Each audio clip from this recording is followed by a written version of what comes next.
Chat. Oh, I can't control that there. I have no power here.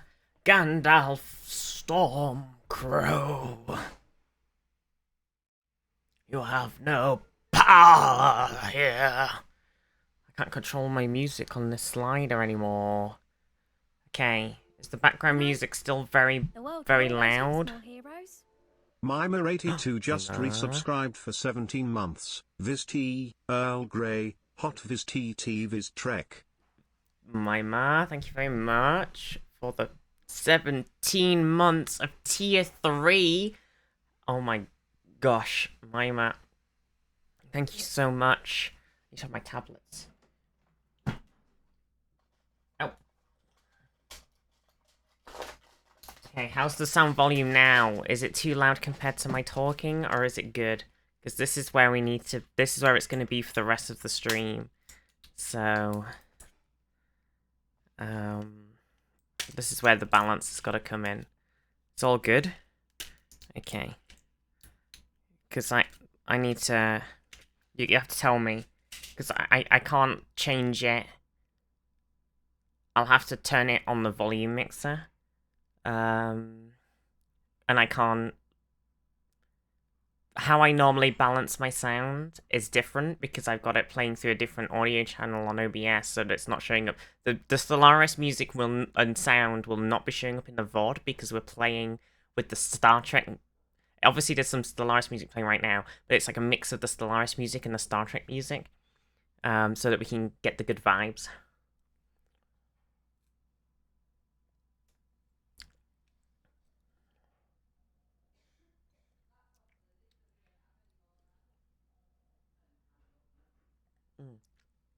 Oh, alright. There's my tablets. Consumed.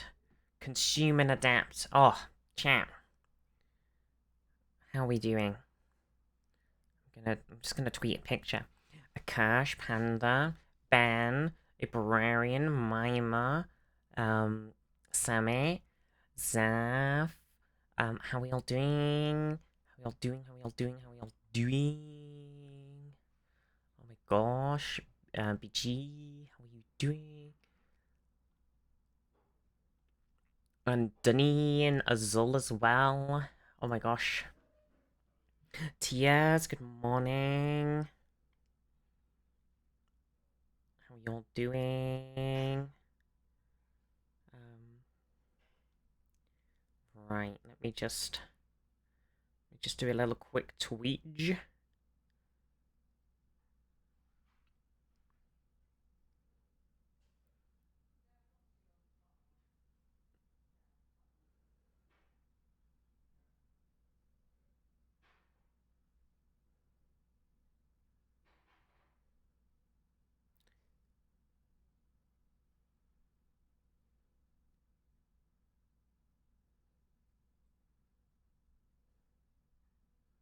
I want to DM it. Silly thing.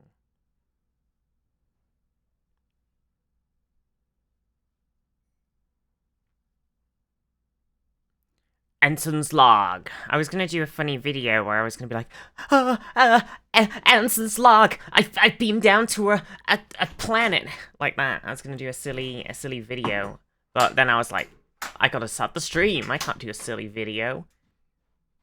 I mean, we could record a silly video on stream, but as I can't bother to do that. I'll just do a tweet. Nobody's gonna see the tweet and come to the stream anyway, so it's all irrelevant.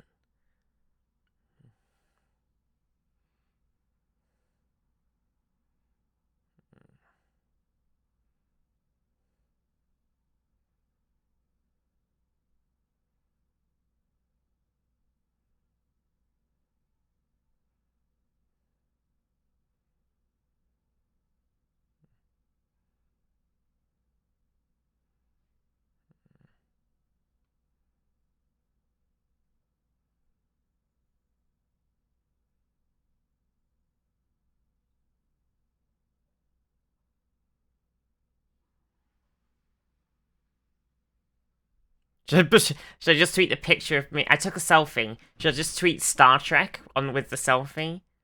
Should I just write Star Trek and then tweet the selfie? And just no context at all.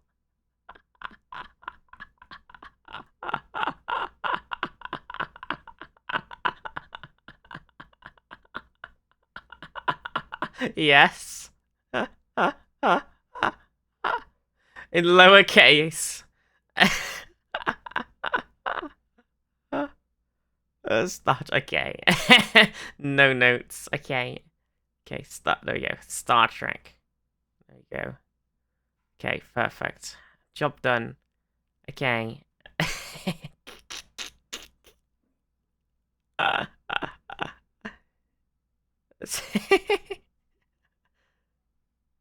There it is. Star Trek.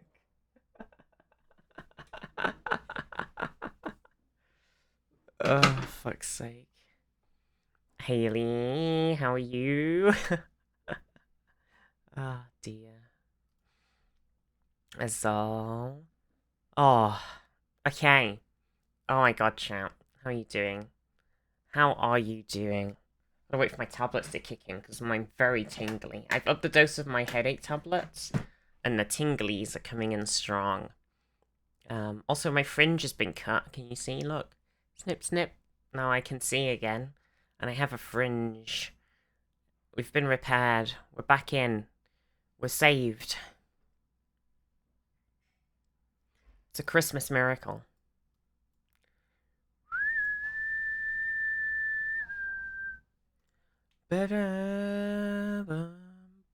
So we're gonna play some Star Trek mod. We're gonna play Stellaris, but it's a Star Trek New Horizons mod. I'm excited. And basically, unlike the Star Trek Infinite game, the Star Trek Infinite game was basically like, it was the TNG era, and you just kind of play through the TNG era times. Whereas this game, it's like, bam, you start off, it's the birth of the Federation. Not even. It's before the birth of the Federation. You gotta make the Federation. And then you can play through, like, the entirety of the whole of Star Trek. So it's gonna be pretty insane. We've got to try and find the right balance for the game settings. We've got to try and start. Yeah, I'm gonna flex my zero knowledge of Star Trek Enterprise lore, because Enterprise is my weakest series.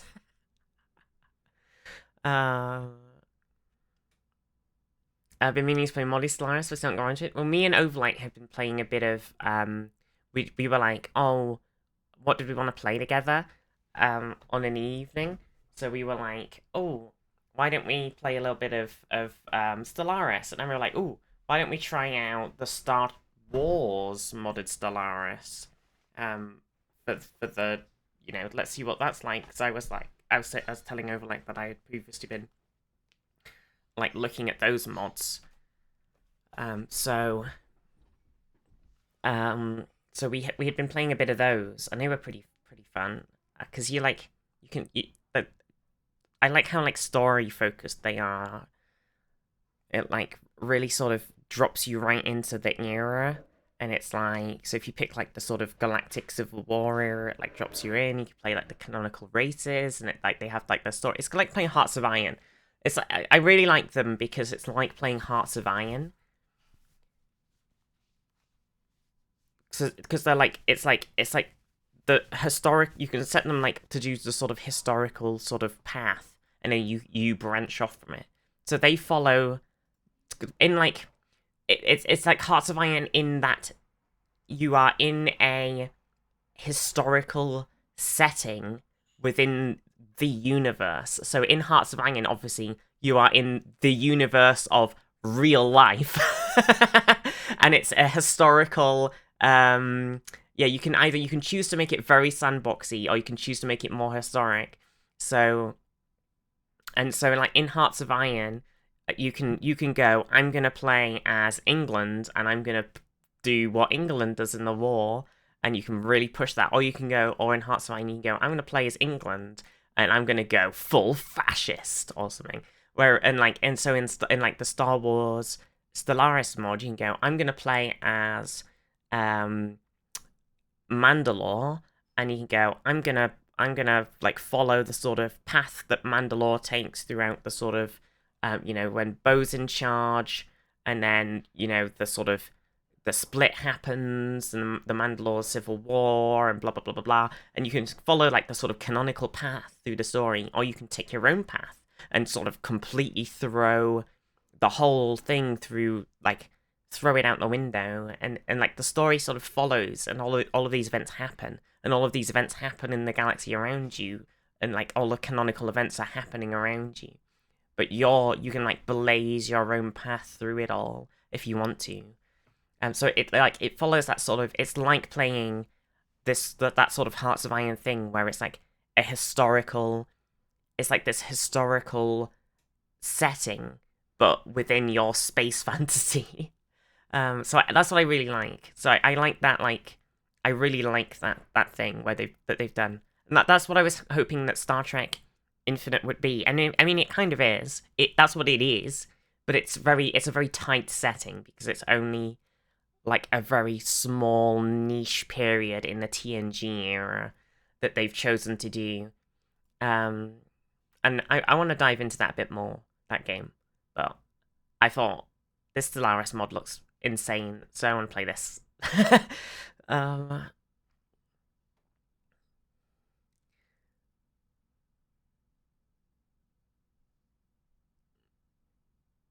It has only just come out. Yeah.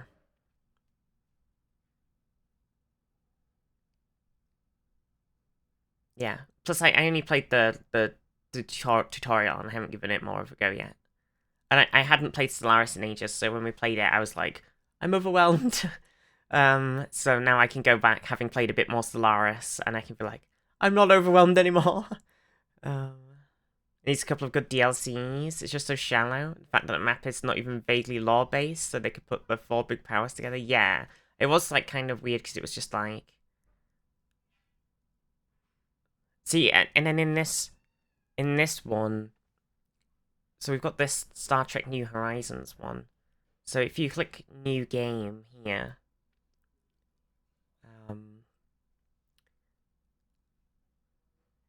Star Trek Escape, and my brain goes, because there's so much. And then wait.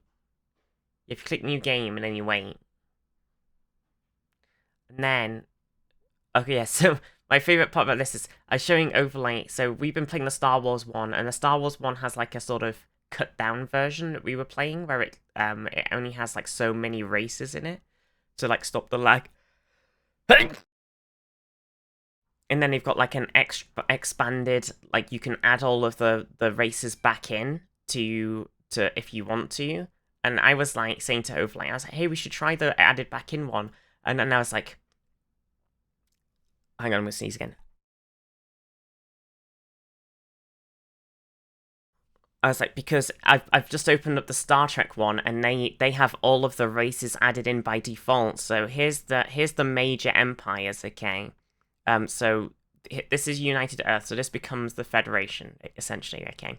Then there's the Klingons, the Romulans, so Klingons,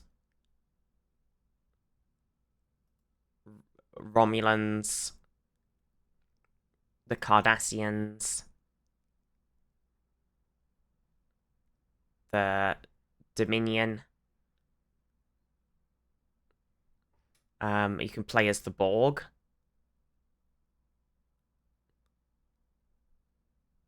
And you can play as the Ferengi. Humans! Join our trade empire, humans! Yeah! And you can play as, for whatever reason, you can play as species, what are they called? 8472? 8472? Is that what they're called? Yeah. Species. So they've added species 8472 as a playable race as well. Not even like a little thing that can attack you, like a mid or late game thing. They're literally a playable race within the game as a major empire, which is insane. Which is such a really niche. They come up there's a whole corner of the map which is fluidic space. The aliens rip off from Voyager. Yeah, they're like they are kind of like an aliens rip off from Voyager. Yeah, they're like in 1 or 2 episodes of Star Trek Voyager, and the Borg are like kind of scared of them because they come from like a sort of separate sort of part of reality, like subspace or something. They're like from a sort of alternate part of subspace, fluidic space, and they have a psionic connection to each other, and they kind of fuck up the Borg. They have like 6 episodes. I feel like they were in like 2 episodes. Yeah, the Borg invaded fluidic space, and the these xenomorph people fucked the Borg up real bad, and then Voyager and the Borg actually had to team up to fight these guys back off. That was how bad it got. So that was like, so it was a pretty cool like sort of thing, but like it was such a sort of niche thing to then add as like an entire fucking major playable race, but hey ho. But anyway,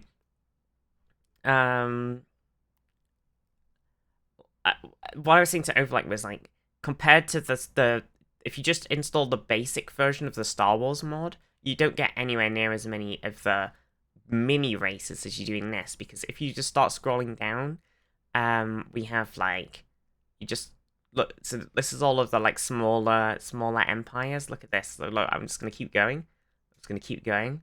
I'm just gonna keep going. I'm just gonna keep going. I'm just gonna keep going. I'm just gonna keep going. I'm just gonna keep going. I'm just gonna keep going. I'm just gonna keep going. I'm just gonna keep going. I'm just gonna keep going. So it's a little kind of crazy.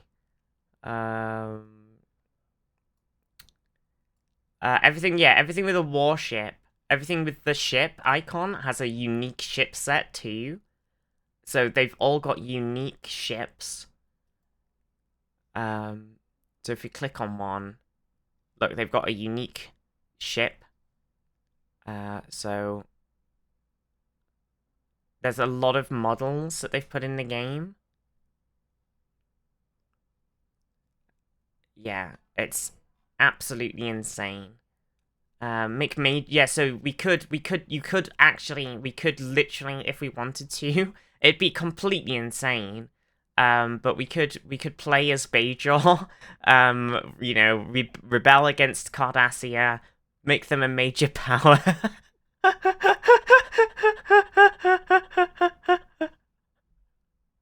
Oh. Oh my god, it's the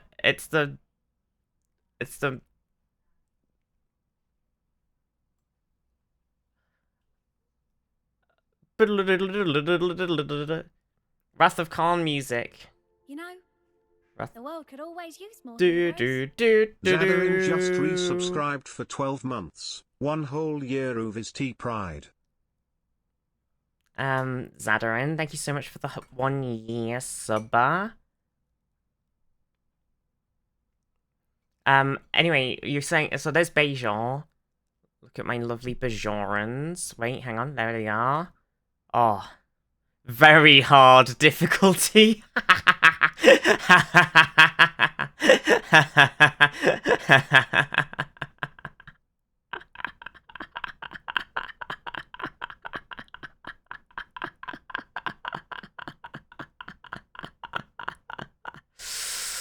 Oh, shit. You literally start off as a fucking subjugated people. Yeah. Oof. Yeah, but basically, the Pack-Leds are here. I've seen them. They're definitely here somewhere. I have seen them. They're definitely, they are somewhere. I have seen them. There they are.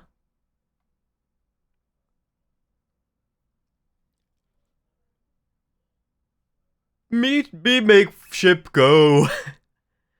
Me Packlet strong. Me have biggest hat. Me big leader.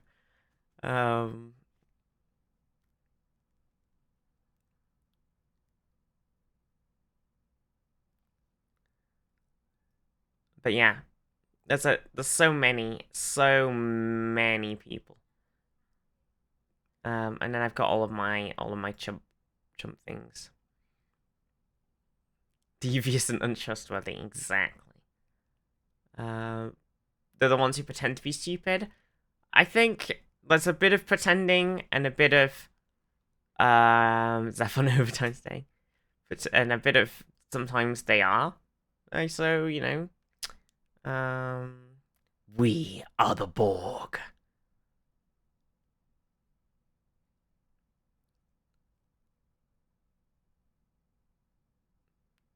Easy difficulty. La la la la la la. Just rolling through the galaxy, borging it up. Going to take all of your stuff. But yeah, I think should we just Federation it up? I think so. I think so. Well, I say Federation. We're just the United Earth right now. We're gonna make the first Warp 5 capable starship. We're gonna name it the Enterprise. The NX-01. We're gonna send it off. We're gonna get Captain Jonathan Archer. Which was game like the set in the Starlight Archives. So you start. It's pre NX-01 and yeah. It starts off. Okay, it's the United Earth is a planetary state created through the unification of Earth following first contact with the Vulcans in 2063. With the headquarters based in Paris, the United Earth government maintains control over the Sol system through recent advances at Starfleet and Warp 5 capable and the Warp 5 complex. There has been a large push towards the expansion of a United Earth interest. In contrast to many other species, humans are difficult to assign specific attributes because they are very diverse. So we've built the Warp 5 complex. So presumably we may have the ship, or we may be about to make it. Federation? How vanilla. Yeah, but I haven't played the mod before. That's why I was like, I'll play the Federation.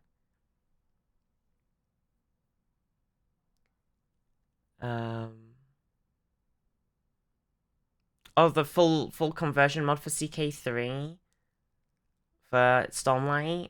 Hella. I don't know enough about CK3 though. Let's Federation it up. So I did play around a little bit with the settings, but I haven't actually played the game yet. So I don't know. Mima, if you've played Money the Way You Straight to Indie, how do you feel about like how do you feel about like the settings and stuff? Like sort of tech costs and stuff. So the Galaxy, so their default map, this is the official the game's official map. So it's not the lore map. It's the game's official map. Is that this Milky Way galaxy, which has 1,400 star systems and 89 empires. So it's gonna be a bit of a beefy one. But I'm playing on my own, and we're not on co-op or whatever, so I think it'll be fine. I don't think we'll turn habitable walls up. I think we'll leave habitable walls down. I don't know if we want to turn it up. I don't know. Maybe we'll put it up a little. Maybe we'll put it up to 0.5. But I don't think because I think the Galaxy should have stuff already. Turn off Iron Man mode? Oh, yeah, maybe. I think maybe we'll put tech cost up even,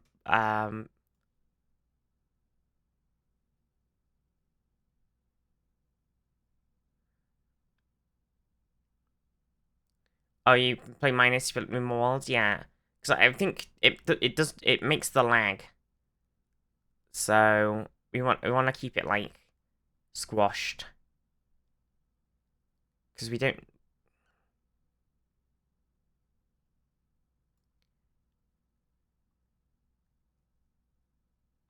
But so this is like the Milky Way galaxy one. This is like their empire. Their galaxy, but there is another map. So you can play on the smaller ones. Then there's an alpha beta quadrant one. Never played around with the tech cost. I think it'll speed the game up. There's a beta quadrant, another beta quadrant one. There's a gamma quadrant one. There's a delta quadrant one. There's a mirror Milky Way galaxy one. So it literally loads up a mirror universe scenario, which is a scripted mirror universe scenario where you play as mirror universe Earth. The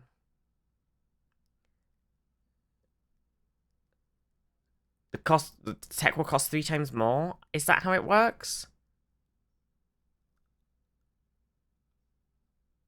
Oh, here it is. Is it? Wait. Is that how it works?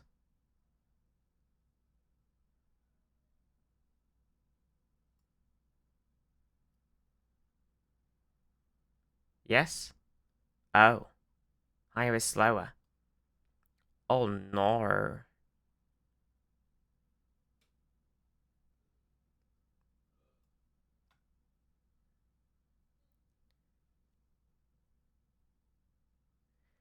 Okie dokie. And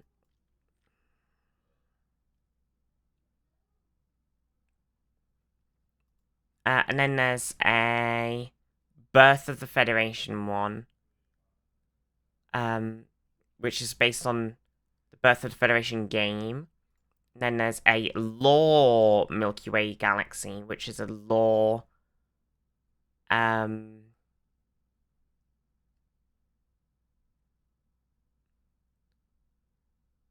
It's the official Star Trek Star Charts lore map instead of the game's star map.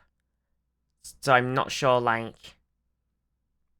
So this has got more stars than the other map.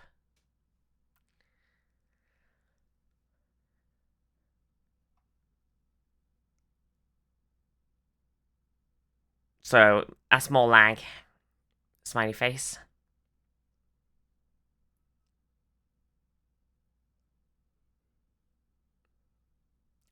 But yeah, I think we'll probably just. And then obviously there's another mirror one. But I think we'll just play. I think I'll just stick it on the like basic. Are we gonna rename anything? I think. Well, I think we can rename some ships and some task groups and stuff. But maybe we won't rename planets and systems too much because otherwise we're gonna get very confused.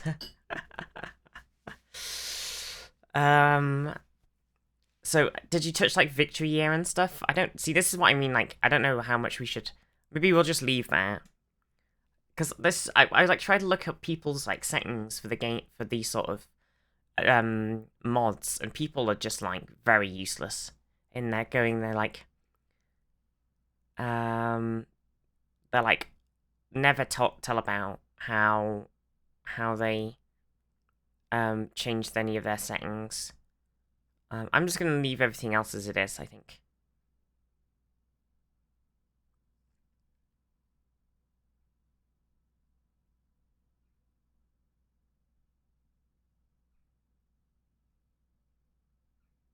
Yeah, I'm gonna hit play.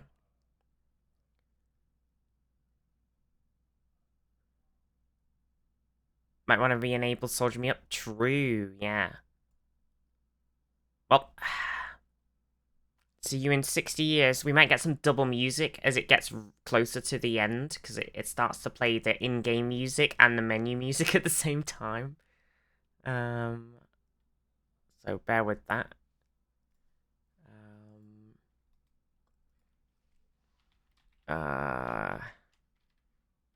Stream manager. Okay, settings. No. No, view rewards. Channel points. Soldier me up. Okay, put that back on. I can set the other ones actually to only do when we've got city skylines. Somehow. Somewhere. Pretty sure. Wait, I thought I could do that. I actually can't see that, so maybe I'm talking out of my ass. I don't see that at all, so I must have been talking out of my ass.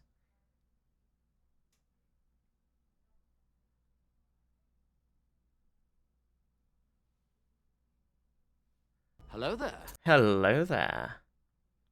I thought you could limit the things to only show up when you're playing certain games. Can you not do that?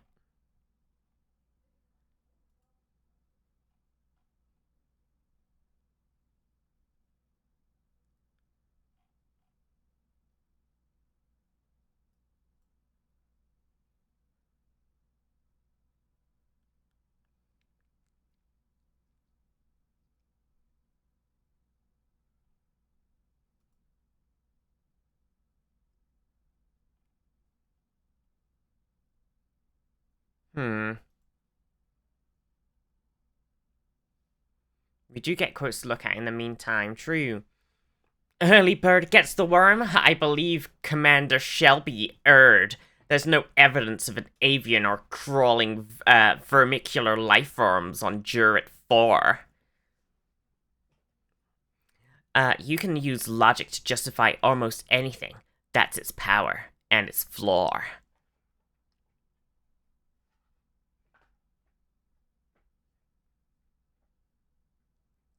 Plus, we get to look at the... Oh, look, there's DS9. Tea. Earl Grey. Hot. There it is. Ah, it worked. What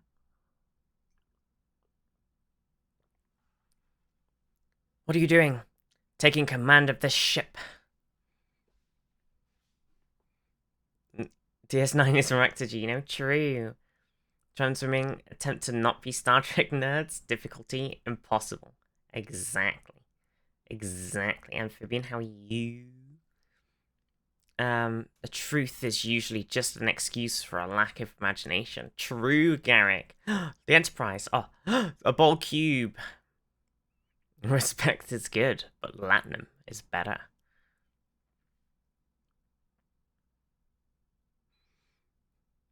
God. It's true. It's so true. You shoot a man in the back? Well, that's the safest way, isn't it? Classic Garrick. Classic. There's all these Garrick quotes. Look, he's so quotable. I got off several cutting remarks, which no doubt did serious damage to their egos.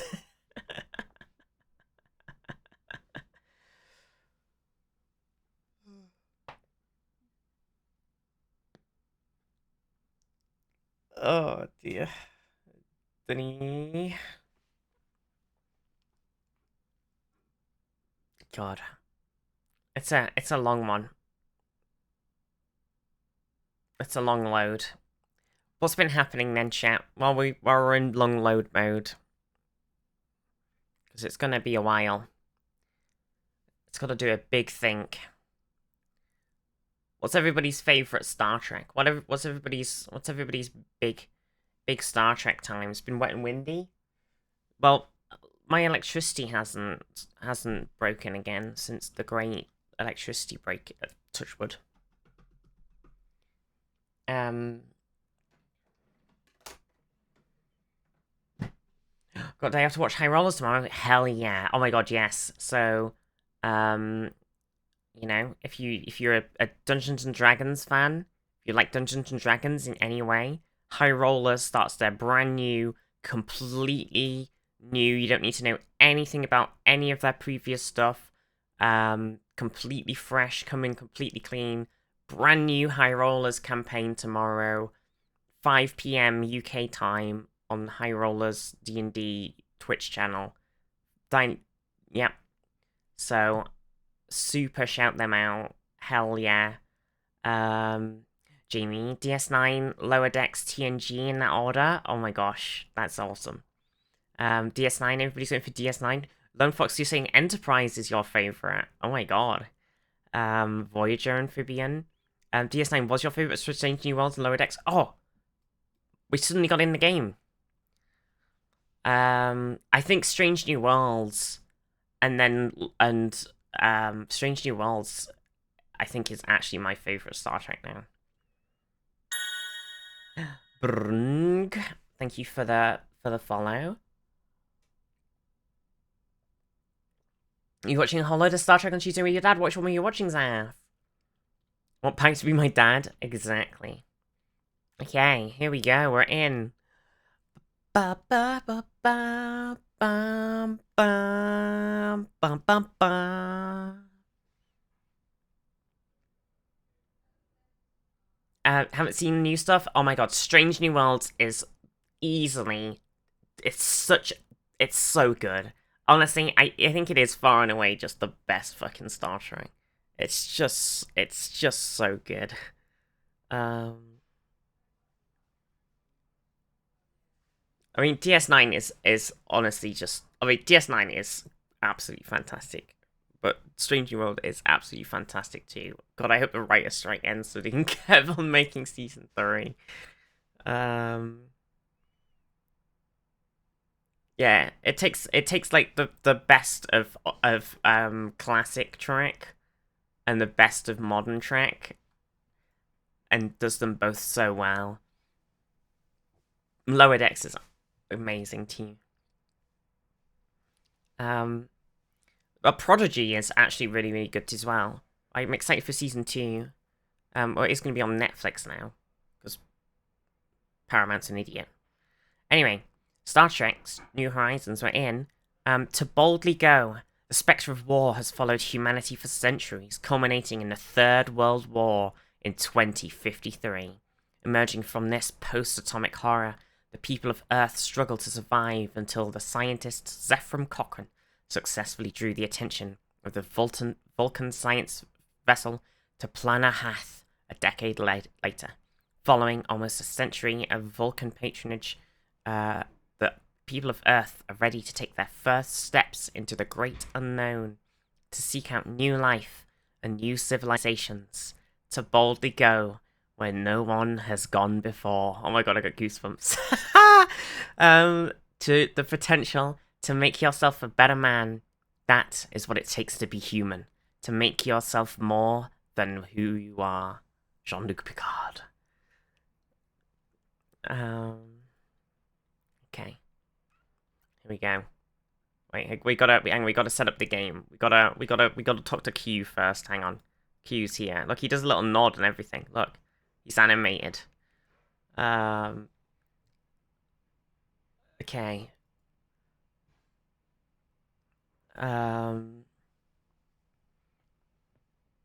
So getting from there to here. So the galaxy is run by the powerful, but there's always a bigger fish in the queue of the sharks. Now, where was I? From this screen, you can define how many Star Trek species you want to have in this playthrough. So, I think we should just YOLO it and create every major country. We should just do everything. So we're going to make everyone. We're going to see... My PC can probably handle it, smiley face. And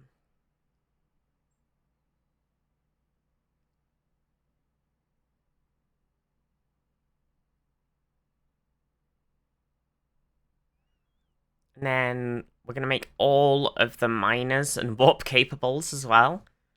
Unlimited power.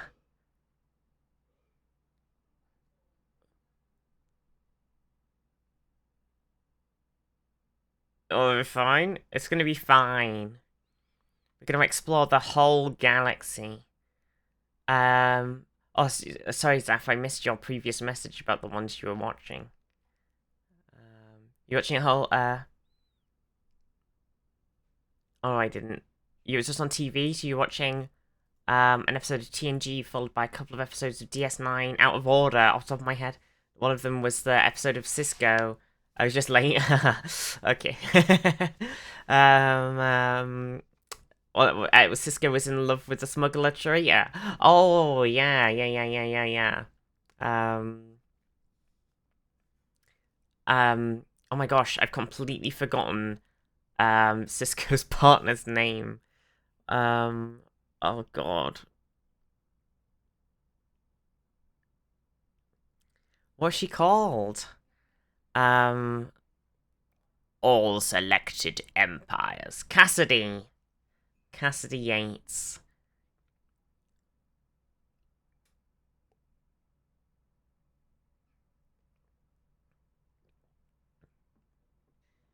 Bajorans are warming up by the heat vent.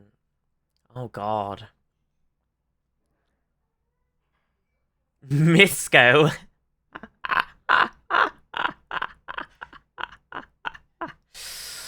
Okay, I think everybody should be in. So here we are, Earth, the Sol system. And we also have have got Alpha Centauri in our thing, which is home to a early pre-warp civilization in the space age. Which is the home of the dominant species, the Centauri.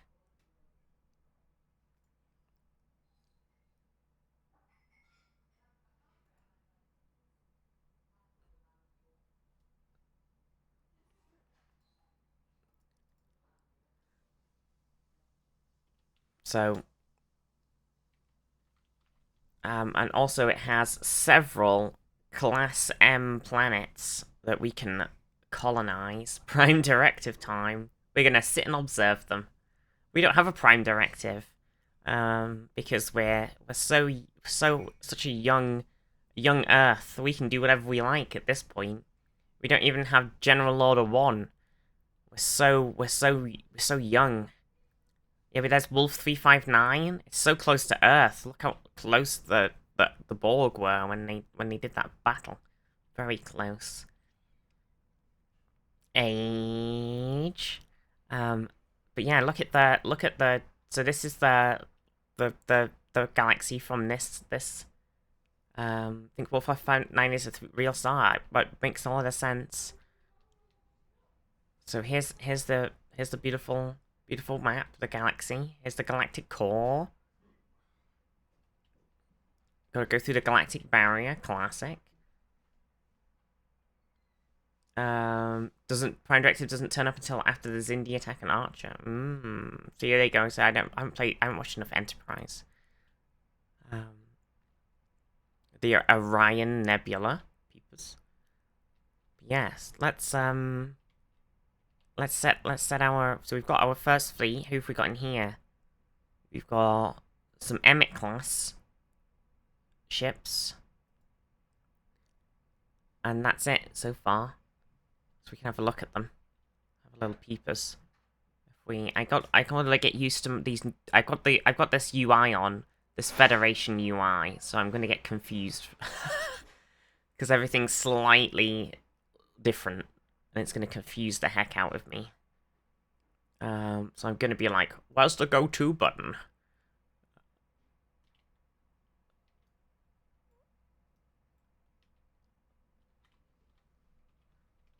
Look, there they are.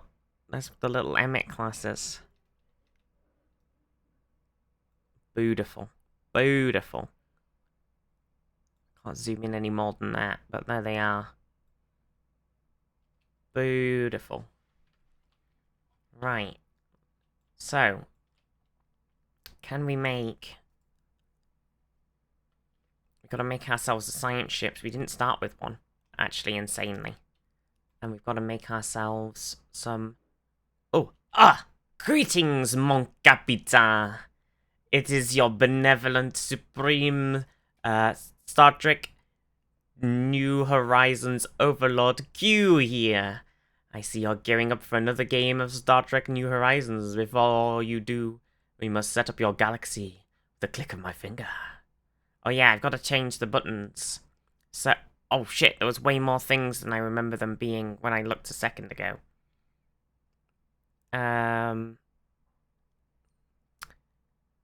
Oh dear. Right, so we want to have canon... I think we want to have canon mode, so the AI pick canon decisions, because I think that's fun, right? And we want to have canon war mode, so they try and do canon war, like, things. So that's like, trying to make... What? So we turn on canon war, or we turn on canon mode. So they try and, like, try and do canonical things. That's kind of fun. And then... I don't know if we increase the minor to major factions promotions. I think we just leave that as it is. Maybe.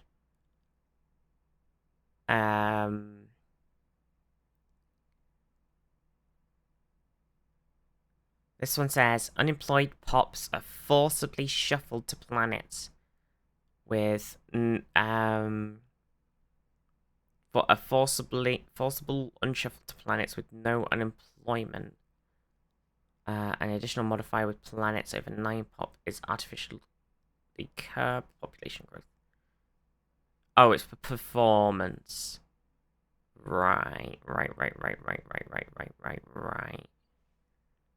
Pause. I am paused. Is this a workshop mod? Yeah. Yeah, it's a mod one workshop, very big. It wasn't my chat. Oh. Well, I had to unpause to get the thing to trigger in the first place. Lower ship speeds. Realistic map. Expansion. So then, expansion of the galaxy by significantly increasing survey time. No, that's fine. Return survey speeds to vanilla levels, more walls. Okay, I think we're fine. Just having cannon mode. And leaving everything else.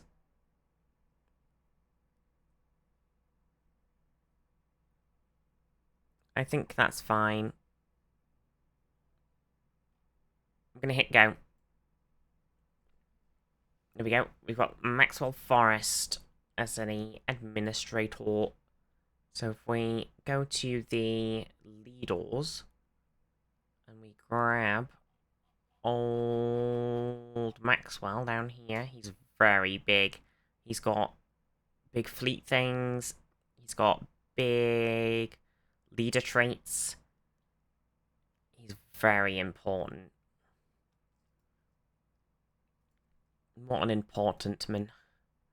And then we can plop him in our council position as Minister of Defense. Good. Enterprise era uniforms. Yeah, look at that. Crazy. Right, let's get some science going. So, a Yoyodyne pulse fusion warp engine allows faster warp speeds by utilizing a matter-antimatter intermix chamber. Ooh, it's like the one from Enterprise. Look at the picture.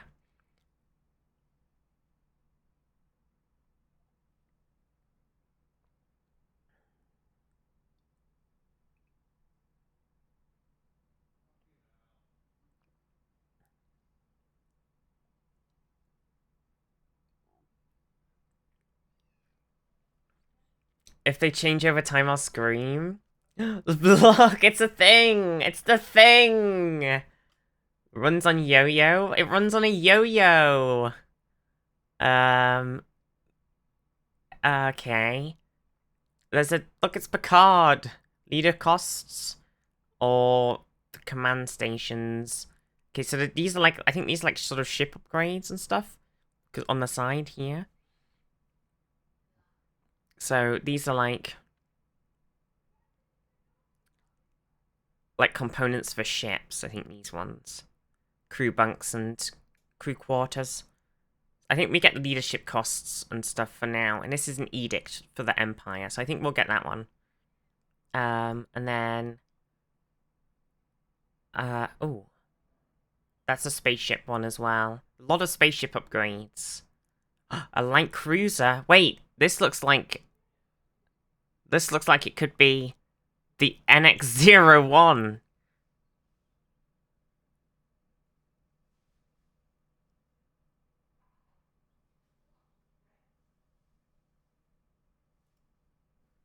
Okay, we're gonna take that one. Okay, now we've got an idle leader because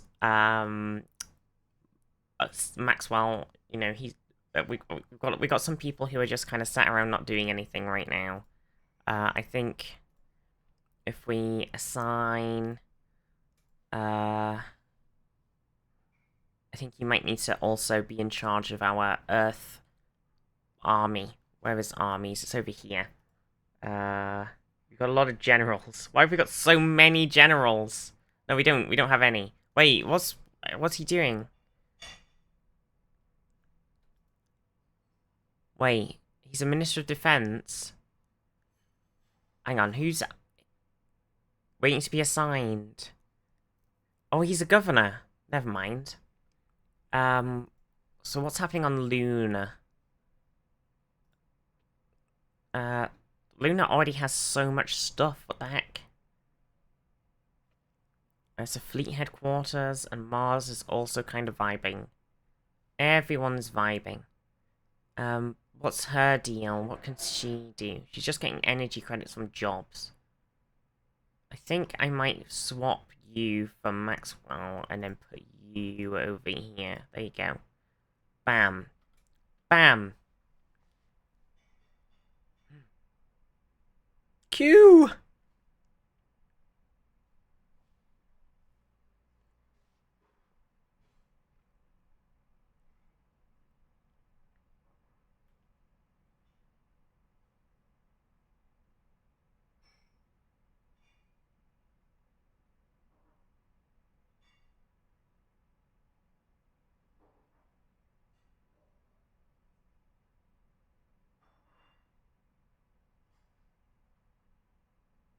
Thanks, Q.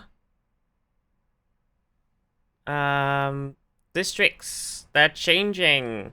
Or they have changed. It doesn't matter. I'll tell you what is what. No longer providing jobs to your little pops, they instead provide us percentage boosts dependent to your planetary output based on how many districts you have of a certain type. So if you want more food, you can build more farms if you have building slots. Or you can build more districts to boost the output of the farms that you already have. What? The first districts of a certain type will provide slightly larger bonus than the others. So if you want to specialize your planets, you can, or do a jack of all trades. Okay. Gosh, my brain is already melted reading that. Specialization? Want to specialize your planets as a penal colony, or perhaps a giant fortress world? This is now available as a decision that can be taken on a planet that is habitable and isn't your capital world once you have researched the relevant tech. Once you specialize your planet, the unique districts will appear on the planet, allowing you to further boost the output. Oh. Right, hang on then. So, unity from jobs, 5%. Unity from research, 5%. Right. Don't worry, there's not that much glop after this point at all. Yep. Yeah, we'll get over the glop in a minute. Okay, so do job, make production, do percent. Got it. Got it. Got it. Got it. Got it. Got it. Got it. Got it. Got it. Got it. Got it. Got it. Basically, I'm just gonna whack all of my planets on automation and call it a day anyway, smiley face.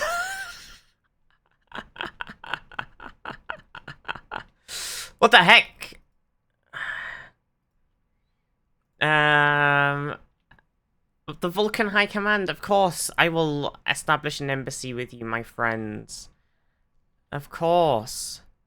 Of course, I will form a non-aggression pact with you. The NX project. The NX project, the United Earth's ambitious plan to create a Warp 5 vessel is still struggling. The original vision of Zephram Cochrane, which began in 19, the foundation of the new faster-than-light research complex in Bozeman, Montana, is now several decades old, and yet most of humanity's ships still crawl between the stars at Warp 2. Admiral Maxwell Forrest stares with distaste at the Vulcan ambassador Soval. Earlier today, he was elated at the news of the successful launch of the earliest prototype in the NX project. Now it seems this day is becoming worse. With all due respect, Ambassador, Earth has a fleet now. Our Warp 4 engine was recently installed on the USS Franklin, and the Admiral began before being cut off. It was less than a decade ago when your Commander Robinson was almost lost his life because of this reckless pursuit, Admiral. We simply advise caution, so Val intoned. We still feel the NX project should be suspended. Not forever, just for a few more years. I will pass your suggestion on to the Prime Minister Nathan Samuels. Proceed with the NX project. He's like, yes, I'll pass on your suggestion. Proceed.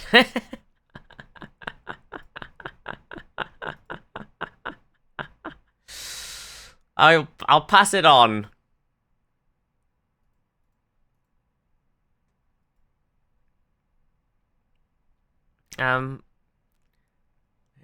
Yep. I'll pass that on right now. I'll right away. Oh, I just moved my scientist from one ship to another like a dangus. Okay, I need a new scientist.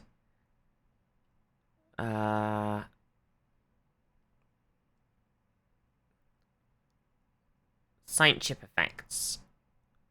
Bam. Become my scientist. Seek out new life and new civilizations. Okay, unless you want to get your ears into... Oh. We're already glorpulating. A shop. Or a military academy.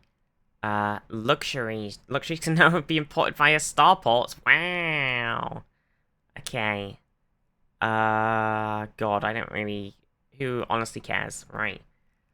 The Annex Project, Terran Empire. It's time. It's time. There's been like 4 expansions since last place, Stellaris. What is this mod? What is DLC? This mod is... I think this is like a huge... Oh, right, okay, so a huge... I think most of this is, like, mod, but a little bit of this is DLC, so, like, this government thing here, this is the sort of... I think this is just in the base game now, but this came out when they did some, like, updates and the DLC stuff.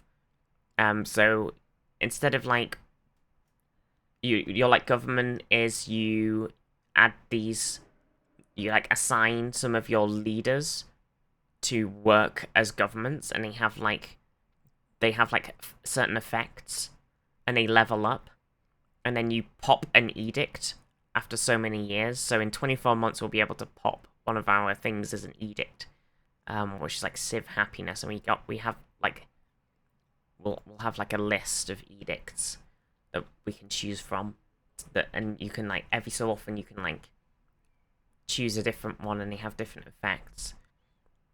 So that's like in the base game now. So there's some stuff like that. A lot of it's still very similar to how it was. And then a lot of this is mod stuff. So we've got like the influence and the Unity is how it was, but they've changed the icons. And then they'll have changed a bunch of stuff. Like, I think a lot of it is similar, and a lot of it is tweaked slightly. Anyway, Q is telling us about going to my home world and choosing create a new sector.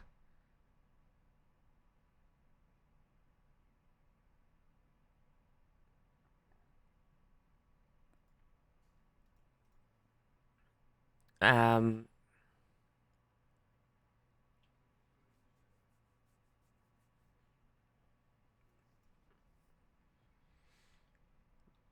I mean, I already have a sector queue, so I don't know what you were expecting me to do. But thanks.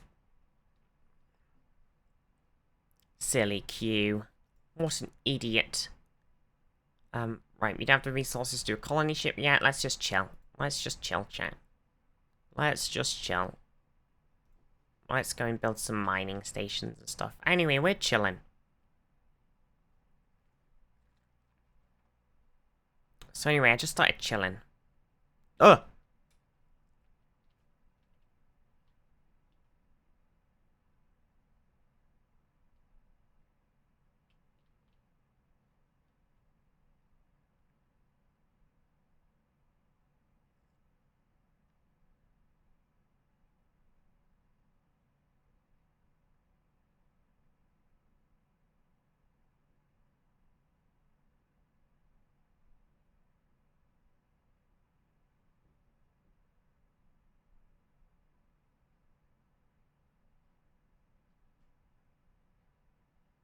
Help! Okay, Q. God, dilithium sounds very confusing.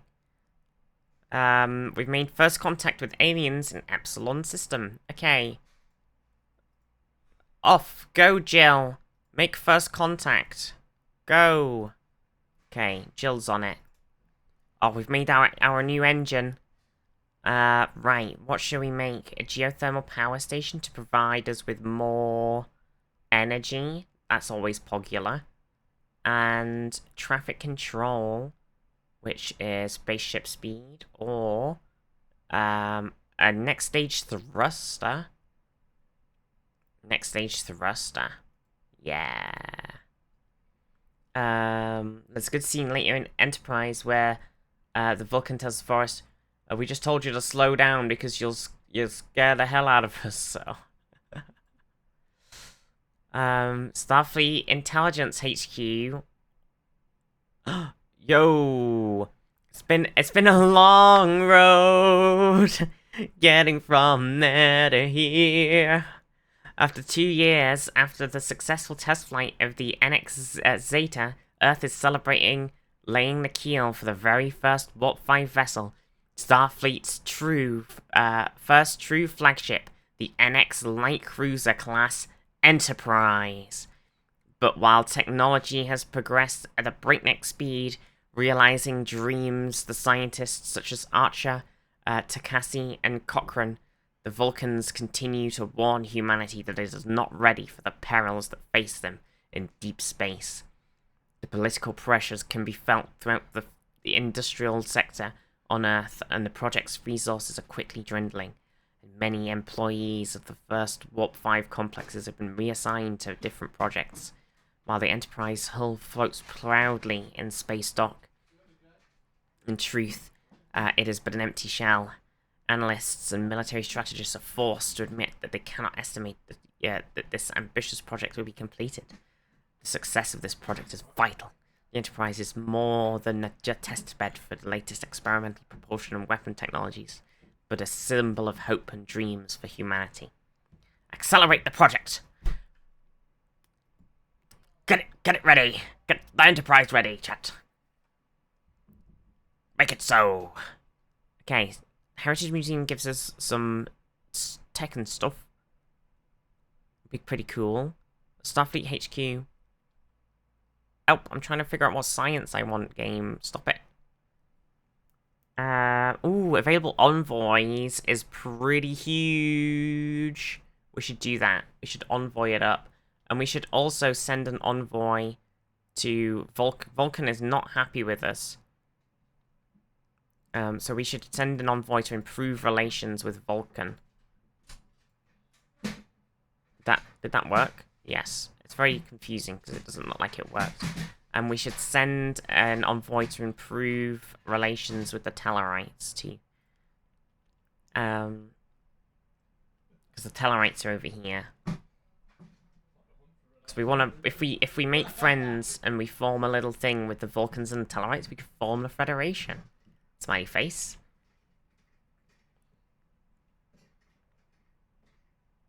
You're not our daddy's Vulcans. We humans will do what we want.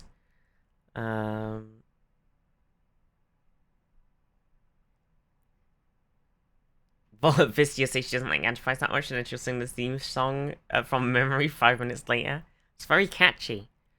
You strange beings with your mewling cries over finding a livable part of the galaxy to live. Don't you know how rare it is to find a world just like your own? Well, now you can complain that the planet is either too hot, too wet, or too cold for your needs. I'm sure you are from a cold world that you aren't too bothered about whether it's glacial or arctic. Likewise, someone from a hot world isn't going to worry about whether it's that desert is has cases in it or just scorched rock. That means habitable colonization world is now categorized into torrid, wet, polar, or if it's crystal-based life forms. And blah, blah, blah. Q, why have you made this sentence so insane?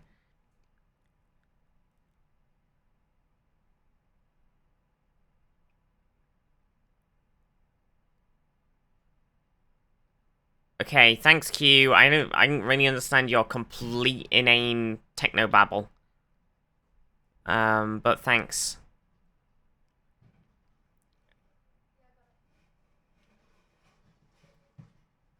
Oh, we can make a colony ship, though, speaking of. Oh, it's Q! We changed the planet names! Yeah, basically.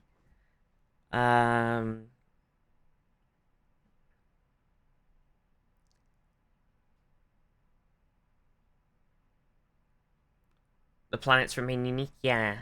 The Q continuum is bursting with knowledge and has been introduced a new means of helping players play the many unique features of Star Trek New Horizons. The Qpedia contained the collective knowledge of the Q and handy questions of how certain mechanics work.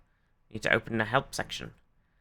Well, maybe they should update the Wikipedia better. Smiley face. Oh. Continue with the... Wait.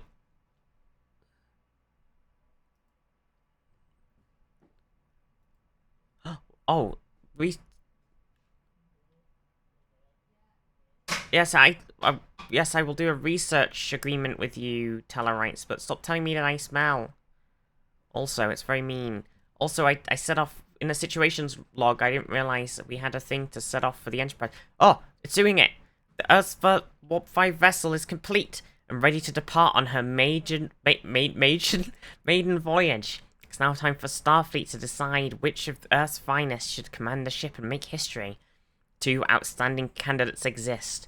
Jonathan Archer, son of renowned scientist and key member of the Warp 5 project, Henry Archer, and A.G. Robinson, famed test pilot and first human to break the Warp 2 barrier. Who should we choose, chat? Who should we choose? Should we choose Jonathan Archer, captain of the Enterprise? Or should we choose A.G. Robinson, some random guy? Interesting. Is AG just... Is this... Suddenly we've gone down a dark path. Suddenly we're in the evil mirror universe because we chose one choice at the beginning of the game. We put A.G. Robinson in command of the Enterprise. This is a plot line from the series. I haven't watched enough of Enterprise. I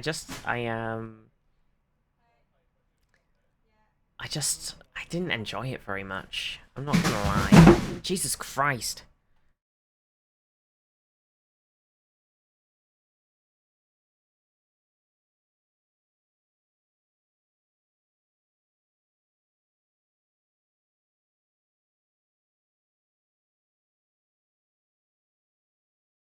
Christ almighty. It's not the cat. Okay, we're gonna put Arthur in charge. Archer. Jonathan Archer, captain of the USS Enterprise, the flagship of the fleet. Gotta go and look at it. That's what's most important. Oh, there it is. Oh, baby. Oh, baby. Wait, no, I accidentally zoomed out. Zoom me back in. Zoom me back in. Yes.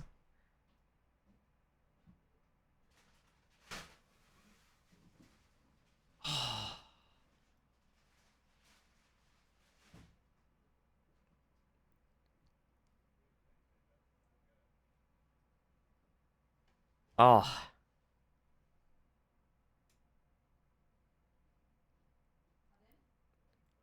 There it is, in all of its glory. The NX-01. Beautiful. Beautiful, chat. Beautiful. Called the Enterprise the flagship, but the ship flag only counts as a flag officer admiral is using the command ship. True. You gotta spin the camera around in slow mode and at 5 different angles as a shuttle approaches now. True. Exactly. Oh my gosh. Oh, so they're like, it counts as a civilian ship because it's the flagship. That's interesting. I guess it can explore. Can it do science? Cannot survey a system within someone else's borders. Aha, it can survey. Yo. Oh shit. Starfleet isn't a navy. True. Fucking Christ.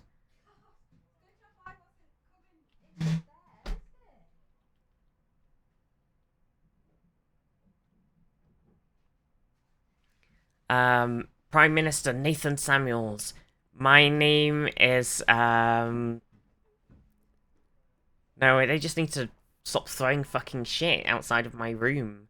Prime Minister Nathan Samuels. My name is Musa Bumgarthan. And I've been leading a team of researching advanced propulsion technologies. I'm pleased to announce that we've made a substantial breakthrough. I'm offering us potential applications to pursue. Please let us know which of the following avenues we wish to develop.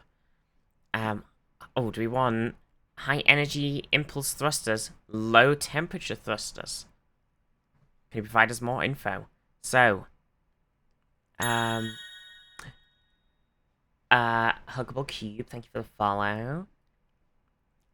So here we go. So high energy impulse thrusters, they will develop thrusters that produce a maximum amount of possible acceleration at the expense of everything else. The results of some of the fastest ships in the fleet. The ships could close the distance on the enemy quite quickly, however, they will not be as nimble, but the other ones sacrifice speed for the sake of lower energy, signature and power consumption. They will be ships at decent speed while being able to evade the enemy's sensors. They'll be more expensive and slower, but they'll be able to have slightly higher evasion chance. I think we've got to go fast. I do like being able to go fast. I think a lot of the time things happen in Stellaris where like enemy ships invade your system and you're like, oh my god, we got to get there really quickly, and your ships are like going, and you're like, please go fast. So I think taking the faster thrusters is the dream, honestly. That's the dream.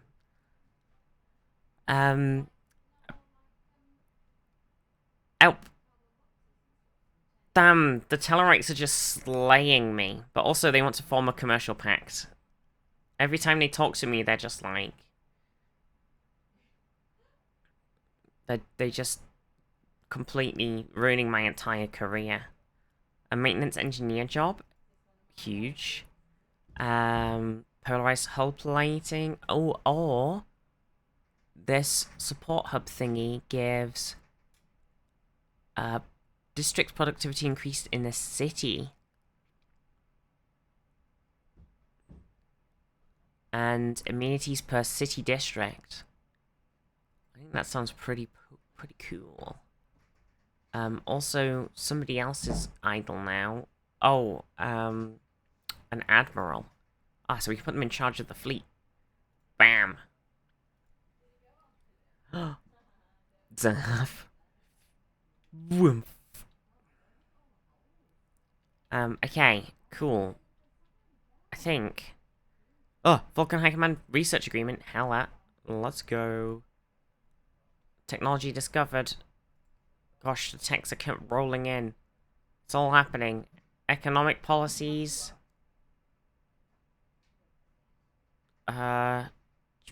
Sure. An embassy with the Tellarites? Hell yeah. Right, okay. We have an available... We could build a building. We don't need to, but we could. What have we got in this? Oh god. There's too many things already where I'm like... Do do do do do do do do do do.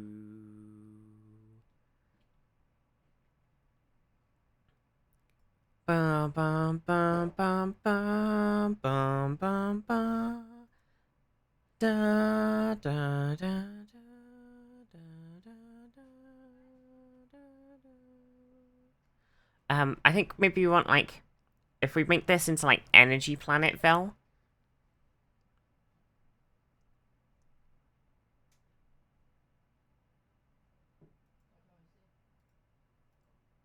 It's currently a fledgling colony. We can make it into an outpost.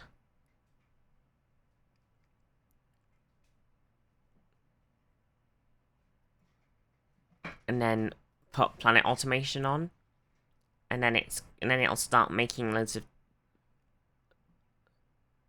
and then it'll make energy credit stuff.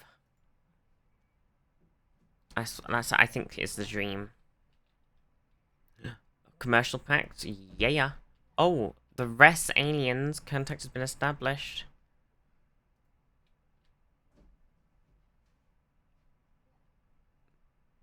An migration treaty from Vulcan High Command. Hell, okay. We're gonna get some Vulcans living on Earth now. Oh. Now that I've done this outpost, we have a specialist who is unemployed, apparently. That's interesting. Curious.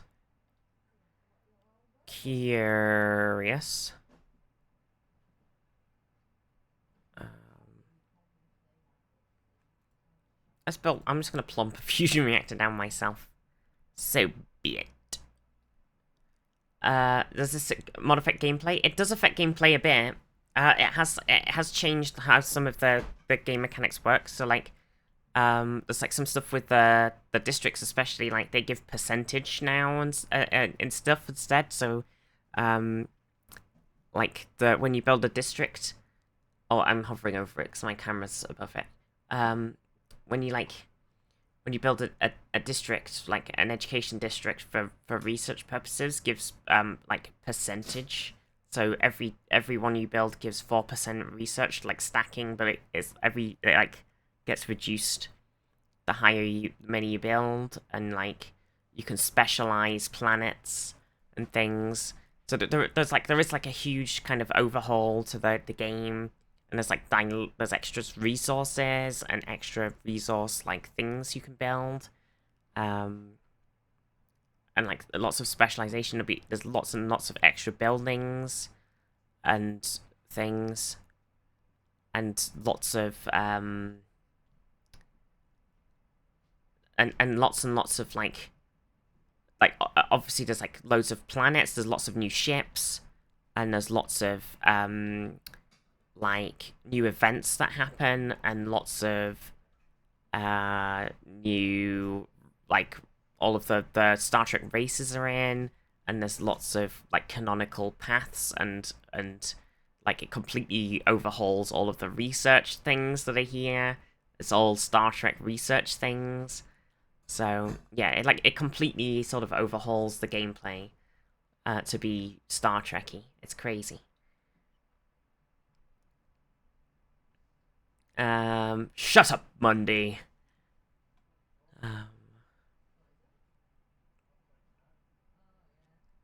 Alloy fabrication up. Yeah, let's go. The Heritage Museum thing again. There's so much like stuff. Proof District research. Oh, I think there's just like I don't know what's good in this. I think that's my problem when I'm looking at these things. I'm like, okay, but what's actually useful? Oh crap. Okay, here we go. Here's the tradition tree. Oh lord. Okay, section 31. Hello. Oh no. Um. Okay, so it's a tradition. So enmity, that's a normal base game one. So it's about rivaling your neighbors and being evil. So favorite Star Trek series? I think Strange New World's my favorite Star Trek series. Strange New World, DS9, Lower Decks, Voyager.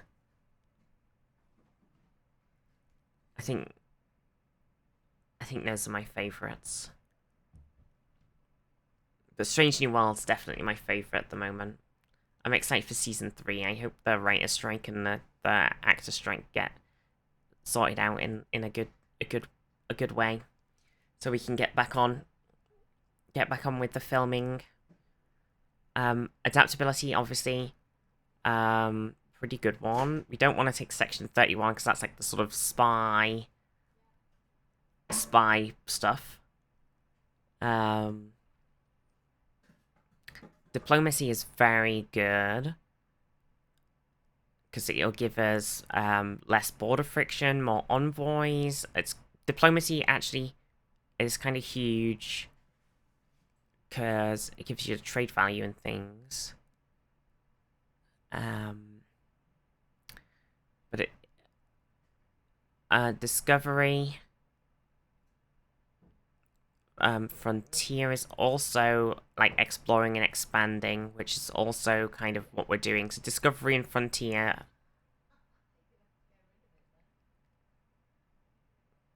Harmony is also about making everybody happy times. Politics, again, available envoys, very exciting, very important. Making everybody happy and trusting and loving us, and making the faction unity. Like I think diplomacy, politics, frontier, and discovery are all very important to us. The Federation, obviously, kind of. Oh my god, the Picard theme unlocks access to the unique Federation policy, which enables you to set focus of Federation member worlds across the galaxy. The Picard theme.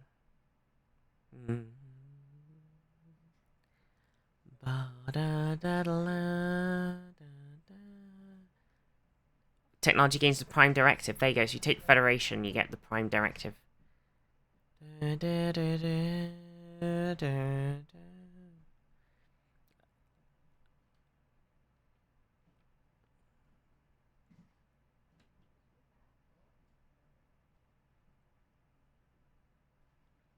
Ships of the line.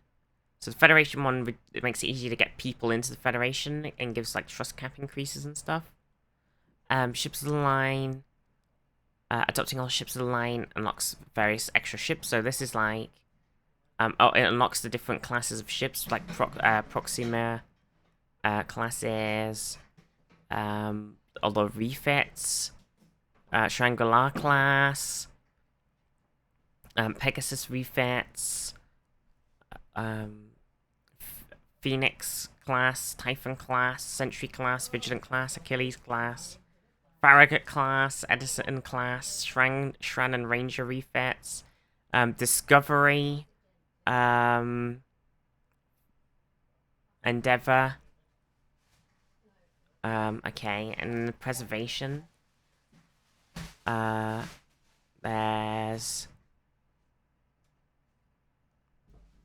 kind of yeah, okay. There's a lot of stuff going on. Diversity is like build speed, and sort of kind of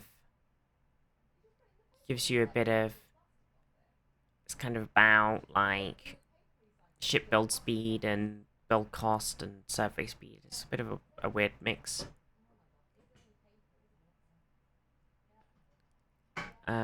Force of Will seems like a bit of a war one.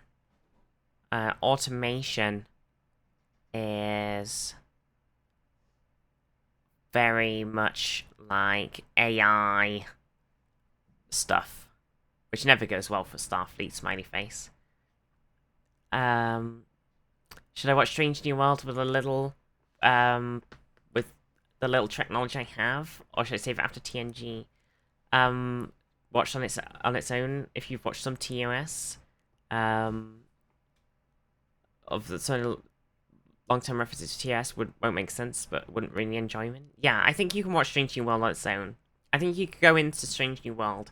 I think the only thing you really need for Strange New World is to go into it.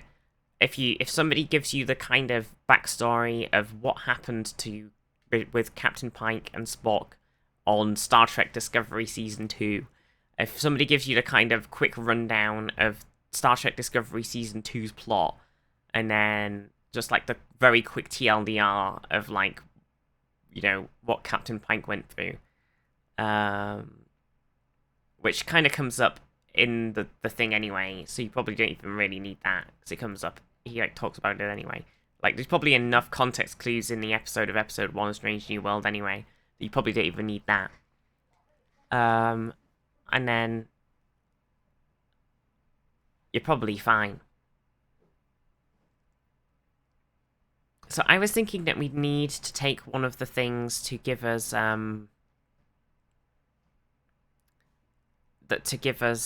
extra,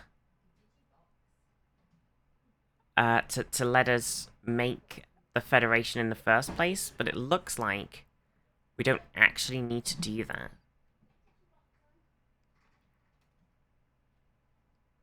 So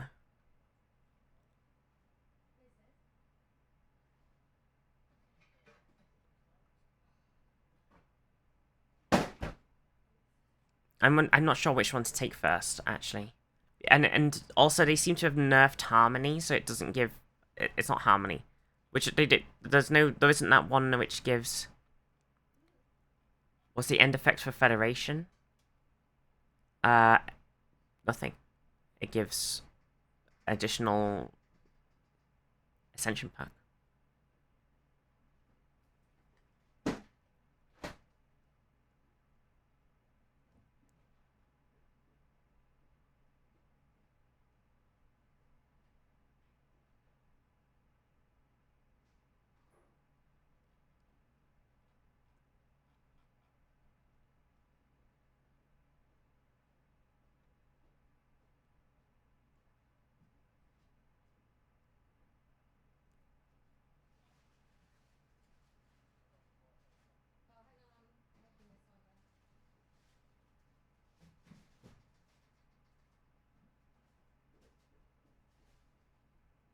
It does reduce the cost of bringing new civilizations into the Federation down, so it is good in the first place.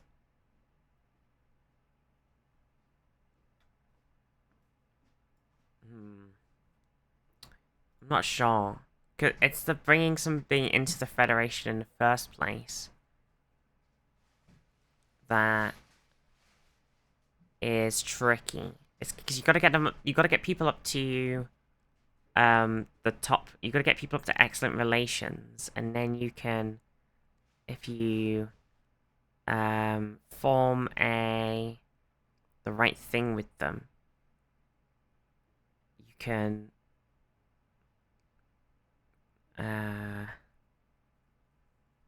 where is it? Where is it?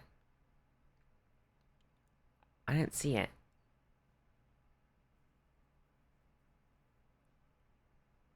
Need a defensive pack first? It might be defensive pack first, yeah.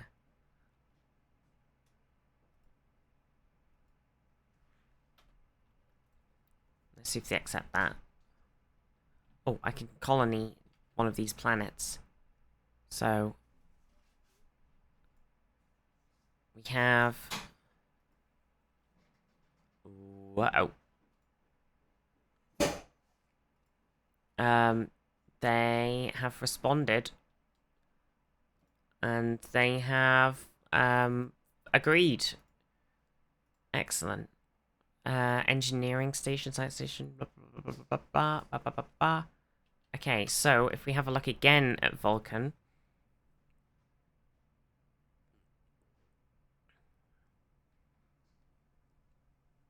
Yeah,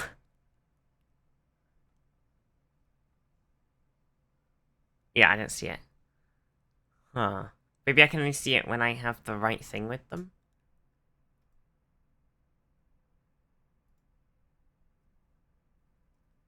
You get an event? I thought you had to make...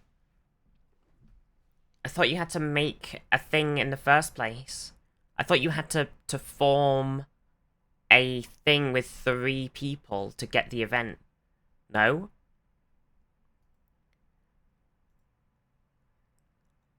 I still don't know what to take first, though.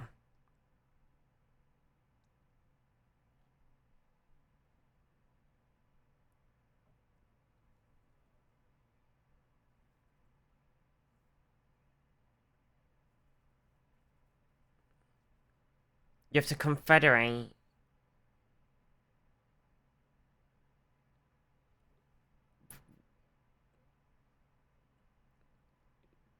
You have to confederate the Vulcan, Andorians, and the Tellarites. Yeah. But like, you mean what do you mean? Coalition, right? Yeah. But how do you make the coalition? That's what I mean.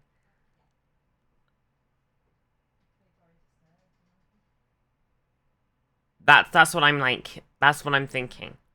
That's what I'm trying to like. Because I was like, okay, how do you coalition? Because I'm not seeing the thing for it in the tradition tree. So my understanding was that there was a tradition that you unlocked to let you do the coalition stuff.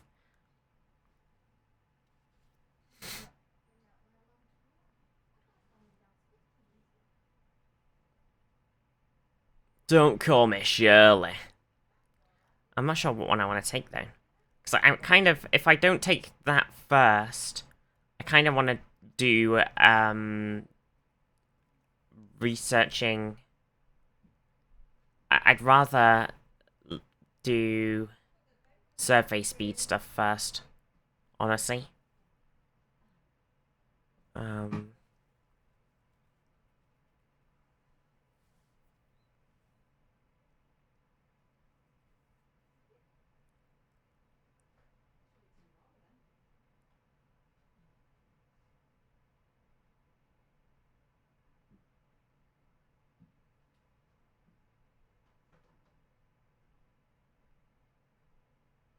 Maybe.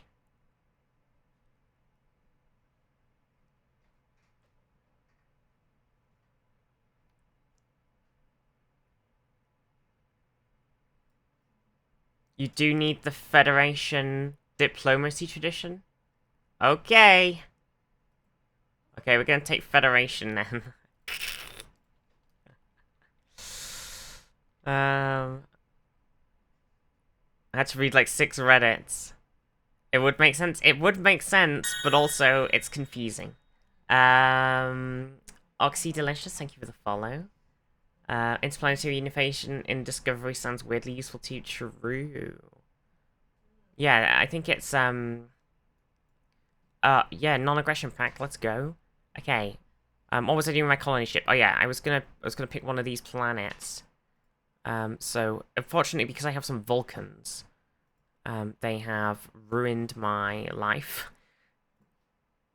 Because they like the torrid planets. Alright, there we go. So we can name these planets. We don't have to name so We could actually name, because we don't have to have Alpha Centauri Prime. So we can name these planets. Because who cares about Alpha Centauri Prime? Ugh. Ridiculous. Because we got 16 planets in Alpha Centauri, so we can name these after people. So if somebody wants a planet named in Alpha Centauri after them, we can totally do that. If you want to soldier me up, we can name that.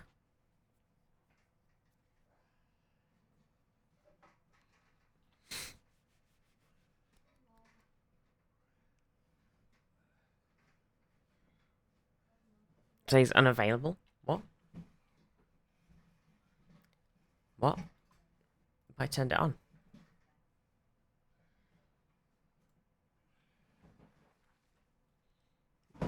What?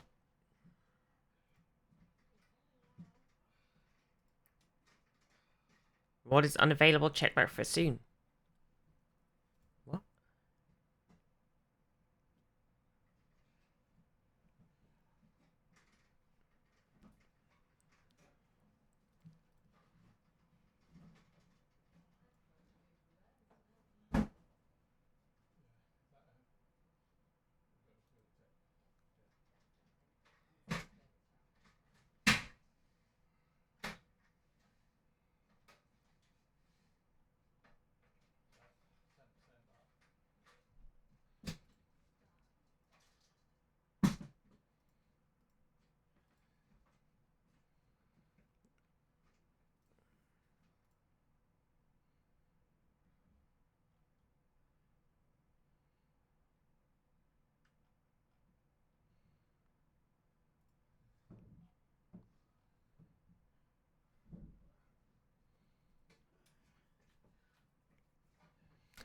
What?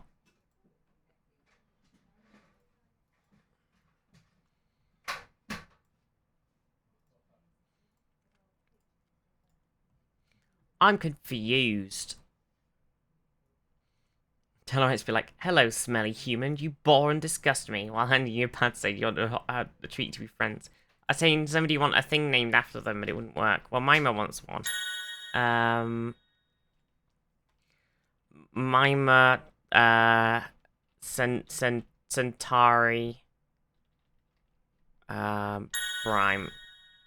Little Gay Ghost and SMJ, thank you both for the follows too. Oh, speaking of which, does that put us at follow time? Just don't do that game.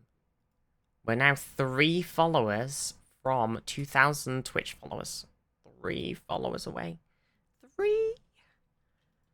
Tellarites are rude by nature. It is true. That is by their very nature how they be. Okay, anyway, let's get back in. Let's get back in. Do an available soldier map. Well, I turned it back on. I don't know why it's not working. Oh, let's launch our agenda.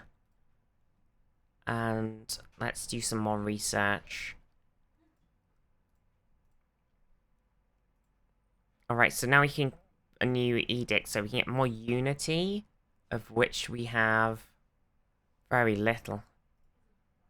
More immigration, more faction approval, or less border friction, more trust cap. I don't really want to pop any of these at the moment, because the cooldown on them is probably not great. The cooldown's 10 years, so...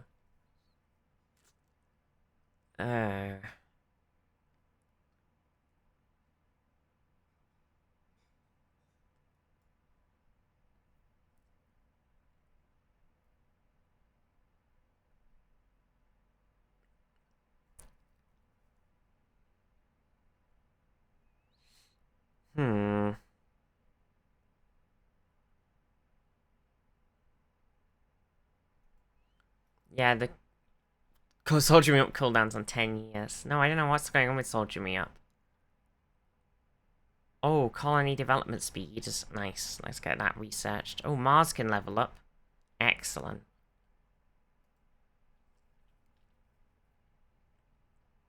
Much needed. Much needed Mars level up. Oh, okay. The silent enemy. After a day orbiting Sturv 2398 and with no progress in locating the source of the unusual subspace readings, Captain Jonathan Archer prepares to give the order to move the Enterprise NX-01's next survey target. Moments later, the ship's sensors detect a surge in subspace activity, followed by the appearance of an alien ship off the port bow. Hailing the vessel proves fruitless. After several minutes of silent confrontation, the ship warps away. Attempt to follow the ship. We're gonna follow the ship. Within minutes, the aliens entering warp. The NX-01 sensors lock on the vessel starts to deteriorate. 5 more minutes and the ship disappeared from the sensors completely. Captain Jonathan Archer orders the additional power on its sensors, and another subspace disturbance is detected several light hours away. Arriving at the coordinates of the vessel appears to be attempting to widen the disturbance through a tachyon emission of unknown nature. However, as the NX-01 draws nearer the emissions are cut. The vessel raises its shield and powers up what appears to be its weapon systems. Uh-oh. Full power to the weapons! Engage! Or... I don't know if we should have done this because it's very obviously the Romulans.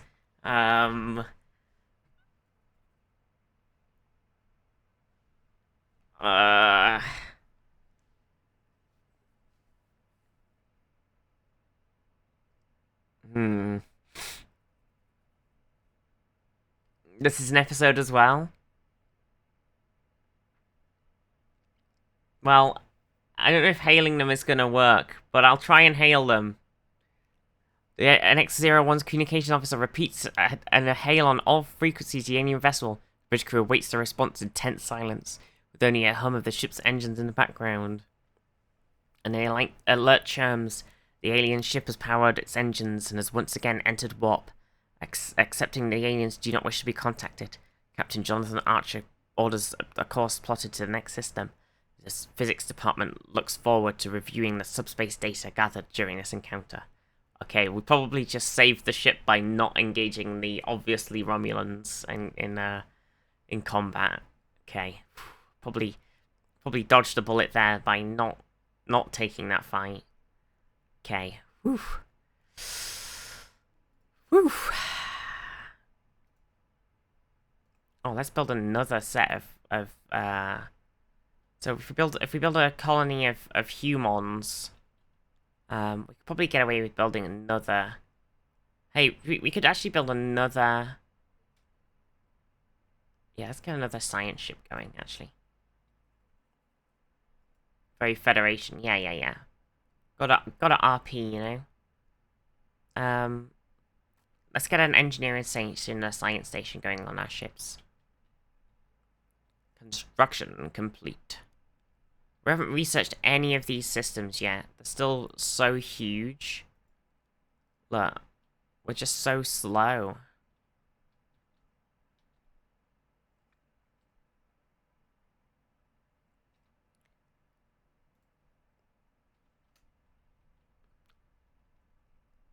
We're terrible.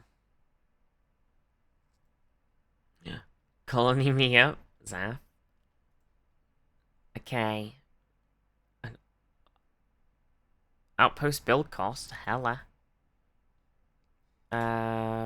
Traffic control. Oh.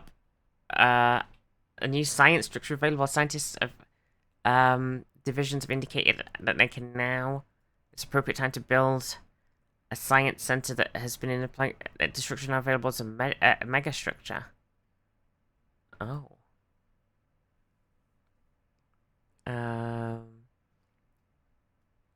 Topoline, okay.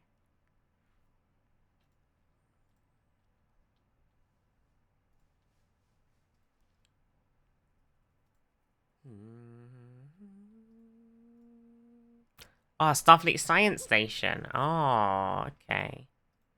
Can I build it over why can I build it over Saturn and not? Okay. Oh, because it's got a science thing above it, I guess. Interesting.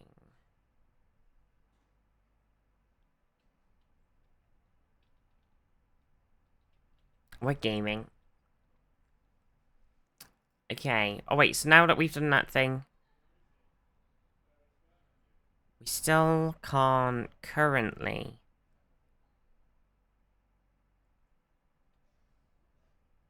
do any big federation-iness with these. We are about to be very friendly with the Tellarites, which is good. That's good. We're just kind of powering through the tech as well. Okay. Oh, we've got our... Hey, there we go. The Enterprise is fully scienced. Recommend a lot more science ship? Yeah, I've noticed that we are incredibly slow. Human desire to have what is not allowed. You may be aware that there are certain systems which you may want to own, but are unable to hold. There are two types of systems you cannot own. The first are environmental systems, such as certain black holes, nebulas, or hazard systems. They are designed to split up the map for gameplay reasons. Second are called event systems, and are added for event purposes and may serve a story purpose for a later stage. Oh, interesting. Okay, so we wanna science get many more science boys. Yeah, we're very slow. It's not the... Oh, the USS Equinox? Monka S? Uh...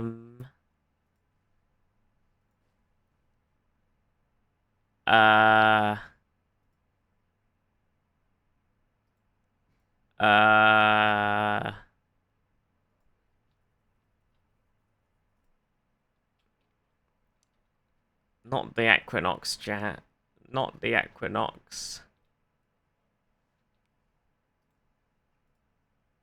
Oh, another planet. Zaf Centauri Beta. More Dominion type Federation? What do you mean? That's not very Federation of you.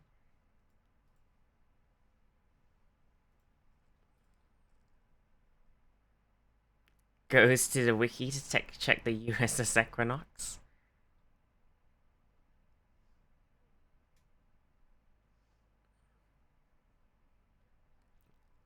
Zaf learning all of the lore. We made first contact with the mysterious aliens in the Wolf 359 system. For now, we have codenamed them the Iota aliens. Till we can find out more about them, if they possess a language, we must decipher it. Bum. Bum.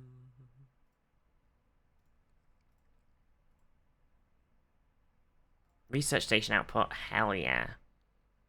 Main engineering console. Crew quarters. Wait, who's not promising candidate? Matthew Harris. Who the frick?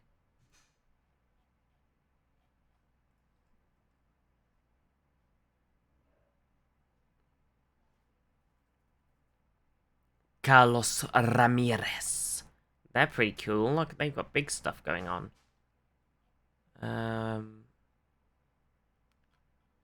Where is this person? Yo, Maxwell Forrest is popping off.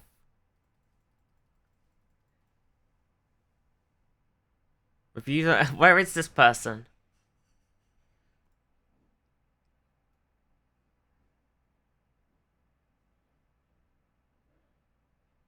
Excuse me, what the fuck, Equinox? A general? There they are.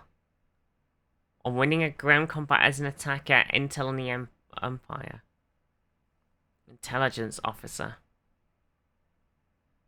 Well, I don't care about them. See ya. Get wrecked. Another science ship. Oh.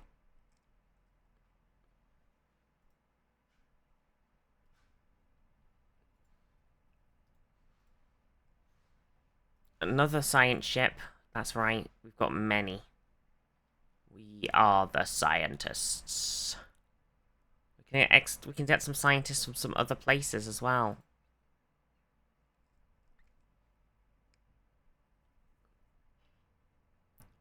Andor seizes former colony. Not Andor. Bold move, the Andorian Imperial Guard have laid siege to the Vulcan world of Pan Mokor, which was once known as Waitan, a former Andorian colony. It remains to be seen how the Vulcans will act. Incoming communication from Vulcan. Greetings, we come to you in uncustomary position of formally requesting aid from your Starfleet. A few days ago, a contingent of armed forces from the Andorian Empire unlawfully broke a long-established treaty between our worlds and placed troops on the Vulcan colony and Pan Mokar. The logical response is to attempt a diplomatic solution. However, the Andorians... Full stop.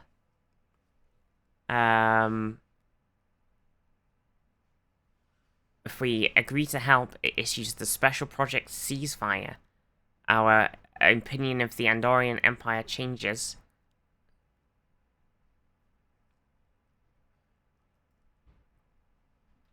Okay.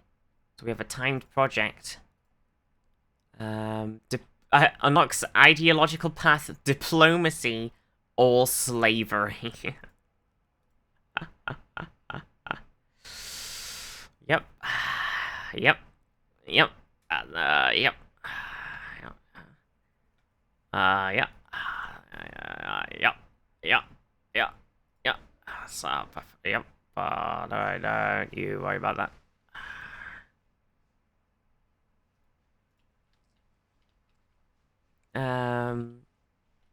Okay. Oh yeah, we've got the USS Grissom as well. This is fun.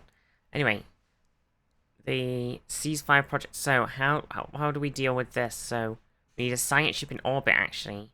Let's get the Enterprise. Archer, whatever you were currently up to, I need you to cancel it. I need you to head over here and handle this ceasefire, please. Just forget whatever it was you were doing. I need you to warp over to help the Vulcans. They're having a bit of issues.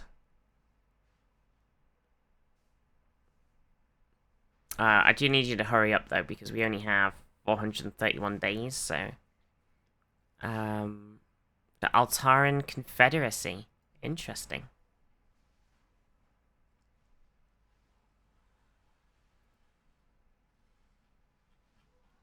We have an idle leader? An admiral? What the heck?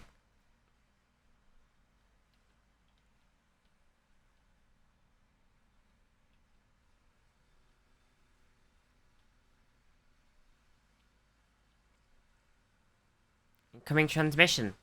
Xeno Relations Technology Breakthrough. Prime Minister, my name is Guy de la Castano, and I've been leading a team researching advanced studies into non-human behavioral trends, and I'm pleased to announce I made a substantial breakthrough offering a potential application to pursue. Well, I can't do institute slave labor, so we're gonna have to do adaptive lingua code translator.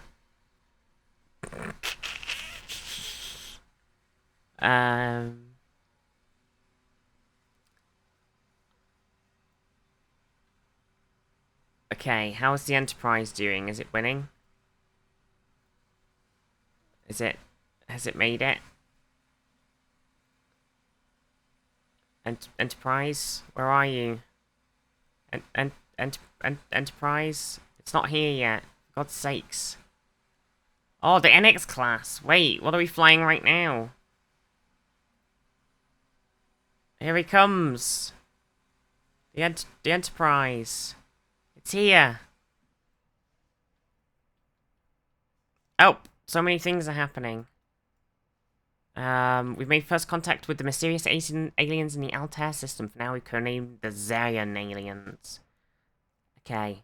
The X-01 is prototype? True. Okay. Jonathan Archer's reported back from Waitan and successfully being able to locate the Andorian forces and bring the Andorians and Vulcans to the negotiation table. Although both sides were initially reluctant at the idea of relinquishing control of the planet, the promise of peace and avoiding a large-scale war seems to have convinced both sides to look for a diplomatic solution. The question of who retains control of the planet will be heavily influenced by our input. The Andorians were the first species to colonize and own the planet, however. Its location on Vulcan's doorstep make this a strategically important world. Oh no. Oh no. What the fuck? Shit the bed.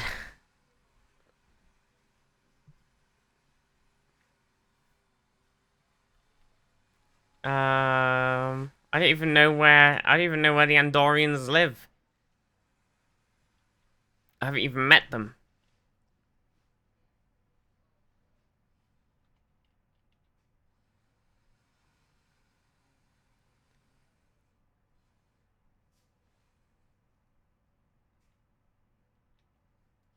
Oh dear.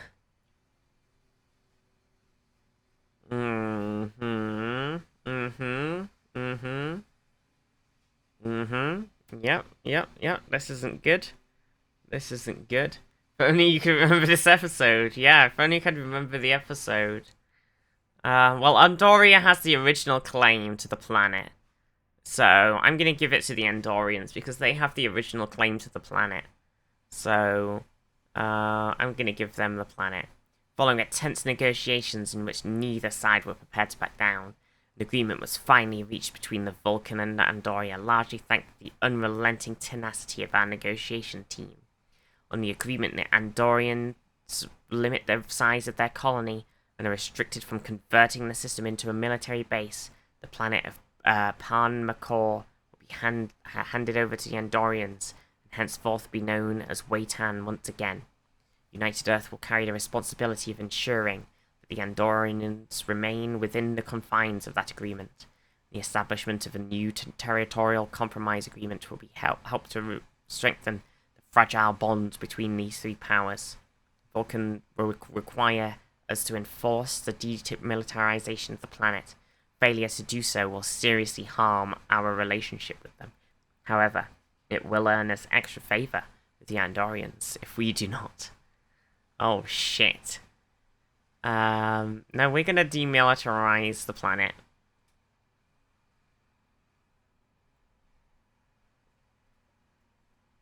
As we have agreed to enforce the demilitarization of Waitan, all military installations on the planet and the system have been removed, and Starfleet will enforce this agreement for the next 25 years. The Andorians cooperated with Starfleet officers, and even though the Vulcans didn't openly express any gratitude, most believe they were thankful.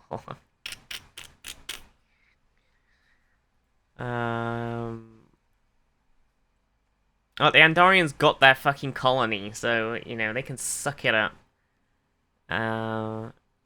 Ooh, a gravimetric manifold warp engine.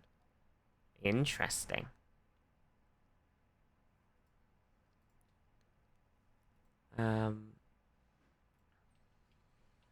We should get some more ships. We can't afford to.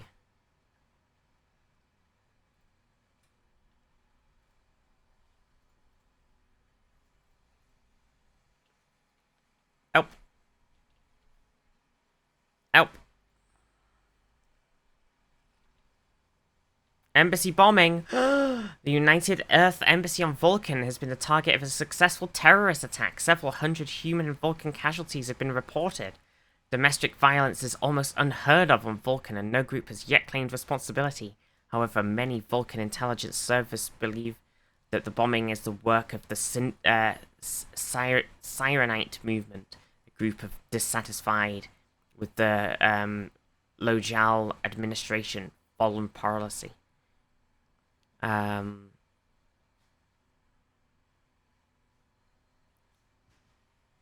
It's our embassy on Vulcan. So we shall handle the investigation.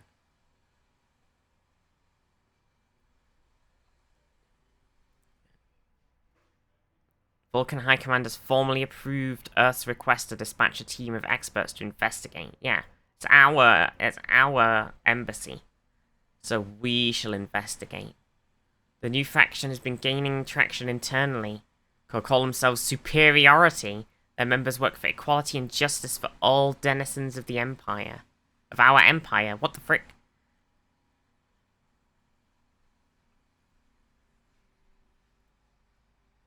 This could mean war? Wait, we have a time pot. Embassy bot. Oh shit, Enterprise. Get over there. We just sit. Enterprise! Do the thing! Do the thing, Enterprise! Get over there! Do the thing! Engage! Invading hostiles? Ah! We're under attack! Unknown probe! Unknown probe! Alien probe has been detected on a course to Earth. All attempts to hail it have been met with silence. And now we must presume it to be hostile.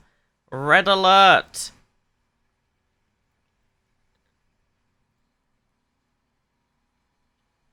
Help! It's a Borg sphere!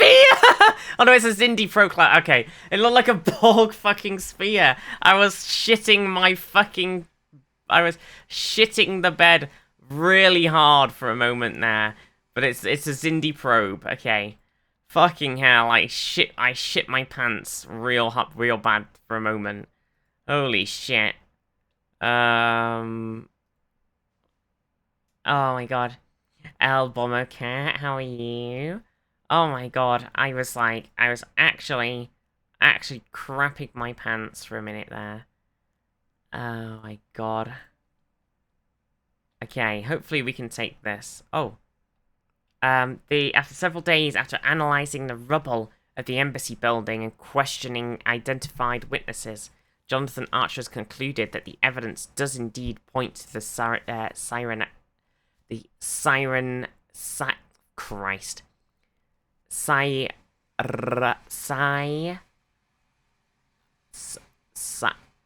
Help. Abyssal... Sire... and Knights, Sirenites, as the perpetrators of the bombing. The evidence seems almost too strong, however. Several chemical traces which link to materials found in the Vulcan Forge region of the planet, where the Sirenites are known to keep their hidden commune, should have decayed within minutes of the blast, and be barely detectable by now. Continue the investigation. Sus.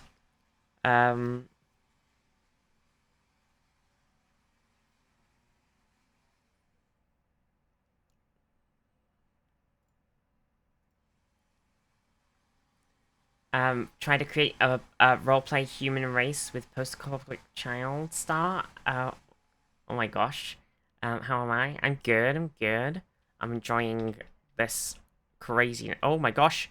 The probe cut through Earth's defenses with ease before taking up position in geosynchronous orbit. After several minutes, the apparent inactivity of the probe fired a condensed energy beam at the surface of the planet, burning large swaths of the Indian subcontinent to ashes, before powering down. The remaining ground batteries and a contingent from the Mars defense perimeter on a patrol near Jupiter at the time of the attack were able to take advantage of the pause and successfully destroy the vessel. It will take weeks to assess the extent of the casualties in India, but the preliminary analysis indicate a total could be several hundred million. People of Earth are shocked by the losses as they turn to the Prime Minister to answer the question, who sent this weapon of mass destruction?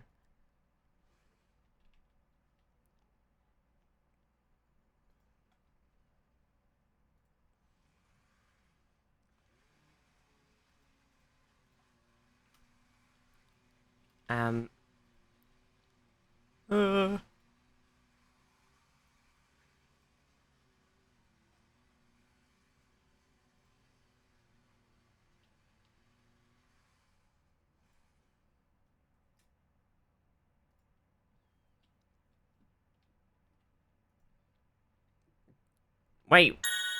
Wait, what happened to Archer? Chat.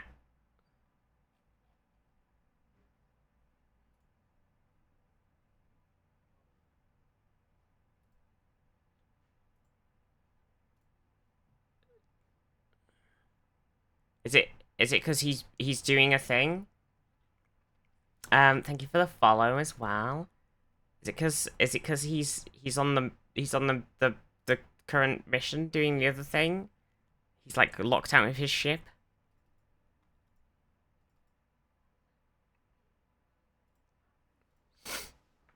He's investigating. I think he must be because he's investigating. He's locked out of his ship.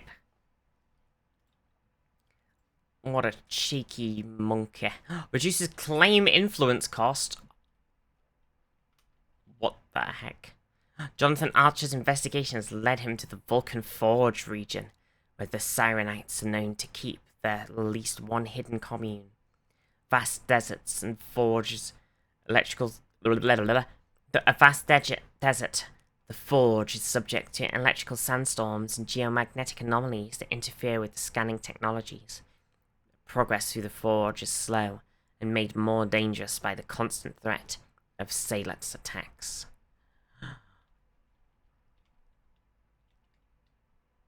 Dun, dun, dun. After taking shelter in an electrical storm, a passing Vulcan pilgrim, Jonathan Archer has made a remarkable discovery. While referring to himself initially as Arif, the pilgrim is in fact Syrian, the leader of the Sarenite movement.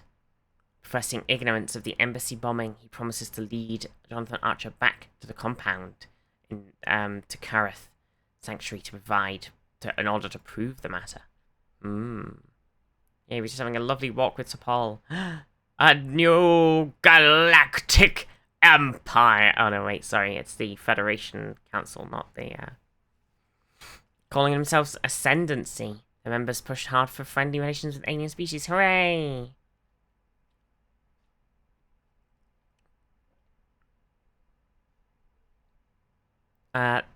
Shortly after arriving at the sanctuary, Archer meets a number of Sirenites who are together working with Siren to attempt to explain the nature of their movement and how it rejects violence.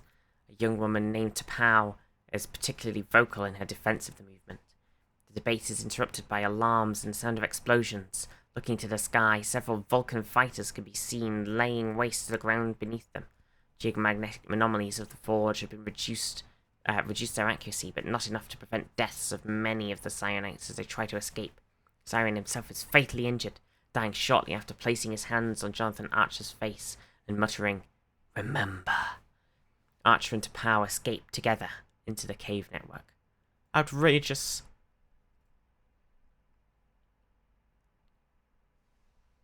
He's definitely mind melded him. He's given him his what's it called? He's spocked him real good. Spocked him up real good there. His Katra. Need some advice? What's more logical for a post-apocalyptic start? Totalitarian humans or democratic humans? I suppose it depends on how your RP spot me up before you go. I suppose it depends on like how you're RPing it really.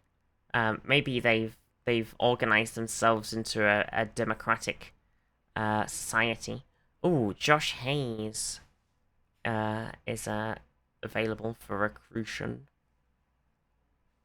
Josh Hayes.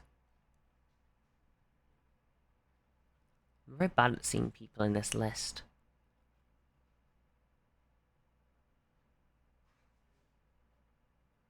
They're definitely not in this list.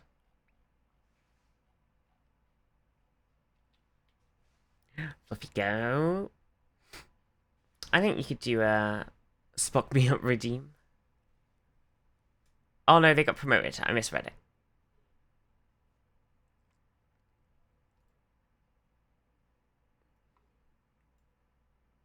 Okay, we have an admiral and a general who are just, like, not doing anything right now, but that's tough. I think you could definitely do some cool stuff with both. I think you might just have to do a dice roll. Archer has experienced a number of visions following the attack on the base, knowing that Saren carried the Katra or soul of Surak, now transferred to himself. The mental toil is heavy. T'Pau reveals the underpinning of Saranite faith is the Kershara, an ancient artifact said to contain the complete writings of Surak, thought lost to time. With the Kershara, T'Pau argues that they can prove that the Saranites' peaceful ways to Vulcan High Command. Jonathan Archer offers his help to locate the artifact. Oh. Yo! Wait, they're gonna do it with us? Will they be in charge if we do it like this, though?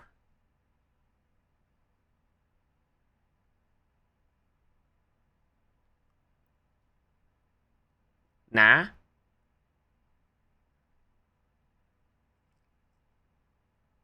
Rotates per normal. It's beginning! The Vulcan High Command and United Earth signed a Treaty of Federation. As the founding members of the Cosmic, they will now face the future as firm allies. It's a great day. It's a great day. We formed a coalition. Okay. Well. I think we were about to find out who these people were, and then, hey, we made the NX series ships properly.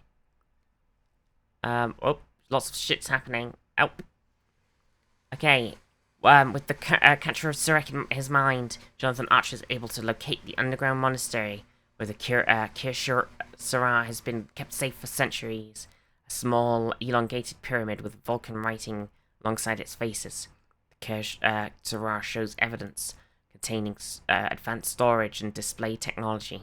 T'Pau argues that the only logical course of action is to now present the Kirshara to the Council of Ministers and argue their innocence. Archer instead suggests that perhaps the Kirshara would be safer off-world, arguing that they should locate a shuttle, and return to his ship in orbit. Oh. Take it to the capital, or take it to Earth. Well, taking it to Earth seems like a mistake. Take it to the capital, YOLO. I picked take it to the capital, YOLO. We'll see what happens. Losing Federation XP. That's not good. Let's assign one of our envoys to it. Well, now we no longer have to have our envoy improving relations necessarily with the Vulcans.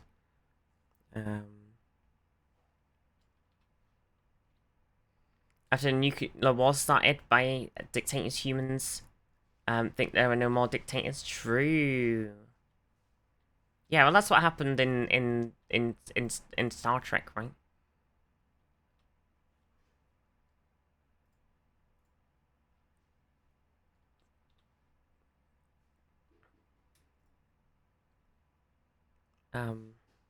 So are we in our federation? Who have we got in our coalition? It's us and Vulcan High Command. So if we can pull in either the Tellarites or the Andorians, it'll form the Federation. Oh, the Tellarites are very unhappy with us. That's very irritating.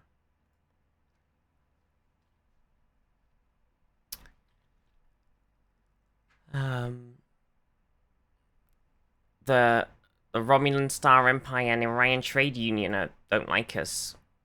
I don't even know who you are. We do know who they are though now. Oh, our engineering teams have successfully analyzed the wreckage of the alien probe.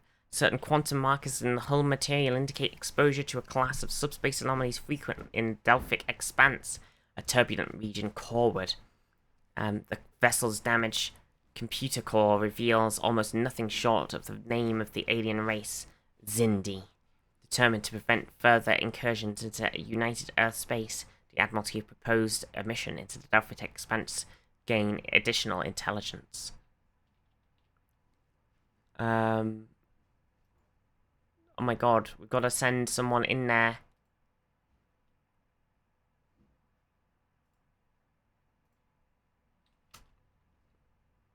Where are the Borgs? They're around. Oh, they're around.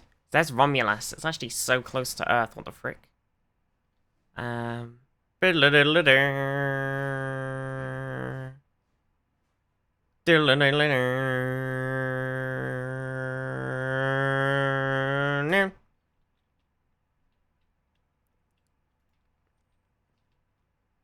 then Orion is just here. They're also really close to us as well. Jeez Louise. Didn't realize we were all, like, kissing each other. Mwah.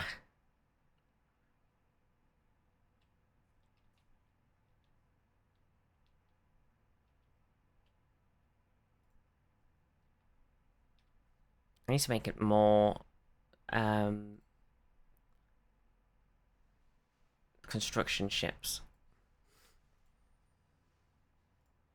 Oh,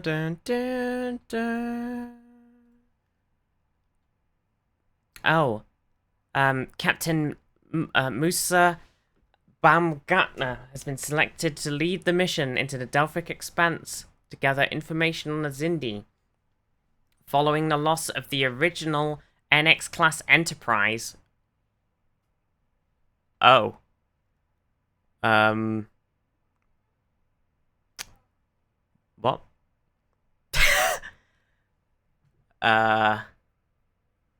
What? What? What? Sorry? I'm sorry. Hang on a second. Sorry. I think Archer just forgot. He left it parked. Sorry. It's just. I think he forgot. Actually, it's just they left it parked here around Vulcan. It's just here. Archer just forgot where he left it parked. I found it. Hang on. I've got Ambassador Soval on the phone. Hang on. He said the Enterprise he's got a lot of parking tickets. It's been left parked in orbit of Vulcan, actually. He said the whole crew has been on holiday and nobody came to pick it up. And he was wondering where everybody went. It's supposed to be towed. But apparently, yeah. So apparently, we've lost the original Enterprise. So, you know, a new Enterprise has been given to Baumgartner to command during the expedition for some reason. So that's okay, I guess. So,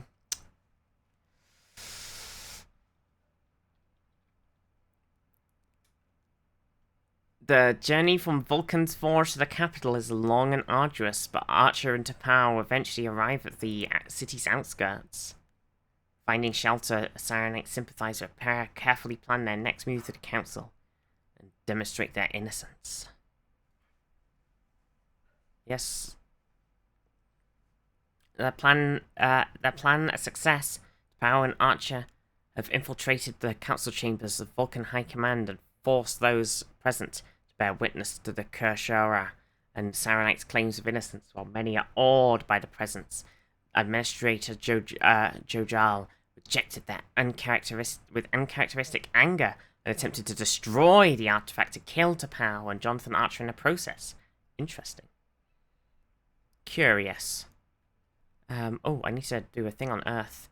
United Earth investigator Archer is tasked with uncovering the truth of the embassy bombing. Has been instrumental in revealing the innocence of the Saranite movement and Vulcan authorities and claiming Kershara artifact containing the complete writings of Serac However, the Vulcan people absorb and deal with this information now is hard to gauge, but Archer has completed his task and will be returning to service. Excellent. Good, good. We don't have any research things. We don't. That's kind of annoying, isn't it?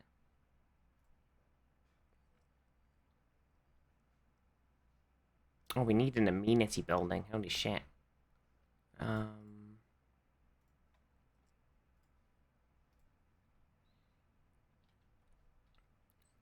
Vulcan High Command has walked itself back from the brink of civil war by lessening restrictions on its Saranite minority. Are we still losing Federation XP? Oh. Somebody needs to assign another envoy, and it can't be me, because I need my envoys doing other stuff. Shit the bed. Oh god, please, there's so much stuff happening.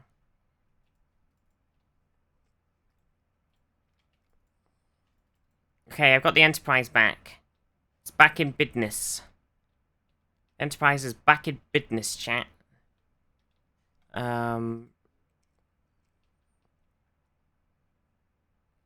Okay, what have we got to do? We don't currently have to do anything.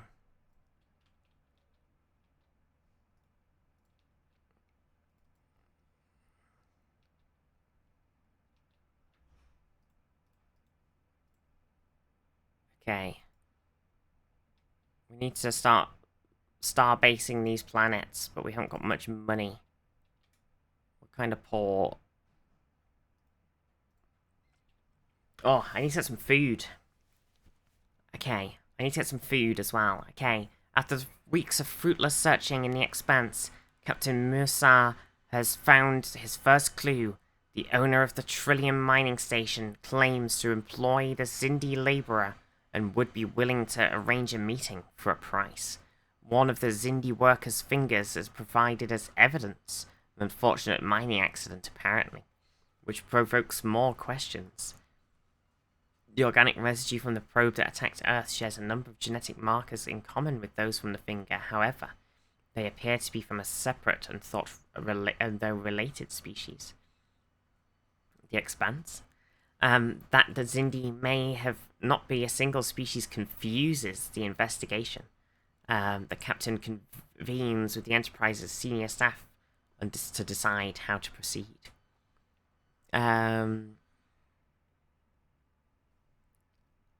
Let's meet with the Zindi worker. We could buy it with a worker's contract. Bam. The administrator appears surprised that the captain would meet his price, but agrees to transfer the worker to the Enterprise, and after payment is made in full. After being brought to the Enterprise, the worker, a male named Keswick, expresses his gratitude at being freed from what he describes as slave labor in the mining facility. On questioning, Keswick appears to know nothing of the attack on Earth, but does confirm the location of the Zindi homeworld, and that the 6 separate species of Zindi evolved there. Having provided this information, Captain agrees to transfer Keswick to a passing cargo vessel, which agrees to take him on as crew. Set a course for the Zindi homeworld. Set a course!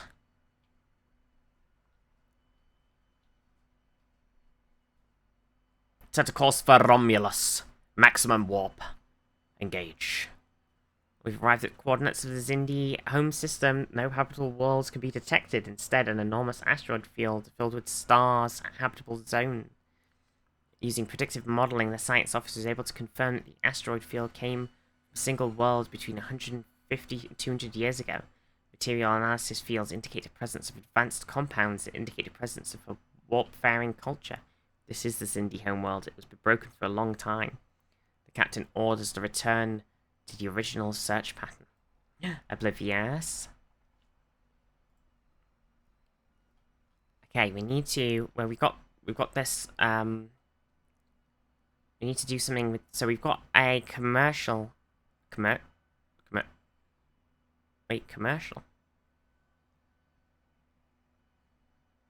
We've got a tech generator place. So we need to start designating other things. So we need a colony to make us some... Annoyingly, we don't seem to be able to tell the colony to produce automatically a bunch of lovely industry alloy stuff. Unless industry just does that. It does say it kind of does that. So if I tell it to do that, maybe I'll do that. So I've named mine as colony and industry. There we go, got gravimetric manifold, anomaly research speed increase, bam. Oh, the Andorians love me. They love me a lot. And I appreciate it. We can offer them, oh, the Vulcans will love if we give association status to the Tellarites.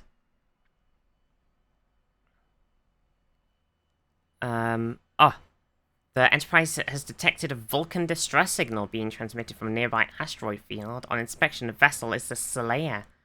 It's heavily damaged and not responding to hails. Boarding the vessel. The captain confirms the team make contact with the crew, attempting to effect repairs. Deep in a Vulcan ship, several Vulcan crew members in a frenzied state ambush the captain's team, forcing them to take refuge in the Slayer's control room. Analyzing the bio readings from the Vulcan's officers stunned unconscious reveals psychotic effect is caused by exposure to Beryllium-D, which pervades the asteroid field. Investigate a possible cure. The captain orders the Enterprise medical staff to exhaust all options to provide a cure to the psychotic Vulcans on the Slayer, while the away team reinforces their position in the control room. Nearly a day passes before a series of potential cures are provided. However, all require testing. Selecting the most likely antidote, the medical team distribute the concoction to the neutralizing agents to all life support umbilical connections. Within minutes, the select team are unconscious, allowing the away team to exit the control room. Several hours pass and they begin awakening again, showing no signs in their previous behavior. Surviving senior staff express their appreciation for the Enterprise's efforts, promise to petition the Vulcan government to assist the United Earth search for a solution to the Xindi crisis as soon as their Slayer effects repairs. Pog. Yes, Slayer! So we can't invite them to the coalition because the Vulcan High Command votes no. Oh, it's this same situation again where the Vulcan High Command... Basically, I can never invite anybody to the coalition because the Vulcans will always vote no. I just have to wait for the Vulcans to invite everybody to the coalition because I basically can never invite anybody on my own. Oh, a dilithium manufacturer. Yes, absolutely. Absolutely.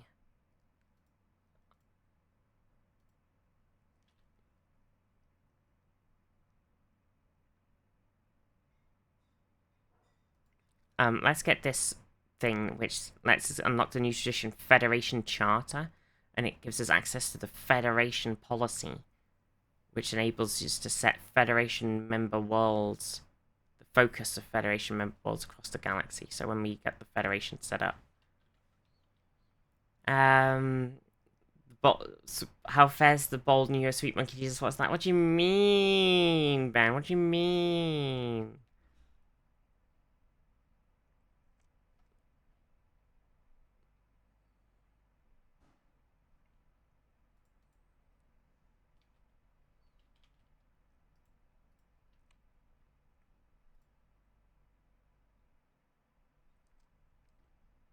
There's an ape on screen? What do you mean? Months of investigation have led the captain to a Xindi mining colony where chemicite, a key element used in the Xindi probe attack, is being produced in huge quantities. Mines appear to be small settlements with layouts suggesting civilian use. With enough time and materials, we could fashion a series of explosive charges that would destroy the chemicite mines and avoid damaging civilian structures. But any delay could allow the Xindi to collect more for their next weapon.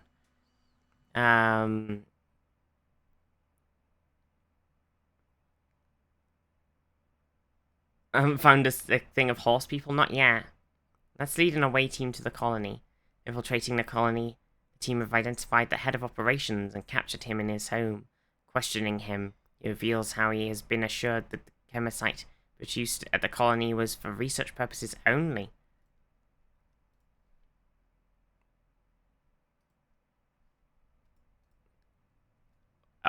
Oh dear. Okay.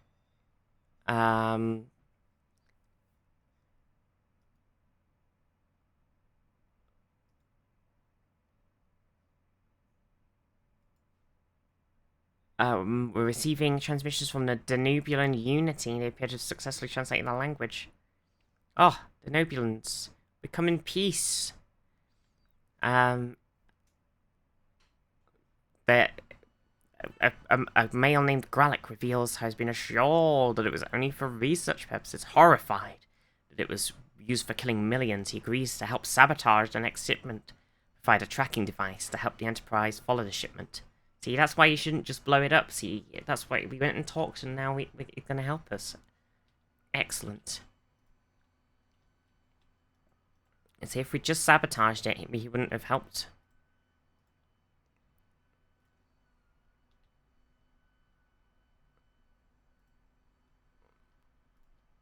That's what you get. See, you gotta ask for help.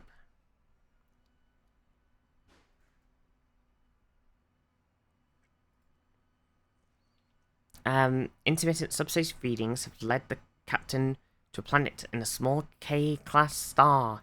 Essentially, the planet is inhabited by what appears to be several thousand humans and a small number of unknown aliens. Send a landing party. Architecture and farming methods are consistent with those used in the late 19th century North American West. Our mission is to explore strange new worlds. We can't just ignore it, chat. They spent several days infiltrating the primitive civilization, learning that the humans in the colony were brought to the world centuries ago by a race called the Skagarans, who subsequently overthrew. The captain is troubled to learn that the surviving Skagarans now live in conditions little better to slavery.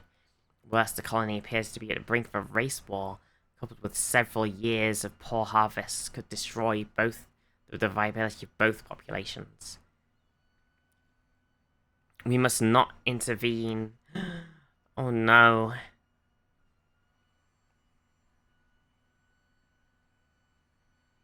We mustn't intervene. General Order 1, which doesn't exist right now. Our policy is not to intervene. But they are humans. That's true, and they were taken. They were brought to the world. That's true, they are humans that were brought, but they have... No, but they're still... No, but still, that General Order 1, they've been brought here and they have no knowledge of Earth. They've lived here for centuries and evolved on their own and lived their life here. They've got no knowledge of our warp capableness.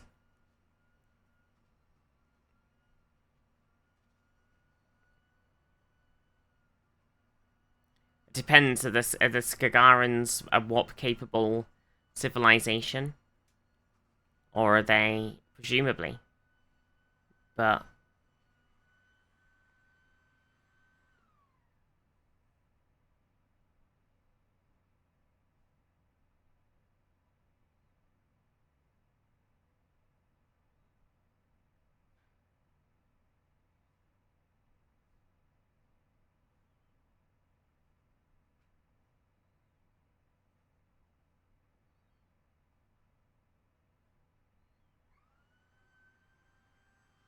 Well, because the Skagarans had to have been warp capable, I'm gonna intervene.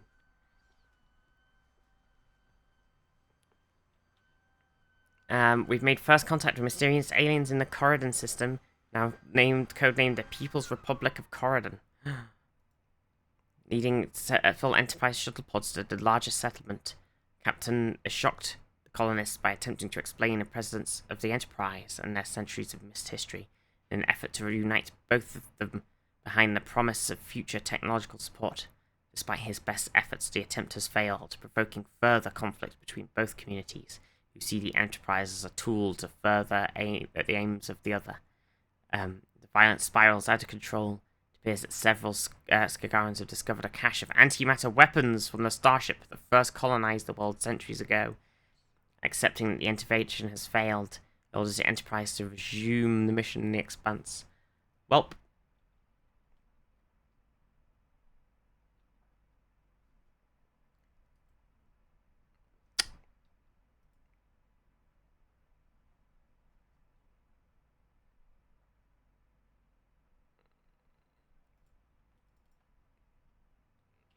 I think we should make a rule. We should call it General Order 1. We shouldn't interfere with worlds. Having followed the Chemisite shipments, look at Shran. To nearby system, Enterprise has encountered an Andorian vessel, the Kumari, under Commander Shran of the Imperial Guard. Shran offers the Kumari's services to assist the Enterprise, insisting on sending... Wait, the Enterprise? What are you talking about?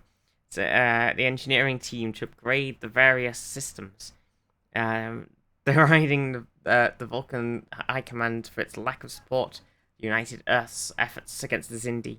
The captain can't help but feel that there's more to the Andorians' presence in the Expanse. While the two vessels sit at the edge of the system, their sensors detect a massive energy discharge in the inner asteroid belt as a dwarf planet is vaporized, further confirming the threat of another Xindi weapon. Accept the assistance. Accepting the assistance of the Andorians pleases Shran, whose crew spends the next days upgrading various systems aboard the Enterprise. The captain and Shran devise a plan to capture the prototype by using the Enterprise as bait to lure the Xindi patrol vessels away and allow the Kumari to beam the weapon aboard and disarm it. The mission is successful. The two vessels rendezvous in a system's autocloud to jointly investigate the workings of the weapon. Several undetected safety protocols are tripped, however, and both vessels narrowly avoid the destruction as the weapon triggers an overload of chemisite-laced energy emitters. The Kumari is heavily damaged, and Shran is forced to accept the assignment of a small contingent of Enterprise engineers to help the vessel limp back to Andorian space. Initial scans of the weapon reveal a number of potential weaknesses, however, no clues as to location of any further prototypes. And how tricky happy with nukes or the form of reckless violence world humanity leaders would be if alien species made contact.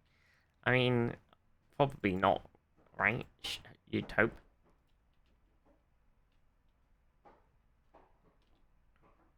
You'd hope. I really need to expand, and I also need to settle all these goddamn planets. I also need to make some lunch. I need to make some lunch, chat. Deep Strike Commandos.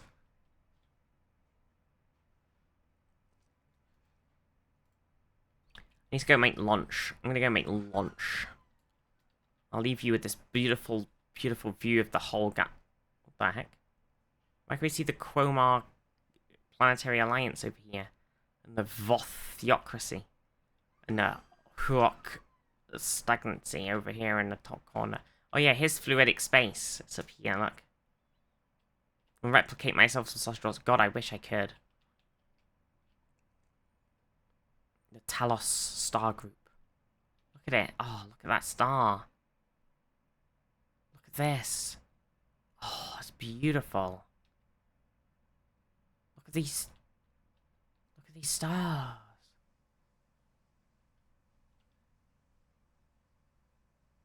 It's beautiful.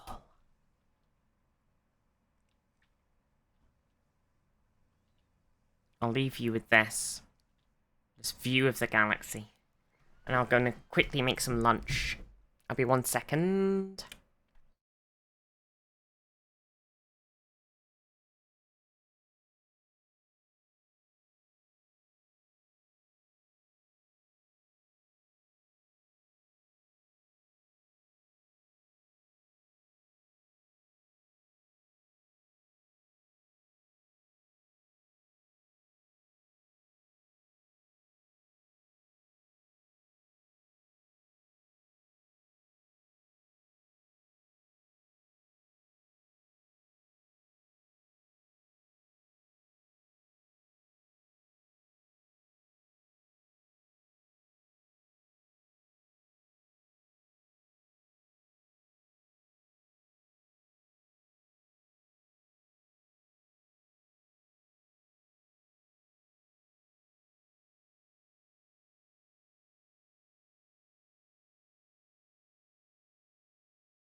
Wah, wah, wah, wah, wah. How you doing?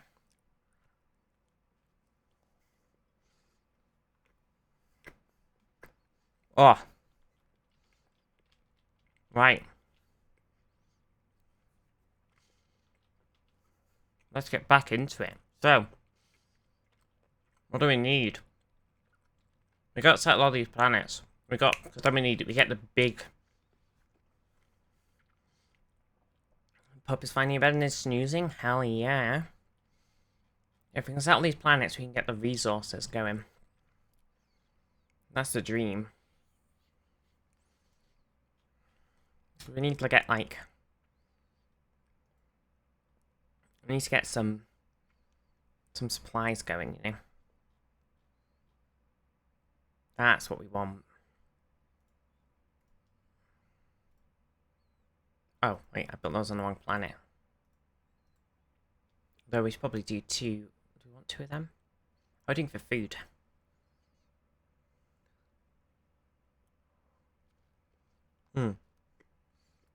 Well, that planet food colony. The bread basket.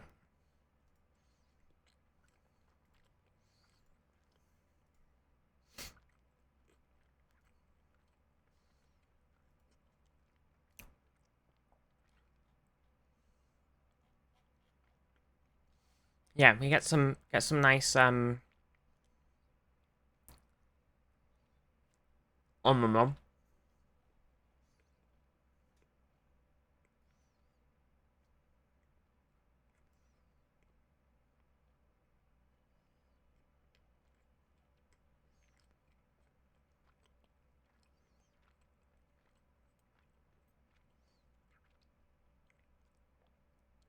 Where's that other thing gone? It's only working on that other planet. But it's the same planet. It's weird, isn't it?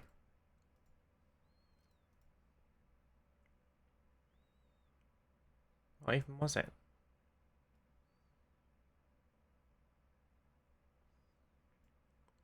Sus.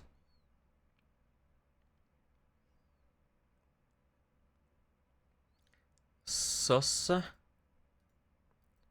Confused. It's like building something. So many buildings. So many buildings. So many buildings. Oh, I'm very tired today, chat. I don't know what it is. It's really got me. Oh.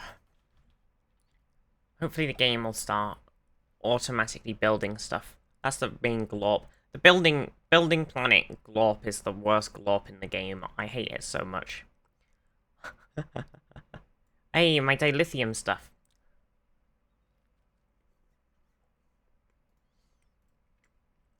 Okay. Uh-oh.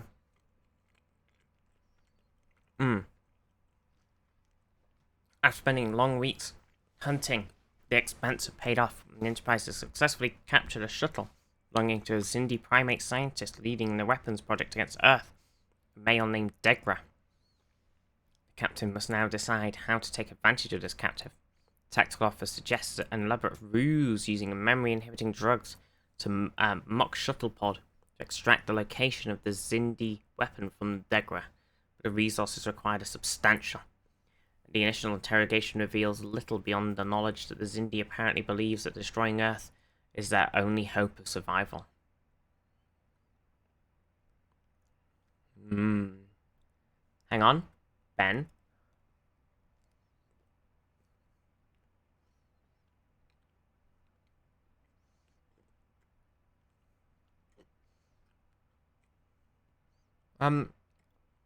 We'll free them as a symbol of goodwill.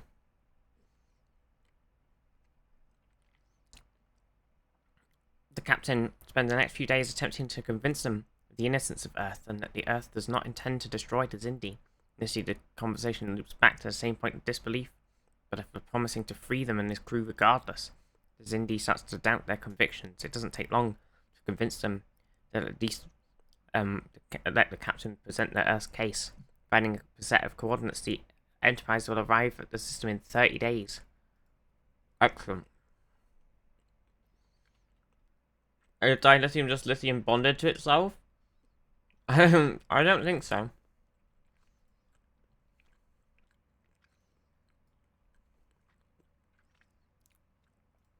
The Enterprise arrives in the Azati system, almost immediately being fired upon by many Xindi warships patrolling the area. The attack is soon halted as a squadron of Xindi primates and Xindi arboreal ships forms a protective escort around the Enterprise. Intense bursts of communication are detected back and forth with various Xindi vessels until the last shuttle docks with the Enterprise, and a Xindi primate security detachment offers to escort Captain Mercer to the Xindi Council chambers to present his case in person. When the captain presents the evidence to the Xindi Council providing Earth's innocence, Xindi fears that Earth would seek to destroy their species as shown to be a fabrication of the transdimensional beings who themselves have created subspace instabilities in the Delphic expanse to allow the region to become uninhabitable to their kind. The primate and arboreal representatives are convinced the aquatics are demanding more time to consider their response, however. The reptilians and insectoids are enraged by this. Seizing control of the weapon, the reptilians and insectoids launch their device on a direct course with Earth, while the Enterprise races to catch up with it. The Xindi weapon has entered the Sol system, and with the escort of several ships, if it reaches Earth, the loss of humanity will be catastrophic. Oh, chat! There's a weapon in our Sol system! Oh, shit! Oh god, we're gonna die! We're so fucked!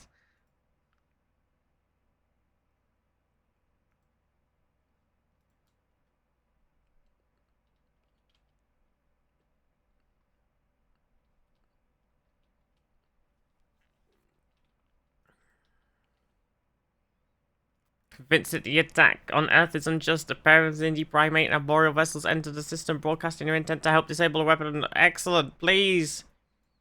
Fully repaired, the Vulcan Starship Slayer enters the Sol system with orders to help the Earth, please!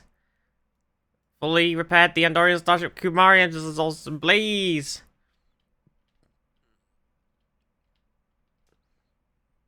It's not enough!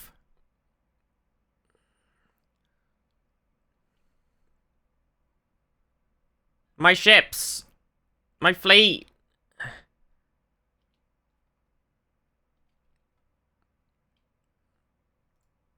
My poor fleet! My poor fleet, chat! Help! Help, friends! Help! Kamari, please! Help! I'm getting destroyed. Please. Everything, attack! Attack now! Go! Go! Friendships, please! My poor fleet! It's in tatters.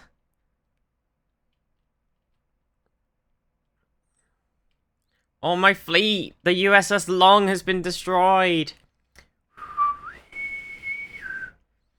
The bosun's whistle.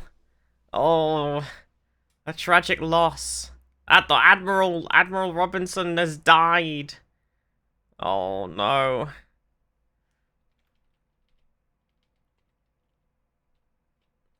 The Admiral.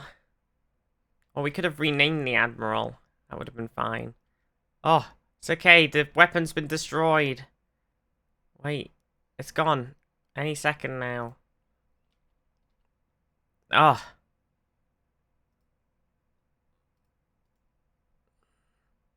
Any second now. Oh, Jesus Christ. It's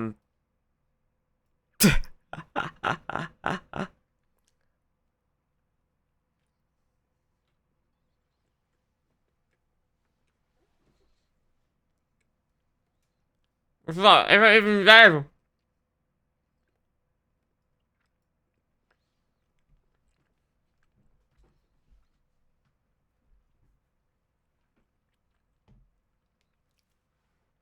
There's just 6 other things happening. It's still happening.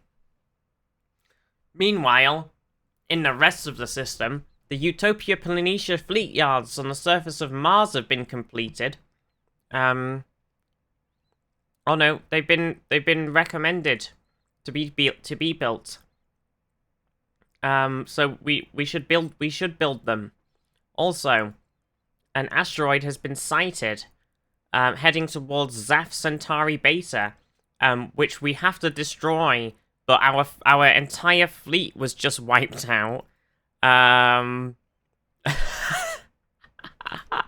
it's currently engaged with this with this other ship. So if you know, that's not good. Also, after a long time in the depths of space, Archer has begun to find it hard to recall his original purpose. The lives of the crew of the NX-01 have become rote and routine.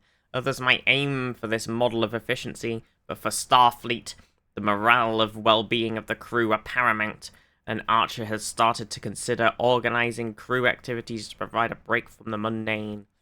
A worthwhile initiative. Okay. Right. Okay. Okay, so I need to keep that open so we remember it exists. Let's get back to watching this.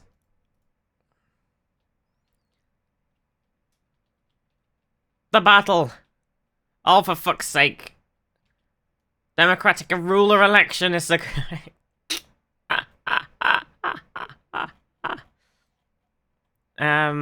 Okay, so we can vote someone in to be Prime Minister. Well, Samuels isn't looking too hot. I honestly don't really care who's in charge. We could vote Archer in. We can make Archer President. Prime Minister. Prime Minister Jonathan Archer.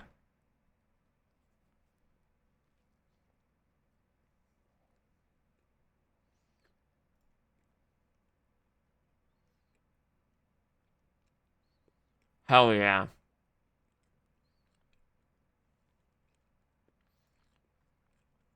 I'm doing it.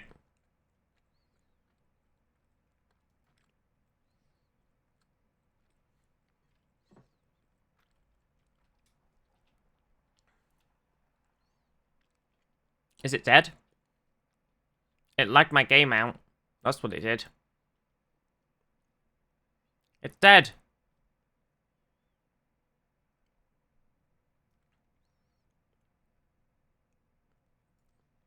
The Xindi weapon has been destroyed. The efforts of Starfleet cannot be overstated.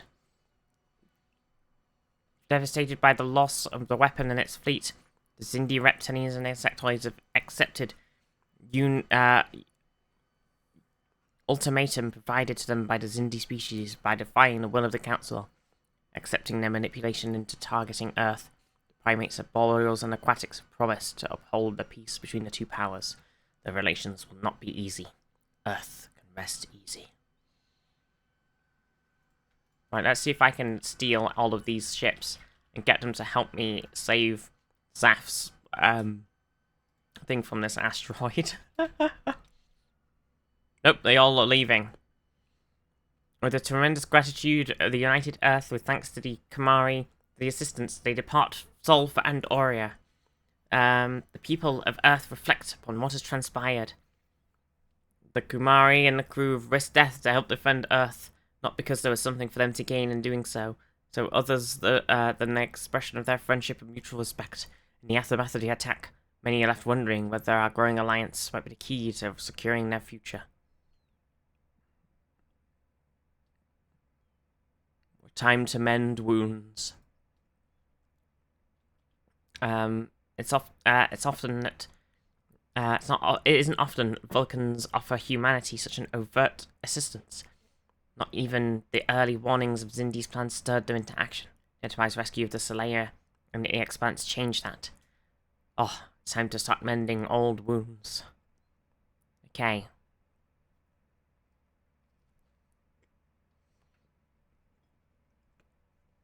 Okay. So, a distress call had been detected originating from Kappa Thanasis. Got to dispatch a rescue mission. Also, the Zindi have seemed to have stayed so far. They're gonna help us save Zaf.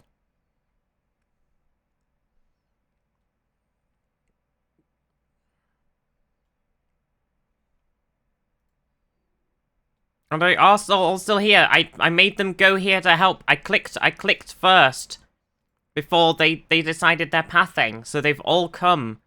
Look, I told them to go and help before they started whatever they were gonna go and do. So they've all come.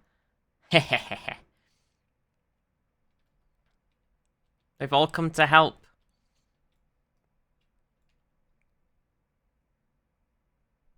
Oh.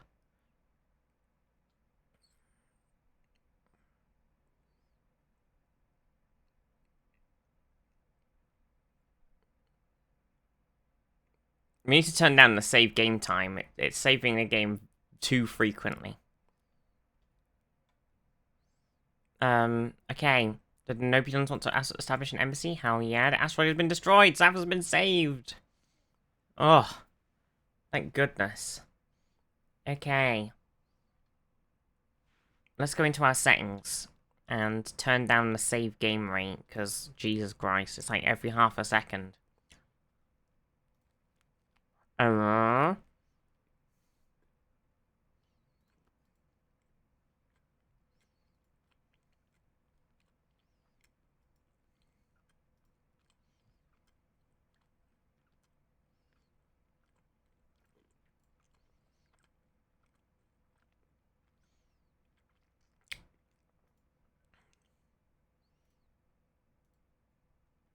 Well, we have no influence.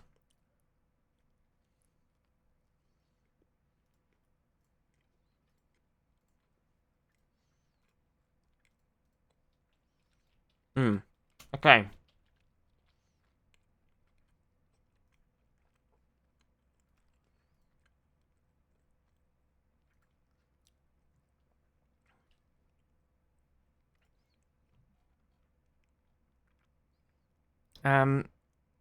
So we can't invite them to the coalition because the Vulcans don't want them to join. Very irritating. How do the Andorians feel about us? They're going up. It's going up. They're nearly at a higher thing. We should be able to offer them association status next turn. Is the mod better? It's got it has like a lot more. It goes back further. It starts at the very beginning, you know.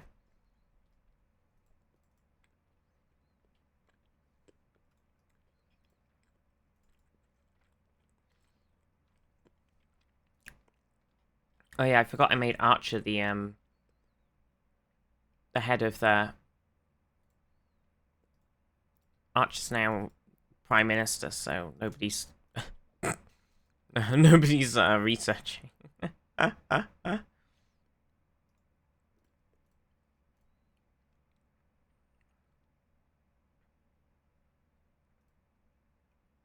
We need more envoys. We've got a real envoy problem.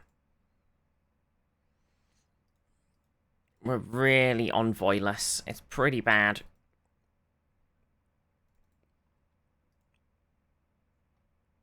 We're really influenceless as well, which is really bad. Okay.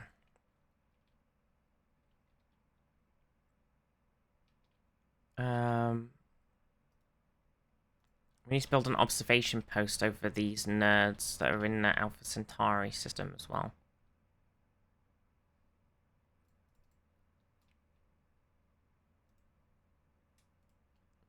Some Riker as an envoy? Yeah. We need some envoys. Oh, arriving at That looks very Romulan. Arriving at Copa Fornacis 2, the source of distress call appears to be an aperture of a small wormhole. Attempts by the Franklin to make contact with the originating vessel are hampered by extreme Vetrion interference. Worse, the wormhole itself is under half a meter in diameter, preventing even a shuttle from traversing its indeterminable exit point. Wormhole experts aboard the Franklin believe a polarized Vetrion beam might be configurable in such a way as to allow a wormhole to be stabilized enough to initiate communications, but cannot guarantee the technique will be perfected before the wormhole dissipates. It's like the one in Voyager, where they were able to send...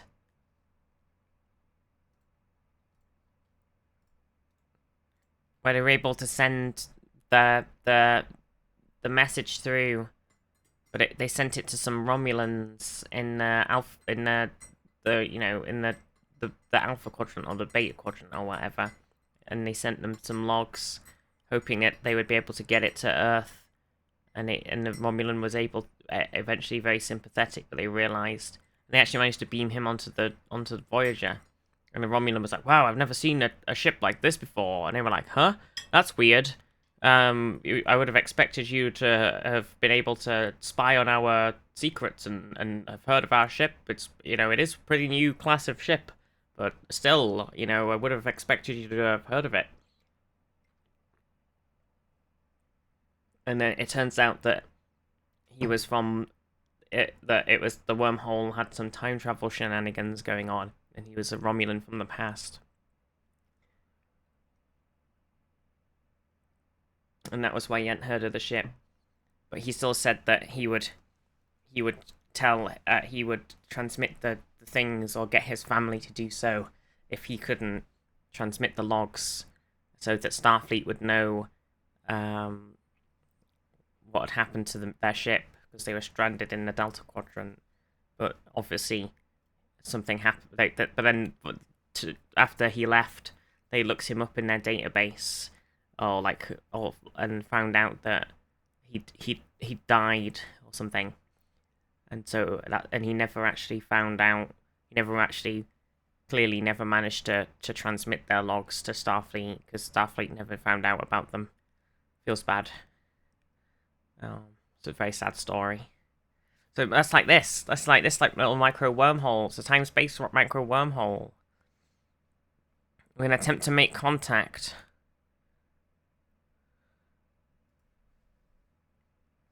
Attempts to make contact, and the vessel on either side have proven disastrous.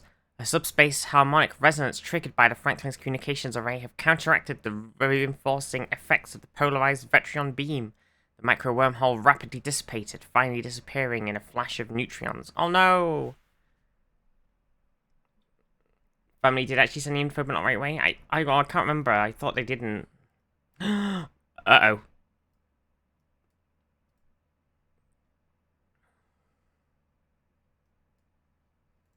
The back alleys of Earth's major cities have been safe for many decades since the formation of United Earth. Increasingly, however, the presence of aliens on Earth have drawn the ire of reactionary elements of the native human population. Recently, a Zindi primate was found violently murdered in the African Confederation city of Mogadishu, following a wave of violence directed at non-humans. The Zindi Council Authority have expressed their alarm, with Chairman Douglas personally contacting Prime Minister Jonathan Archer to express his dismay over the Zindi Primation people. Investigate things like this will not be tolerated.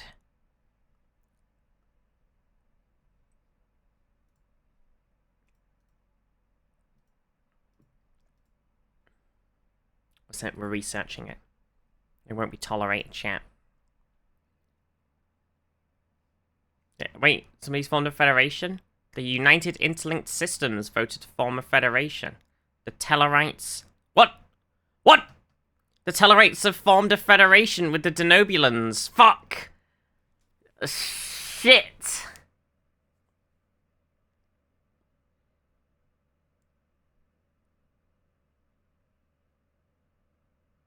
That's the Vulcans' fault, because they wouldn't let me invite the fucking Tellarites into the Federation, those fucking bastards. Fuck's sake. This is why I hate the Stellaris. I fucking hate the Stellaris system. I hate it. It's the Stellaris system's fault, not even the mod. It's the Stellaris system. The fucking coalition system is dog shit. Oh, they won't even oh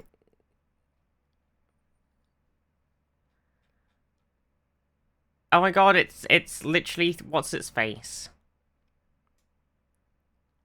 Oh my god, I don't have enough envoys.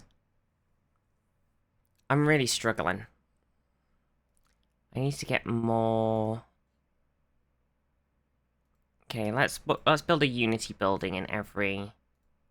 That's gonna cost us though.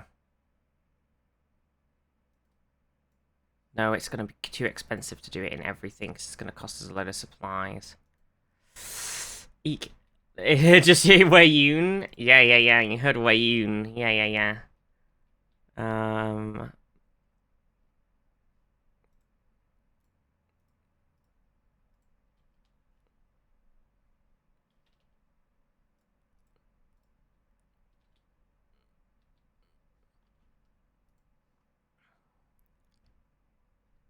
Fucking hell.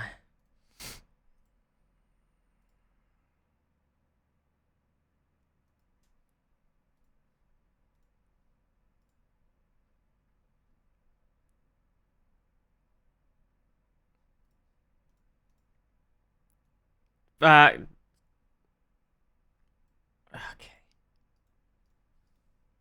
Oh, I can't believe that.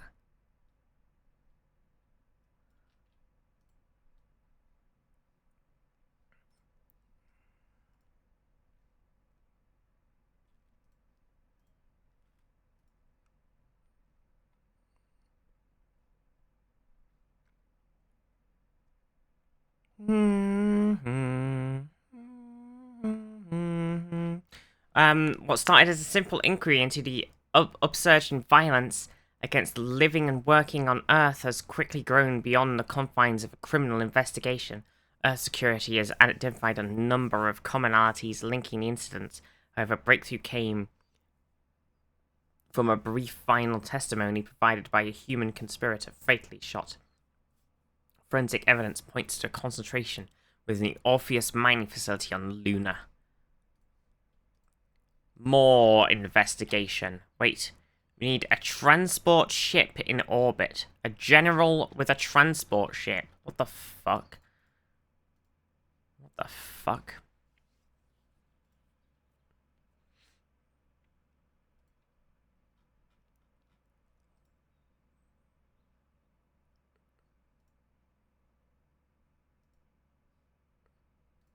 How? What?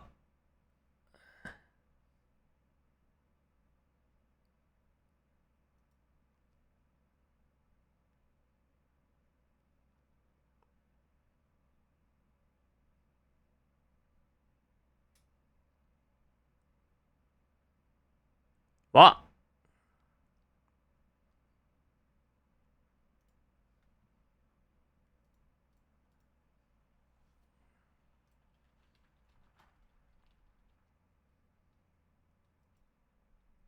Ah, the Saurian League. Our citizens greet you.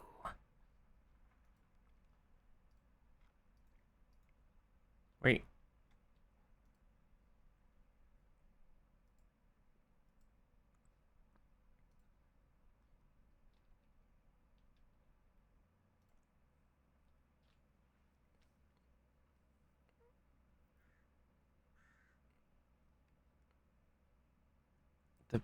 The Benzarian Commonwealth.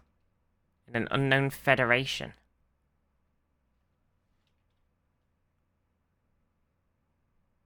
With the Saurian League. And the Bolian League as well, perhaps. Interesting. We're in a bit of a weird place. This is a bit of a weird. This is a bit of a weird timeline.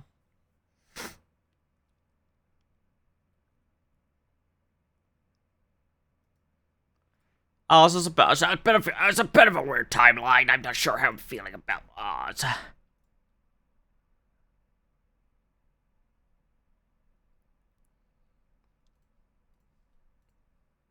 Oh no, the Federation's in a very bad way.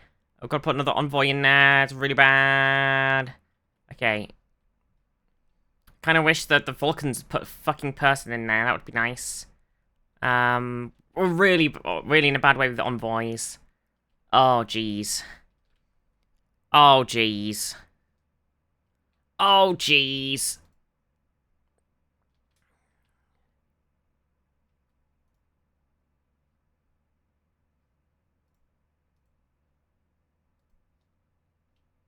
In Earth as well, we need to make... Okay, we've got a transport fleet. Okay, we need to take them to the moon. To Muna. And we need a general present. Fuck my life. Okay, go. And then we need to get one of the construction ships. We need to take it to the Sol system. We need to take it to Mars. Over here. We need to make a mega structure. We need to make them a Utopia Planitia shipyards. Okay, what else do we need to do? We're kind of okay. We need to get these two ship fleets together, and we need to get them repaired.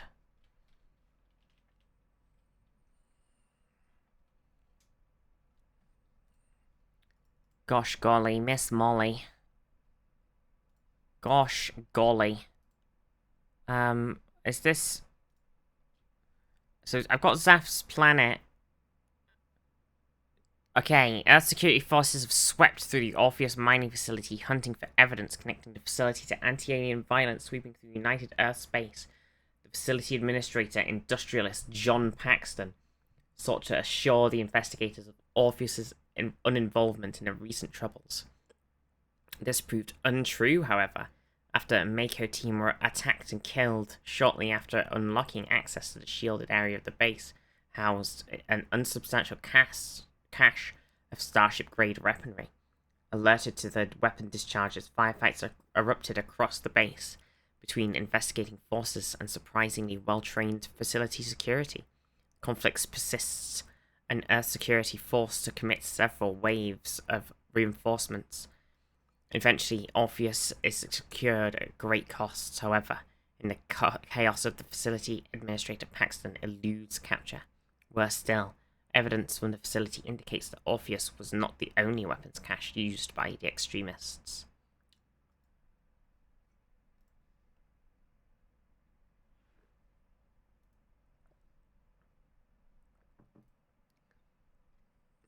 Okay.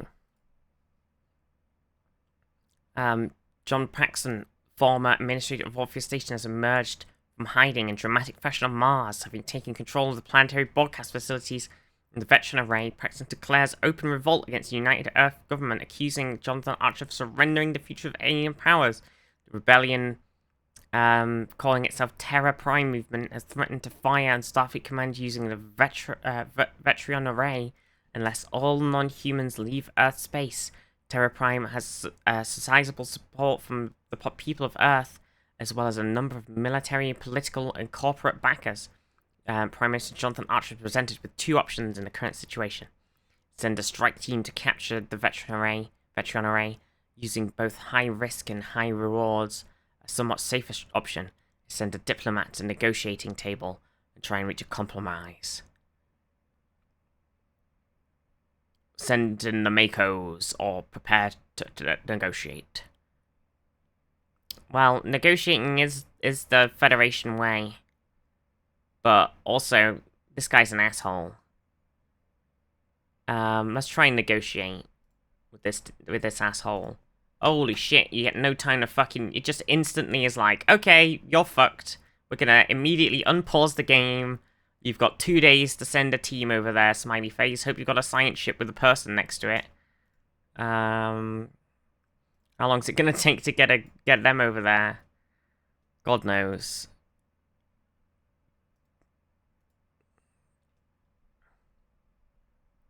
Are we even gonna make it?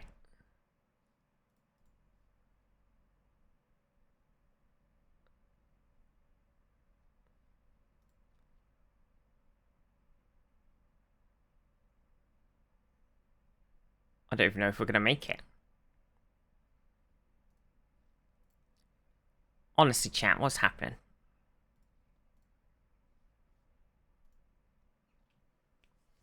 It's gonna be close.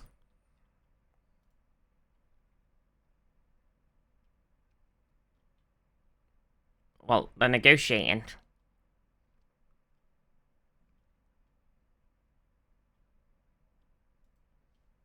Honestly.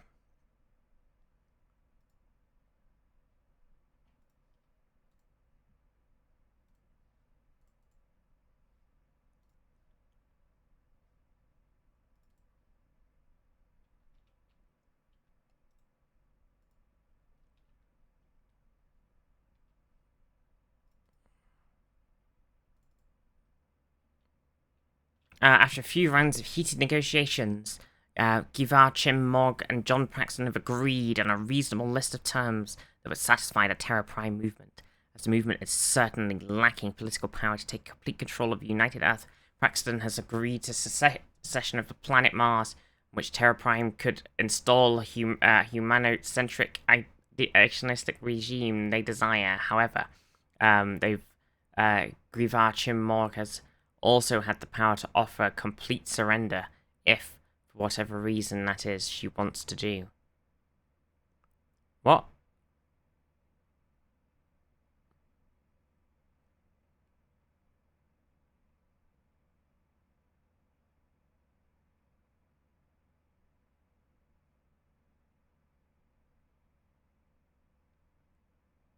What the heck? Chat, I'm confused. What? How have we ended up in this situation? From this negotiation? What the fuck? I should have just sent in the Makos. This is bullshit.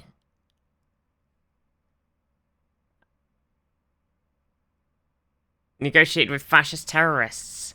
Listen, I was like, I'm sure we can come to a reasonable thing. And then he was like, yeah.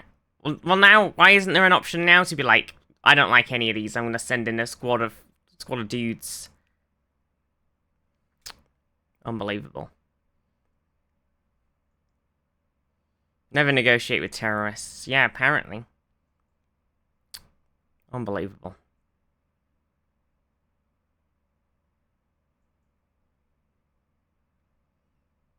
Unbelievable. Unbelievable. No, I want to... Oh, for fuck's sake. Hang on. Hang on a second. Hang on a second. Hang on a second. Let's just load this autosave a second. Hang on a second, chat.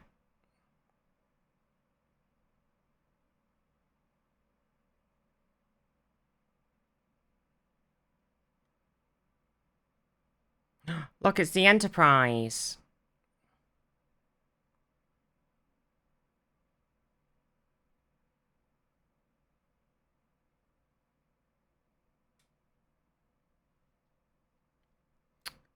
Unbelievable. You know, Bashed. the world could always use more heroes. Vast 6583 just resubscribed for 27 months. Damn, look at that D. Look at that D. Look at that D. What? What? Wait, where are we? Exactly. We only went back like a month.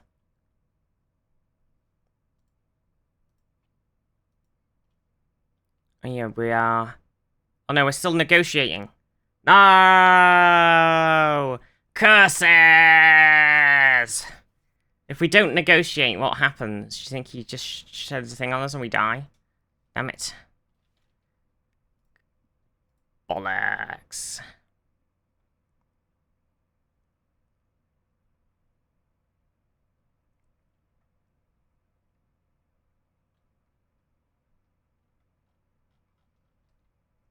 Shit the bed.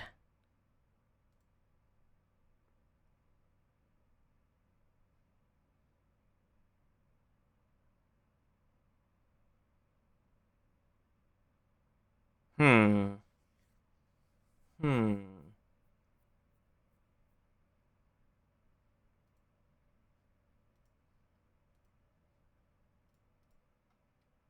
Hmm. Oh, this isn't good. Got very flashy in here. There we go.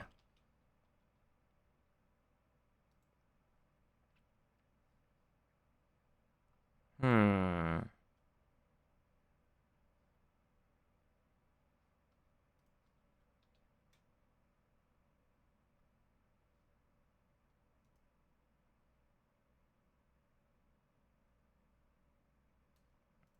Hmm.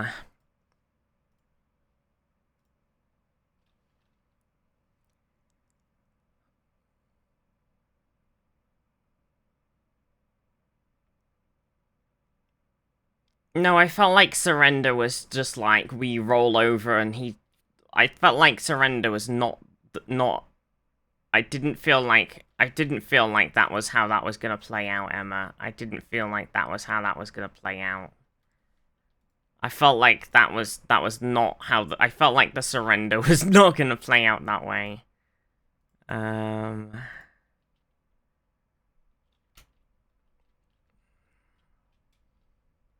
Yeah, I think surrender was I'm literally giving them the government. I'm literally going, here you go, you're in charge now, and then we become the fucking mirror universe government. We're just like, okay, we're gonna roll over and die. And it's just like,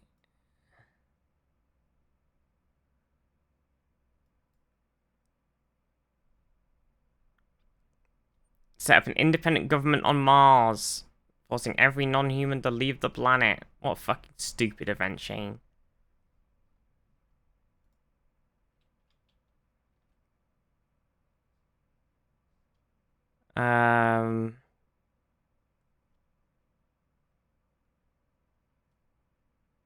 You're supposed to Mako the... Well, I mean...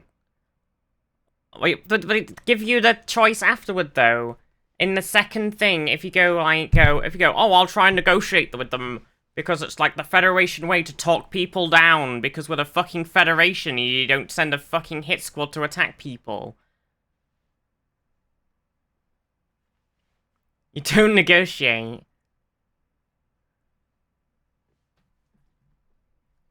Your Earth. It doesn't matter.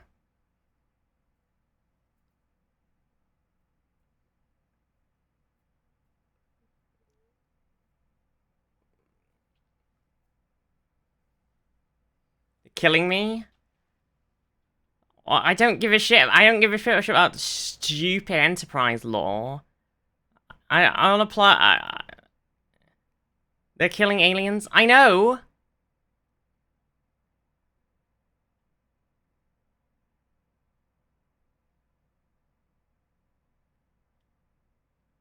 But I go in... trying to be nice to... I'm not trying to be nice to murderers. I'm trying to go in and say, look, I'm giving you one last chance to back the fuck down. Or that's it. That was like the thing of like, yo, back the fuck off, or it's game over, bro. That's the negotiation.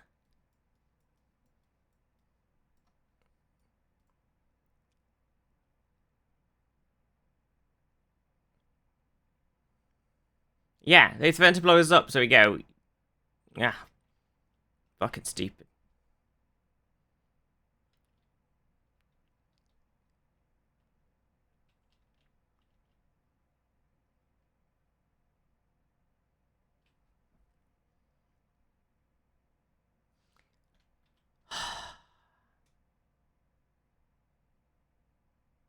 Why did I blow up the Zindi weapon?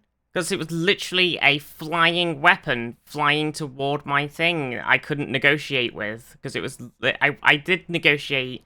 I negotiated with everything until the weapon was literally flying toward my city that I couldn't do anything. I literally had no choice but to shoot it because it was there, and I had no other option. It's not the same plot because I was given the option to do something else. I was given the option to do something different. So I did something different. That was the difference.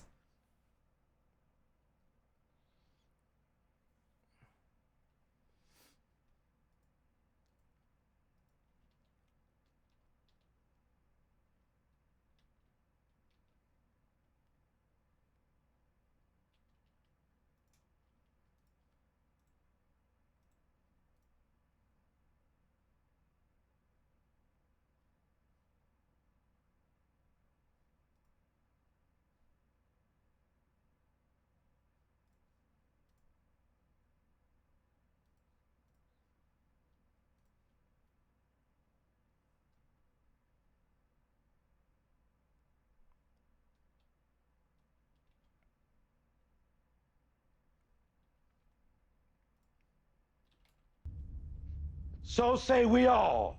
Yes. So Keep for the say 5 we gift all. subs. So say we all. So say we all. So say we all. Tirschtmal just gifted 5 subs.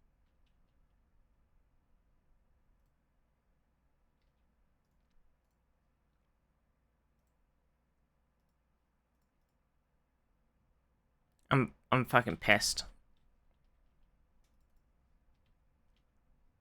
I at least want an option, like, if you start going down that path, to just go like, well, obviously this was a stupid plan. Let's just kill them anyway.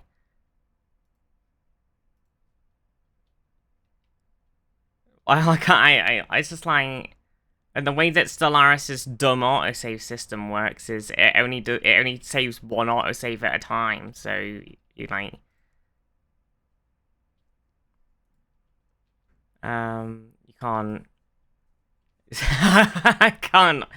I can't change your save settings.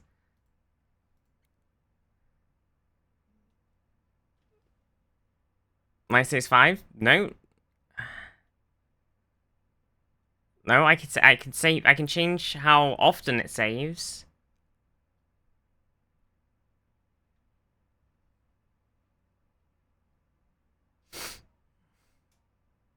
Change it in an ini file. Yeah, there you go. Classic. Classic. Oh, I'm so mad.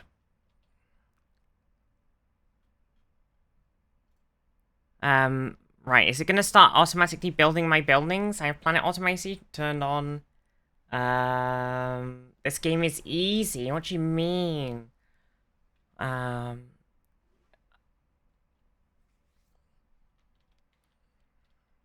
Is it gonna actually start automating my planets? Because that would be nice. Do you know, when I told it to do that, it would be kind of nice if it did it. Oh, here we go. Ascension perk time. So, Mark 25 warp sensor. Fleet maneuvers is sublight speed. Diplomatic core is 5 available envoys. Huge space fortresses. Starbase expansion, which is megastructure build speed as well. Magic make the sanest man go mad. Research speed and research alternatives. One vision is monthly unity. And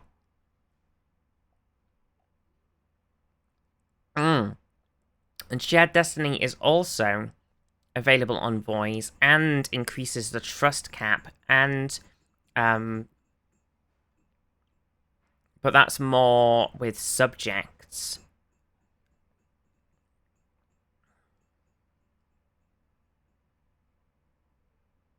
Should just be a thing you should have 5. I only had 1 though. There was just 1. There was only the 1. Transcendent learning, aesthetic living, which would be pretty nice because we do have a bit of a problem with that. And a free enterprise. What? Oh no, it's just free enterprise. It's not a free enterprise, it's free enterprise. I was just thinking of the enterprise. I was like, what? We got a free enterprise? What the frick? I think 5 envoys is like the dream, right? But you give us the other one that gives you 5 envoys.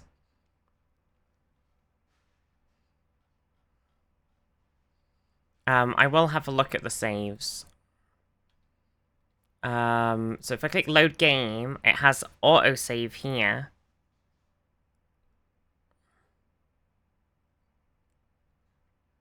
And then that's a different, that was my Iron Man save that I was testing. Oh, on the right. Oh, fuck my life. Oh my god. Oh, fuck my, Jesus Christ.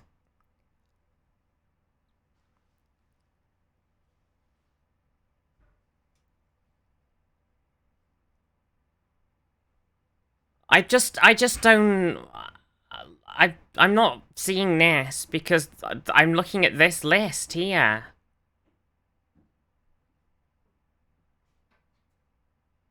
Left side is most recent. I just don't. I don't. I just, I just don't. Listen. I like my UIs in where people make these UIs and they make them not like other games UIs, and so I don't look at them. If you if you make a game with a UI and that UI doesn't look like another game's UI, and I'm just not gonna look at it. You know what I mean? Every other video game has their saves in a line all together. And if you start breaking that mold, then I'm not gonna see that.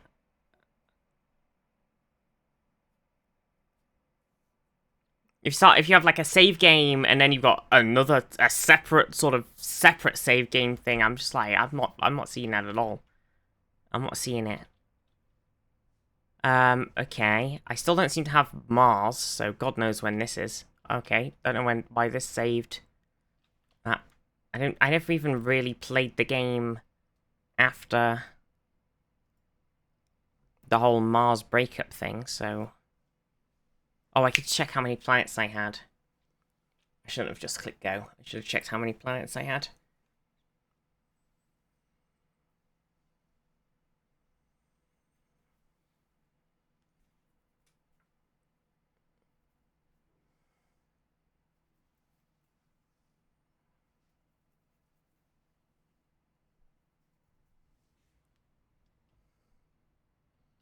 Fuck this cunt, stupid guy.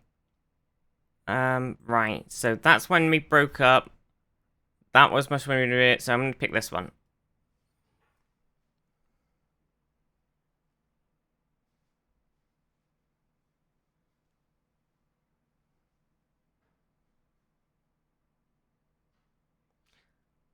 I'm an engineer, not a costume designer. Yeah, I think there's a lot of, like, when games... the photo. When games, like, do things with their UI, or do things with their gameplay and stuff, and they do things that, unlike other games, and I just, like, completely overlook things. And like... I just, like, don't see it. Because I just get so used to how, like, every other game does things, and then I just don't even look for it anymore. Like, I just completely can't see these like... I'm, like, just completely blind to these other things.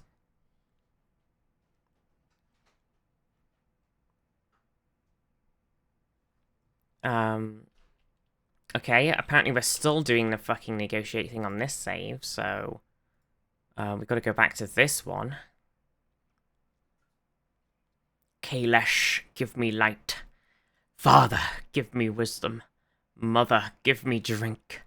Brother, give me strength.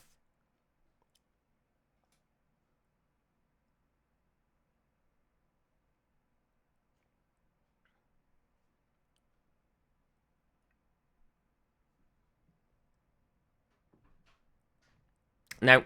Unfortunately, our furthest back save, even though we didn't even fucking play the game, is to negotiate. I think. I didn't even click play after. Yeah. Sadly. We're just gonna have to commit to the decision that we've made and try and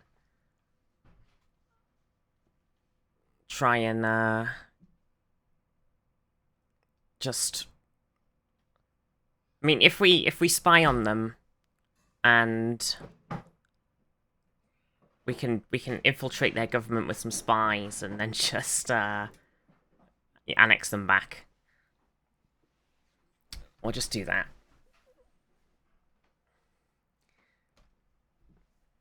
Oh, what a stupid fucking quest line, honestly. I actually wanted to Alt F4. So dumb.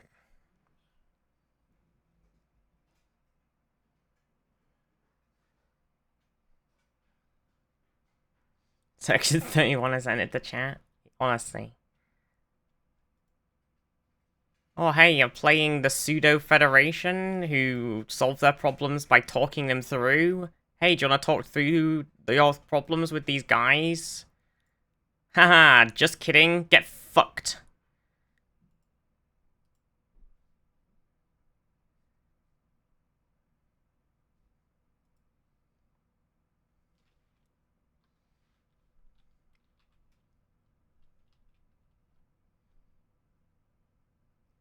The problem is Enterprise solved most of its problems with guns. Yeah, and that's it. But that's why I was like... But a lot of the things that we've had in this so far that have been Enterprise things, they've actually solved them by doing it without guns. So I was like, maybe they solved this one without guns as well.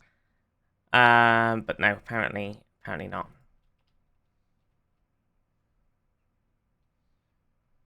Sloan. Yes, good. Wait, have I not got my thing?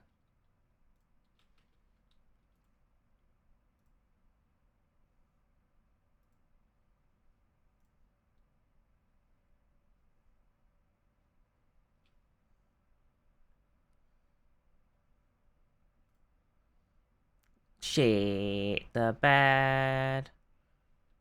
Oh, it's next month. Let it ding over. It's like the show ending plot. Yeah, I hated it because there was like lots of, like, all of the last season had like that plot and like mirror universe-y stuff, and I fucking hate the mirror universe so much. So I just stopped watching.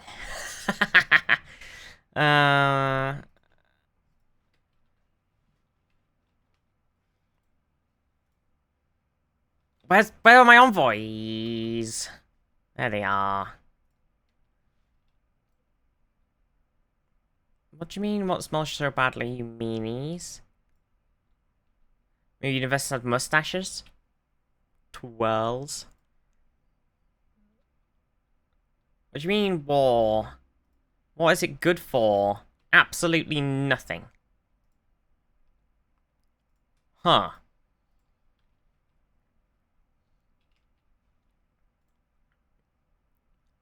Hi, Orions. Would you like to join my super cool, thing? What, Orion's got this cool music going on. It's very distracting.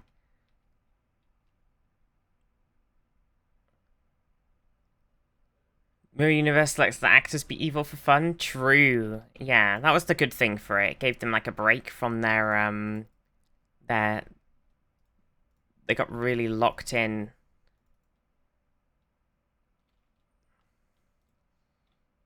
I can still technically build the Utopia Planitia fleet yards above Mars, though, so,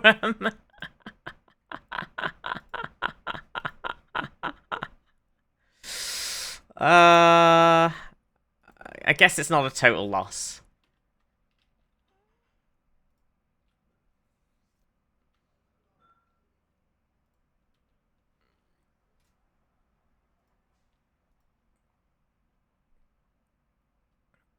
Okay, how does the spying work?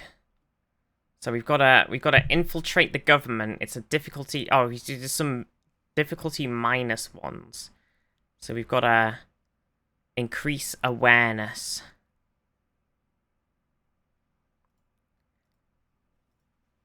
I don't know how these work. I don't know how to make them actually go. How make thing go?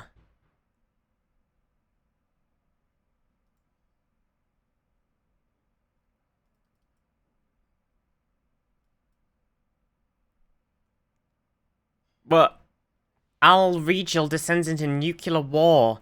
A massive war was recently triggered between several of the largest nation-states of Al Regional. Our researchers were observing safely from orbit until the conflict rapidly escalated into global nuclear exchange. All life on the surface was eradicated, and the entire planet is no longer inhabitable. Oh my god, that's in our... That's the one in Alpha Centauri. They killed themselves. The little planet of people, the Centauri, they wiped themselves out.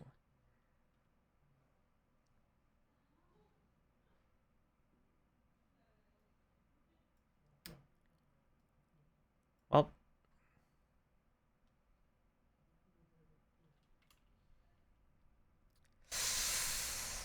Well...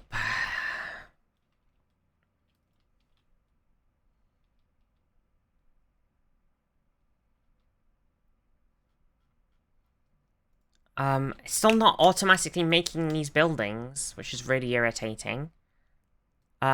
What? No! No! No! No, Vulcan! No! We do not want to declare war against Andoria! No! No, we don't want to do that! Fucking hell! This is not logical! Fuck my life! Fuck's sake. Fucking Jesus Christ. Oh, fucking hell. Oh my god. Honest to God. I wanna make the Federation, but we need to get Andoria or two other randos into the coalition, which with Vulcan here is completely impossible. Oh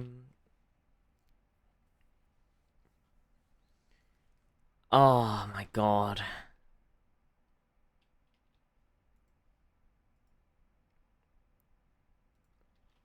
I can't believe this. What are they like?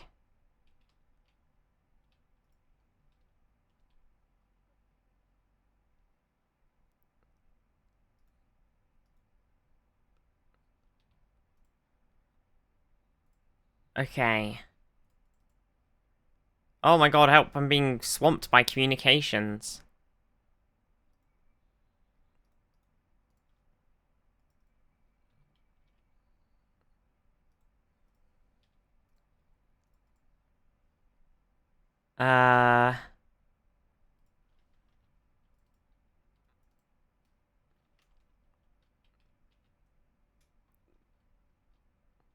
This. Oh my gosh. If you fight, you can force them into the Federation? Technically!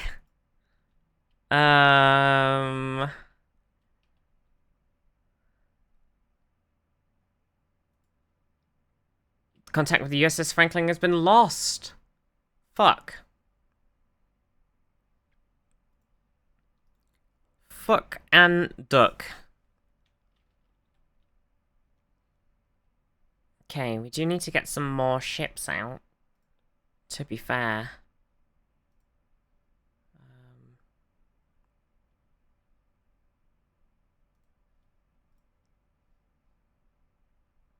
Oh my god, it's the poster! Chat! Chat! It's the poster! Ad astra per aspera. Oh my god. I can't believe it.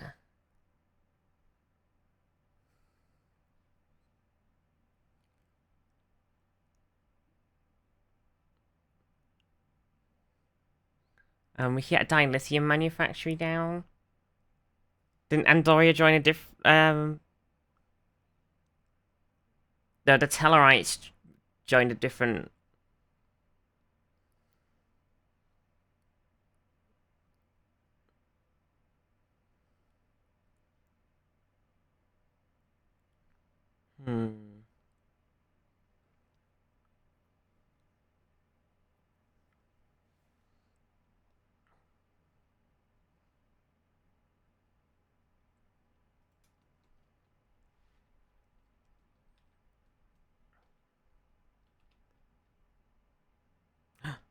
Bolian refugees fleeing from the Romulan Star Empire have arrived on Zaf Centauri Beta.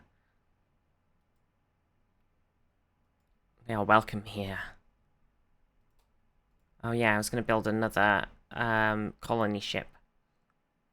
Oh. Yeah, humans. Spread our humans across the stars. Astrometrics. Trust growth. Do you like that? Gosh, chat. This is rough. This is rough. An invitation to join a peace summit at Babel 1. After many years of conflict and tensions, diplomats from nearby Alpha and Beta quadrants have arranged a peace summit at the location codenamed Babel 1 to chart a course for the future. Representatives from the Earth, Teleprime, Andoria, and Vulcan will be in attendance. Military escort should carry our top diplomats to the conference, which should change the course of the galactic diplomacy in this region of space and result in each race working more closely together. Understood. A lasting chance for peace. Is this the one? Is this the one? Oh, a timed project. Military ship present. Boop. Babel 1, that's at Wolf 402. We've got to send a ship. A military ship. Do we have any of those left? Yes, we have the second fleet. God, is it really not well. Godspeed, second fleet. Admiral, you're in command. Jimenez. Admiral Jimenez, this is your moment. Godspeed. Live long. Was there a third option to send the Enterprise? Was there?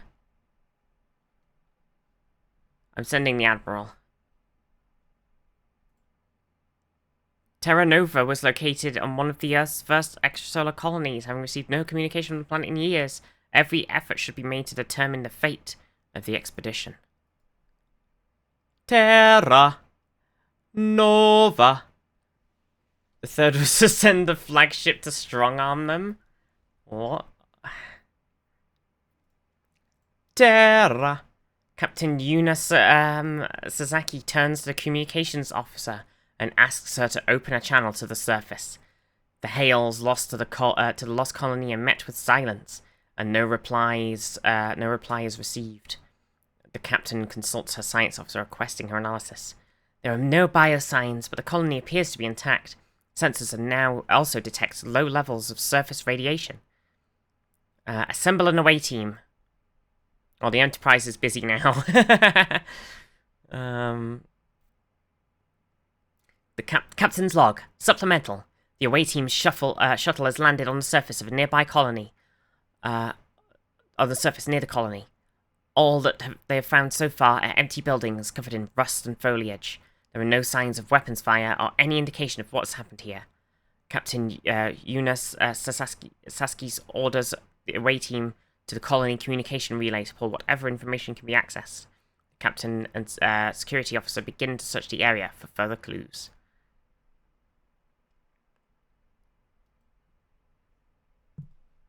Wait, why is the colony ship going over there? What the fuck? No. After hours of searching the ruins of the settlement, Captain Yuna Sasaki detects a life form on her tricorder. Pursuing the life sign, she follows it to a nearby cave system. The security officer takes point and proceeds into the opening. proceeding deeper beneath the surface, both officers are ambushed by the inhabitants of a cave, scaring back the primitive attackers with warning shots. They head back to the entrance. Moments before the mouth of the cave, the security officer is struck by a flint spear and incapacitated. Captain Sasaki narrowly escapes. But who were they?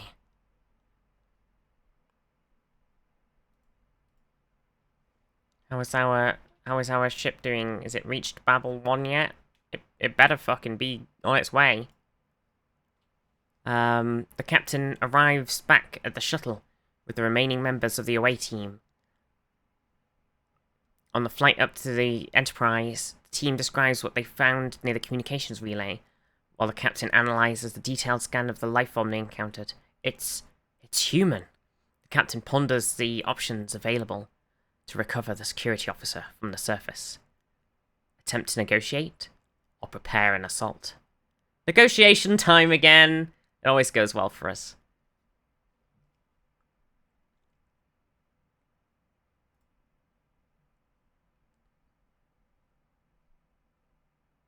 To the conference.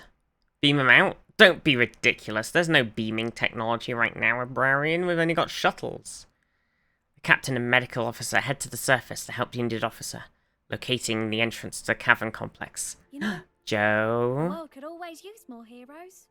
Joe Lame. just resubscribed for 27 months. This cuties VOD hug.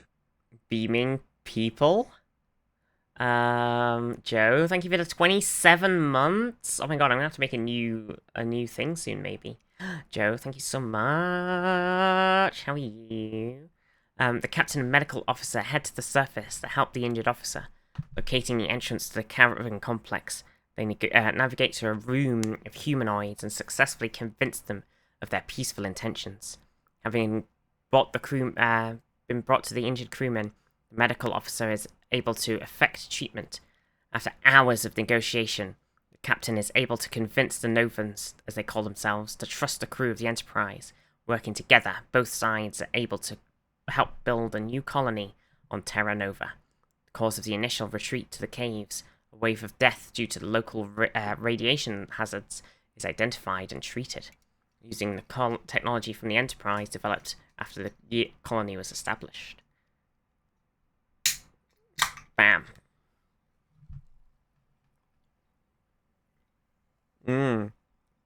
Yeah, true. They have to get each other naked and rub each other down. Once he, again, gained control of the Eta Cassiopeia system, we built an outpost around the star. We gotta decide what other thing we want.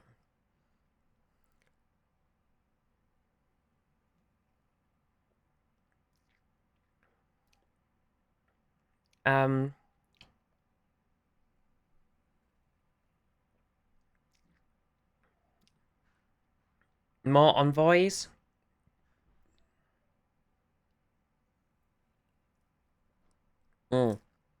Gets us faction unity gain too.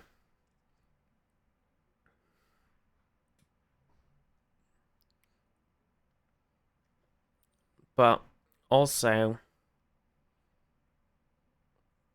we could get discovery and get faster surveying, and more unity and stuff, which might be nice.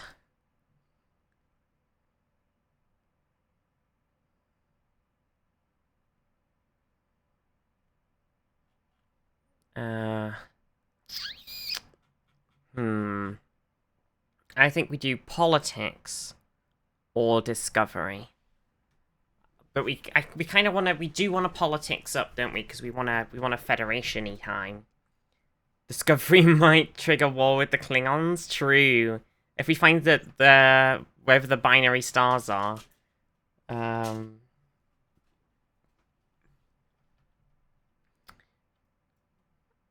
politics. I think I'm gonna do politics. I'm gonna go full politics.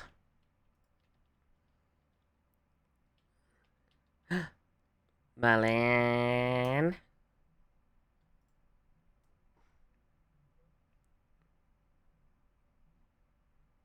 Oh, we gotta settle this planet first. The Nether Prime. Because it's huge.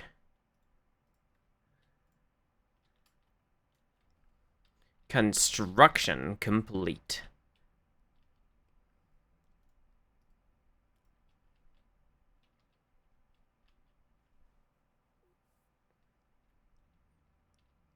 Welcome to the Babel Summit. The summit is underway and as discussions are intense. The summit turns to discussions of old rivalries and grievances. Relations between Vulcan, Andor, and Tellar have fluctuated over the years, and many consider Earth too young to be trusted. How can peace be built with so much history? It's time to put old rivalries aside. Oh my god, everybody's opinion of everybody goes to zero. We're gonna go back to zero. We're gonna reset everyone to nothing. Thanks to intense negotiations, real progress has been made. A major breakthrough has been reached, but the question remains: is it time to change it by zero? Oh, is it time to build trust and look at each other in a positive light? Or do we forge ahead alone? Let us forge ahead together. The Babel Summit is complete. The conference comes to an end with all sides wary of this new direction, but optimistic. Perhaps the time to cement the deal with a secure coalition draws near. We can look forward to this together.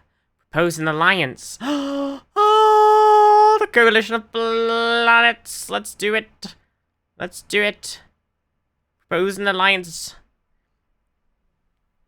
The government of Earth, back on Earth, has approved the proposal to form an interstate alliance of like-minded governments across the Alpha and Beta quadrants. This alliance will be the first steps to bringing peace and security to my new federation.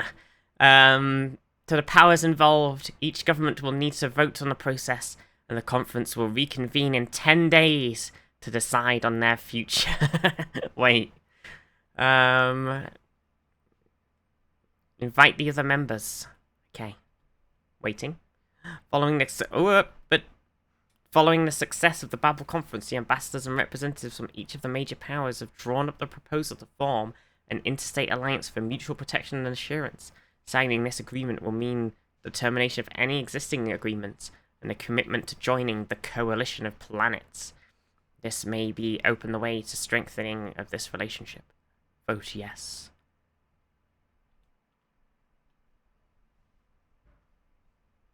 Tick.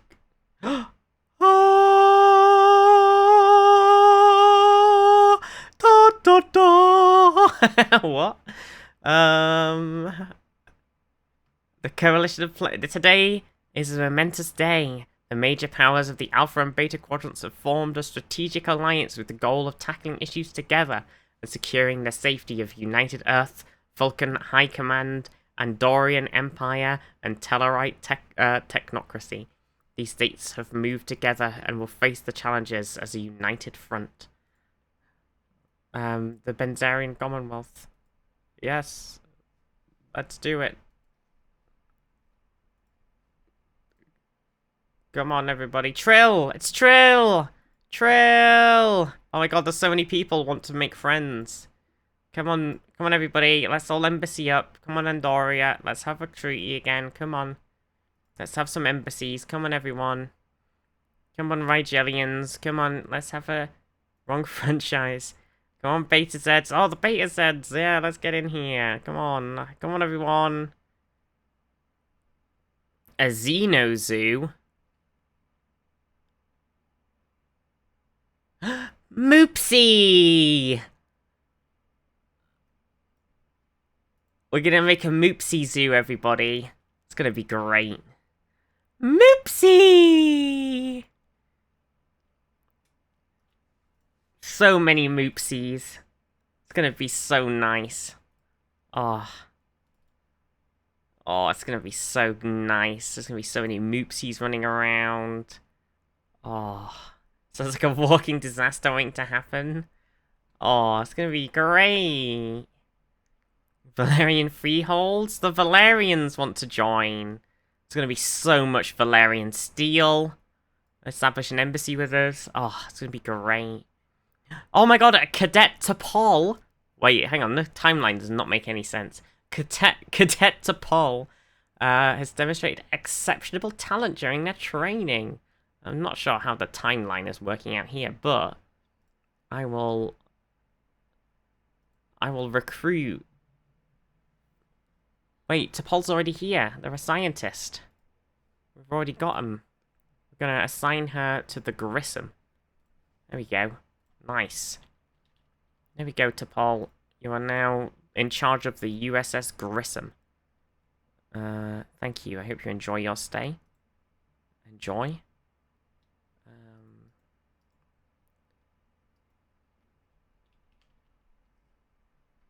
Star Trek has Andor and Valeria.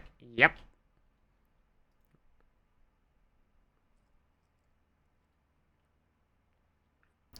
We've made contact with mysterious aliens in the Caldic system. Paul wasn't technically Starfleet during her time on Atlas Enterprise. Oh, true. Good point. The Beta Z and the wait. What the fuck? The League of Galactic Powers voted to form a federation. The Betazoid houses and the Bajoran Provisional have voted to form a federation. This is a weird timeline. This is the weirdest timeline. I don't know what's happening. This is the weirdest timeline I've ever seen in my life. I don't know what's happening.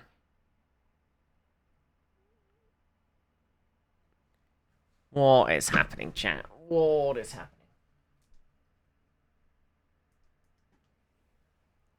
What is happening? One second.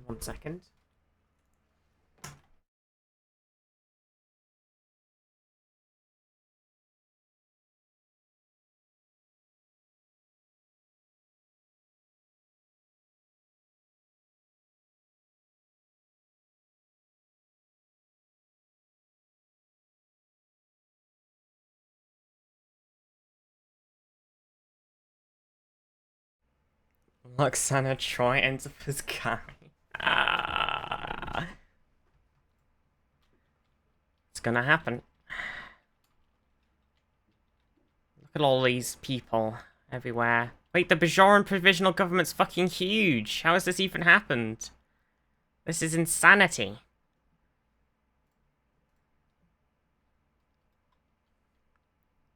There's Trill. Okay, we gotta get Trill in. Let's get him on our side. Are they... Did it work? Okay. How are the Orions feeling about us? We are improving our relationships with them. Bayshore conquered Cardassia while no one was looking. That's what it feels like. Oh, we got the Utopia Planitia shipyards in. Very nice. Rigelian Consortium is kind of chilling. They're explorers as well. They are very materialist, which, you know, doesn't really vibe with our vibe. The Klingons! Uh-oh. There's Kronos. Oh, they've taken over.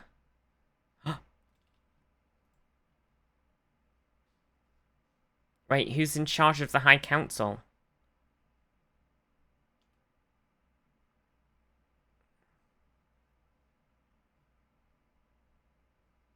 Chancellor Talk. What the heck?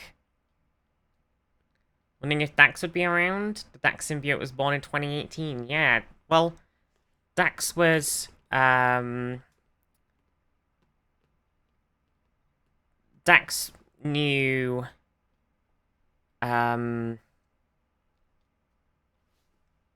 knew Bones when they were at the, when Bones was at the academy, or like around that time. They met. Because Dax comments on it in Trials and Tribulations.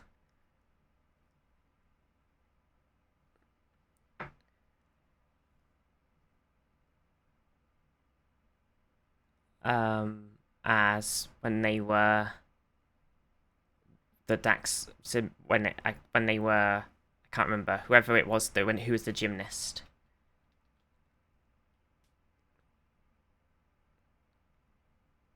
So they definitely would have been. They've lived a lot of time, a lot of lives between. So yeah, definitely about doing something. Kind of.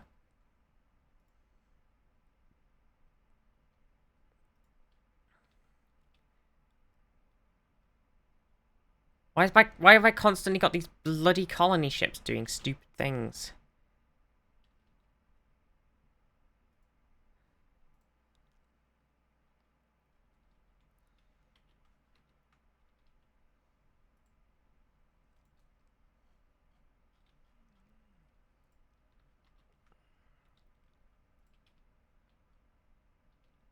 Arriving at Earth space dock.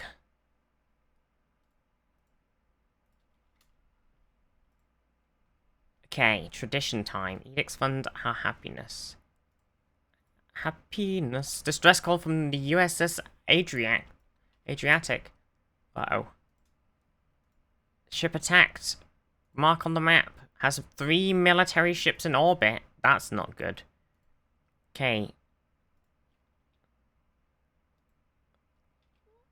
Let's all go. Move, move, move. We don't even have 3 military ships. Oh, well, actually, technically. Oh, shit. Utopia Planitia shipyards. Quick, shit out another military ship. We need anything.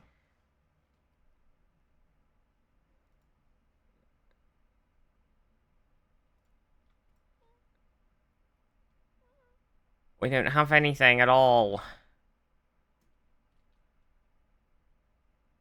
Quick. Quick. We need a fleet of random ships. Please don't tell me they have to be in one fleet either, because we don't have that.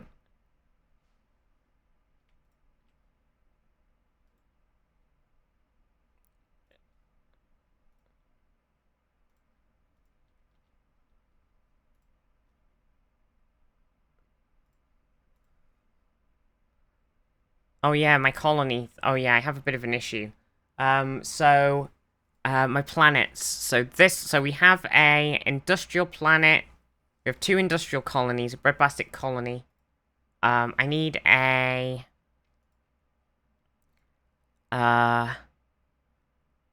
Wait, oh yeah, because my commercial one's gone, because it was Mars, and it got taken out by the... It got killed during the Purge.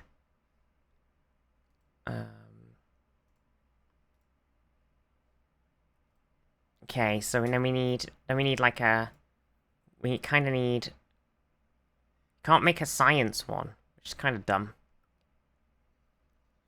You can't tell a colony to automatically science. I don't think they automate anyway, because I don't think any of these have actually built anything. I don't think planet automation works in this mod, which is very sad. It works very well in the Star Wars one, but in this it seems to do nothing at all. So I guess I'm gonna have to actually micro the shit out of the game, which is incredibly cringe.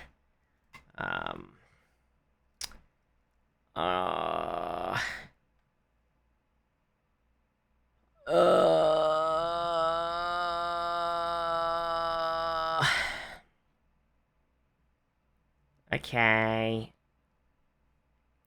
So farm, build farm thing.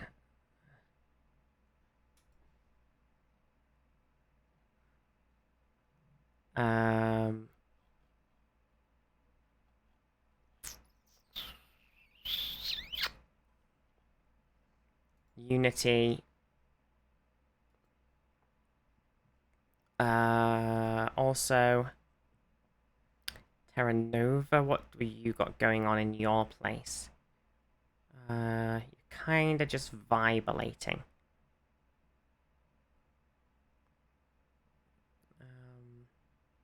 Honestly, I could make you another commercial one. I really need some science, though, that being said. It wouldn't hurt. I can make one of the other nerds into a science district, though. Because you've got current thingy. So I shall make you also into a commercial. And,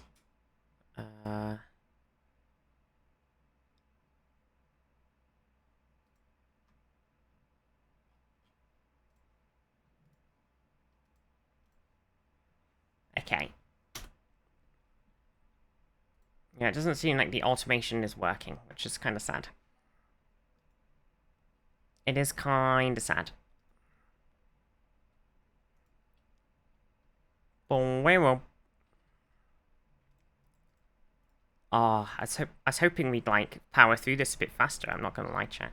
Not that I'm not having fun, but, like, I was hoping we'd be like, bam, we're in the sort of Strange New Worlds era.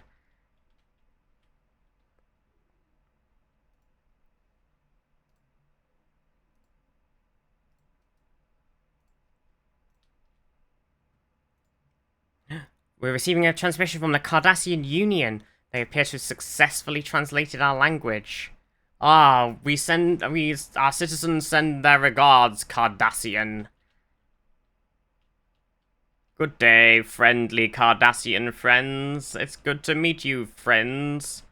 Friendly friends. Ah, what a good friends we all are, friends.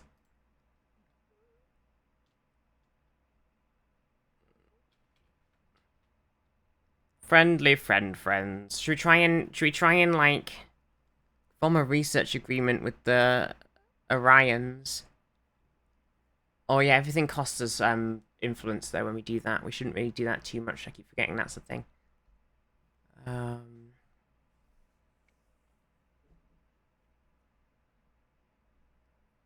Beta Joel will remember that.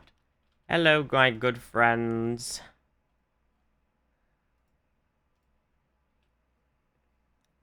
Let's improve our relations with Bejan. I kind of remember how to invite people. Oh shit! I forgot about the.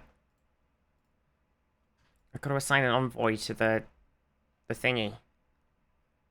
The Federation.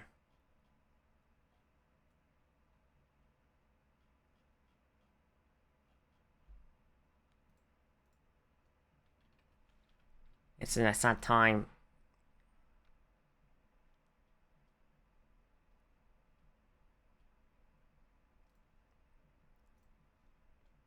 Suda. It's in a very sad time. Oh, are we winning on the thing? I forgot this event was happening. Oh, are we still okay? We still got ship attacked. Okay. We still have time. Nope, we need to take. Oh, for God's sake. I think it has to be a merged fleet.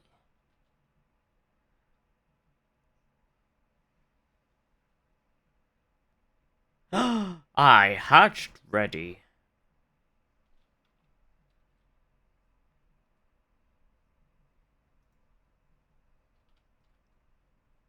The Trill. Yes, a migration treaty would be lovely. What else? I would love another embassy from the Zindi as well. Yes, why not? Come over here. Everybody just come and live here. In the the Coalition of Planets. The not Federation. Just come and live here in the generic Coalition of Planets. It's great here.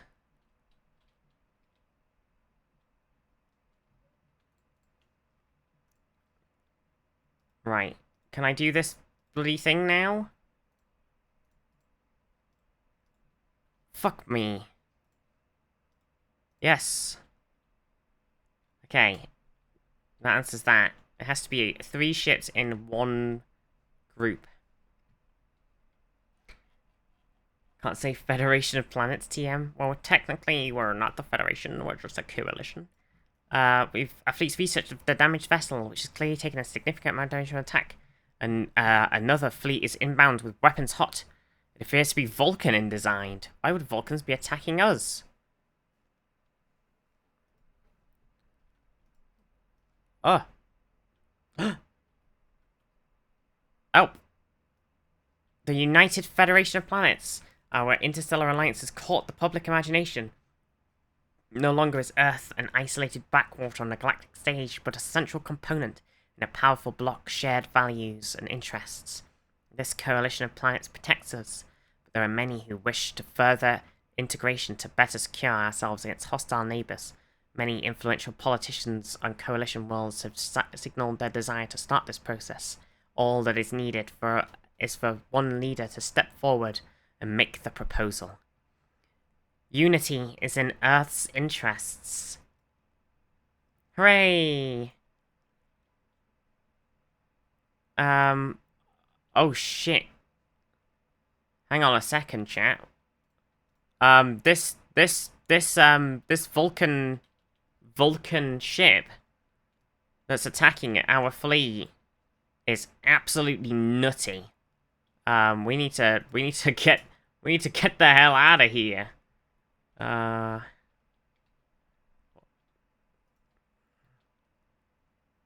dear. Vulcan High Command has voted in favor of forming the Federation. The Tellarite has voted in favor of forming a Federation. The Andorians have voted in favor. Herald, yeah. Oh dear. We've lost this system. The United Federation of Planets. We've done it.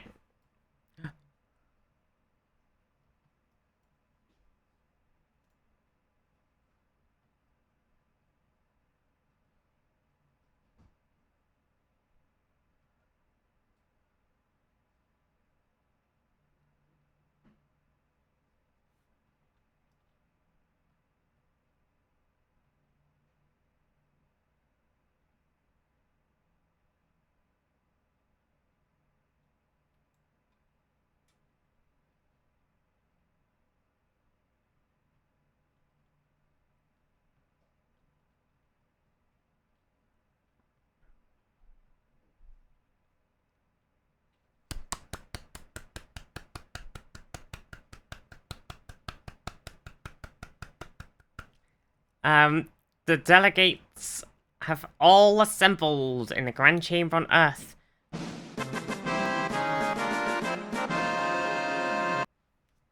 Billions of people from each coalition's homeworlds watch from their homes or enormous public displays. Federation Day!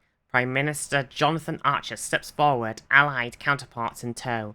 Dozens of lights from the audience flash, and the roar of crowds subside until the entire hall is blanketed in silence. The leaders gathered around a large book in the central podium in turn mark their names. Today is an historic day. Should have been an historic day, you see.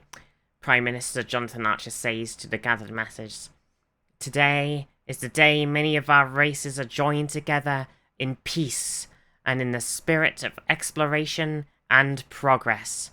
Today marks the birth of a federation, the United Federation of Planets." And with that, the applause thundered. The birth of a federation. Oh god. Oh Jesus. The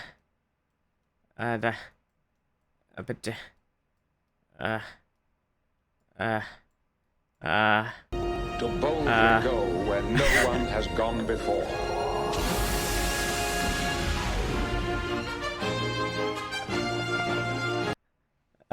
Because, Mima, thank you.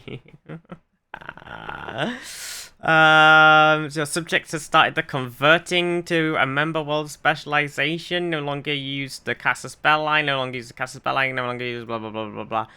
Converting to a member world specialization. The other Federation founding members are now a special class of member world vassal under your nation, which will aid your fleets in times of war. Federation Council has mechanic has been unlocked. Once every 2 years, the Federation Council will allow players to integrate new members, reach out to neighbors diplomatically, or engage in a research specialization of focus. Okay. With the ascension of Andorian to the Federation, many Andorian look to brave new worlds to experience life in the Federation.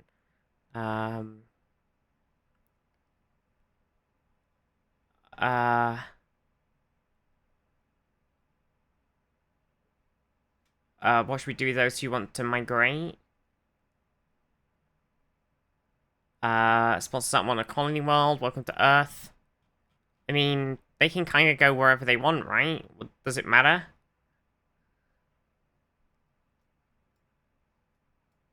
Welcome to Earth.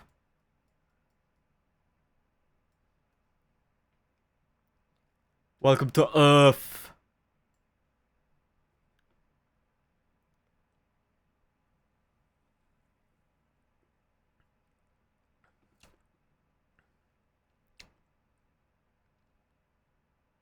We need to spread some people out across the colonies. I'm colonying everybody.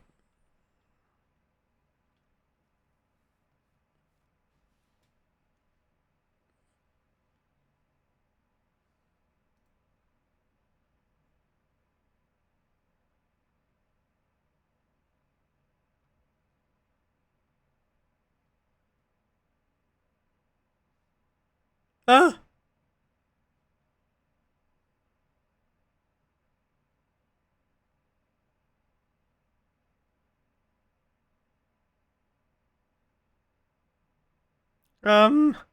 Yes, please, Q, please help me. A new faction has recently been gaining traction in the political landscape. They call themselves the Primacy.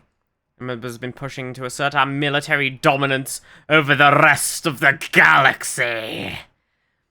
There's been a new faction gaining traction called Unity. They've been pushing hard to advance our advancements of sciences. Oh, don't immediately play the game again. I want to talk to Q. Okay, Q. Yeah, member worlds. What's going on with them?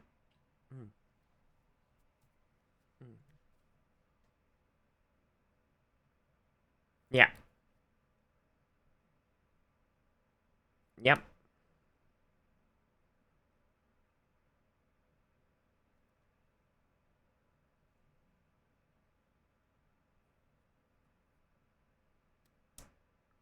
Okay, okay. But what about the council?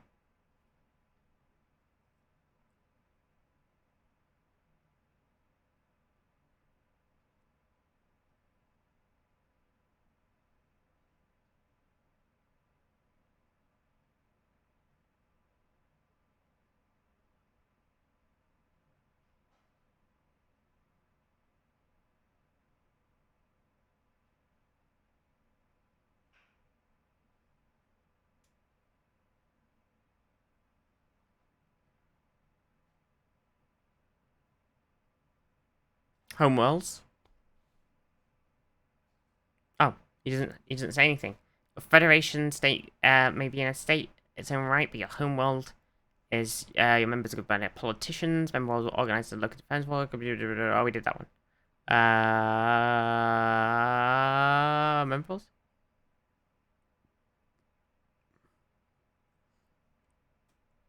That's right.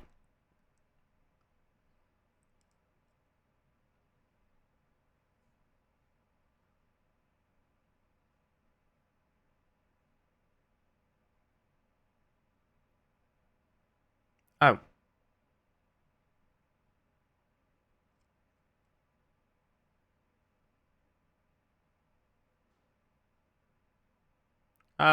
Okay. I think. I think.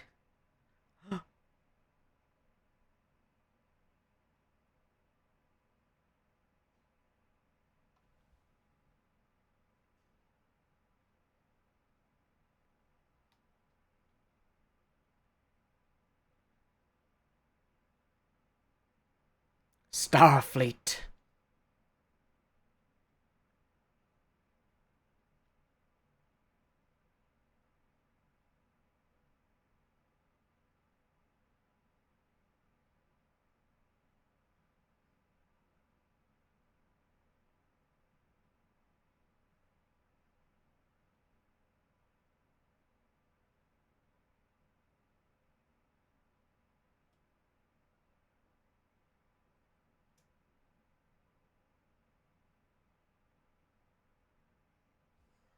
We formed Starfleet. We formed Starfleet Command.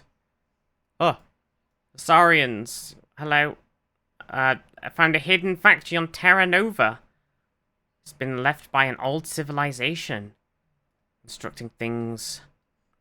Dude. Oh! Following the signing of the Federation Charter, a number of influential leaders from each founding world have stepped forward to pledge their fledgling United Federation of Planet Services and new connection to Starfleet. God, the poor trumpeteers must be getting a bit tired. With the formation of the United Federation of Planets, the founding members of the established Federation Council, a democratic voice with a seat for all members of the Federation, the Council can be called for an extraordinary session to enact matters of importance to the Federation and Starfleet. What's the role of the Council? The Council helps facilitate and implement a number of important decisions. How does it work? It can appear as a contact in a contact list. It can be accessed on the screen whenever needed. How often can it be called? Certain decisions require full assembly of the Council, which means that major decisions can only be made every 60 days. Form the Council! The first Federation Starbase. With the Federation Council in place, the Council sets about the business of bringing the founding worlds together as one organization. The construction of a new starbase, simply called Starbase 1, on the site of the oldest starbases in our home system seems both logical and symbolic. The Federation starts here. Offer association status to the Trill.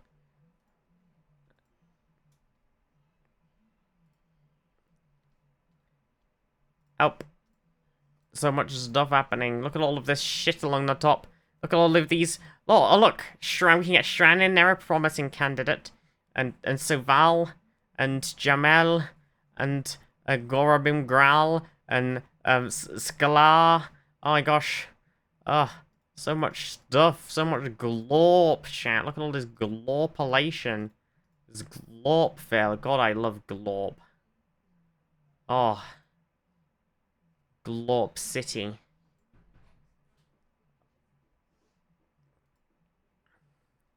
Wait, so you can, as the Overlord, you can tell them to build a building. Oh gosh, my brain is melting. Probably a good time to wrap up soon anyway for today. My brain.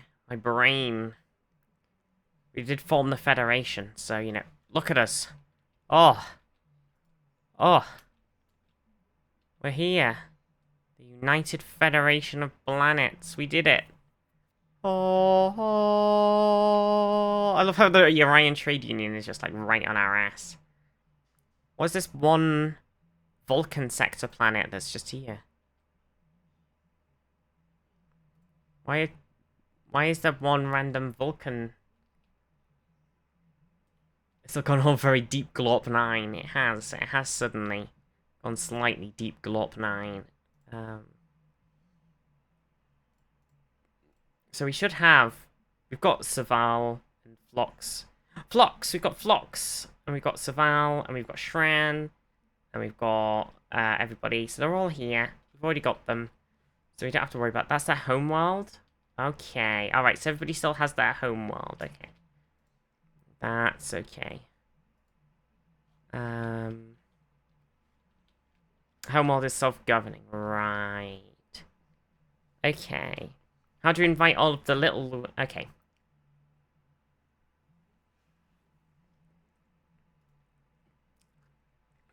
Okay.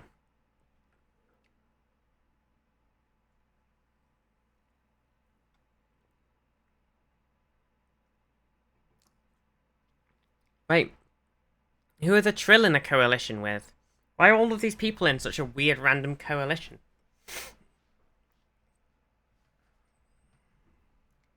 What the heck?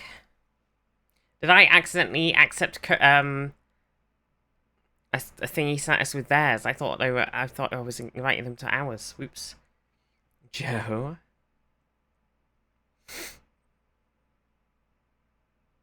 Oh, I've got association status with theirs. Oops. That's awkward.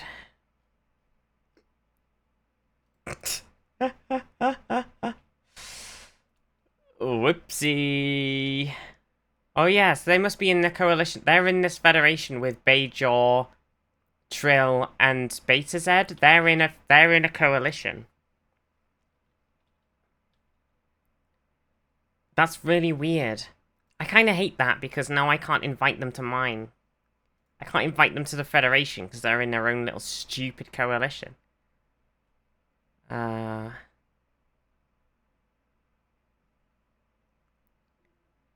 guess. Right? Unless I join their coalition and then I invite them to the Federation. Because I'm not currently in a coalition. Anymore.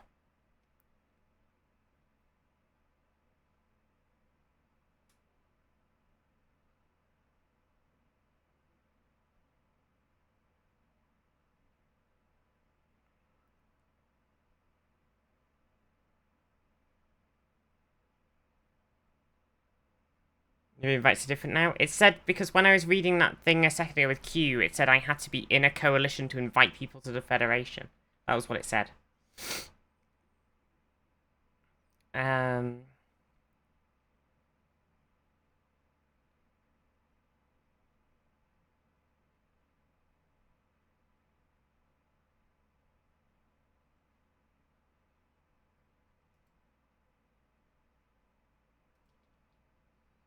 I need to find some... Hang on then, hang on. If I go to contacts...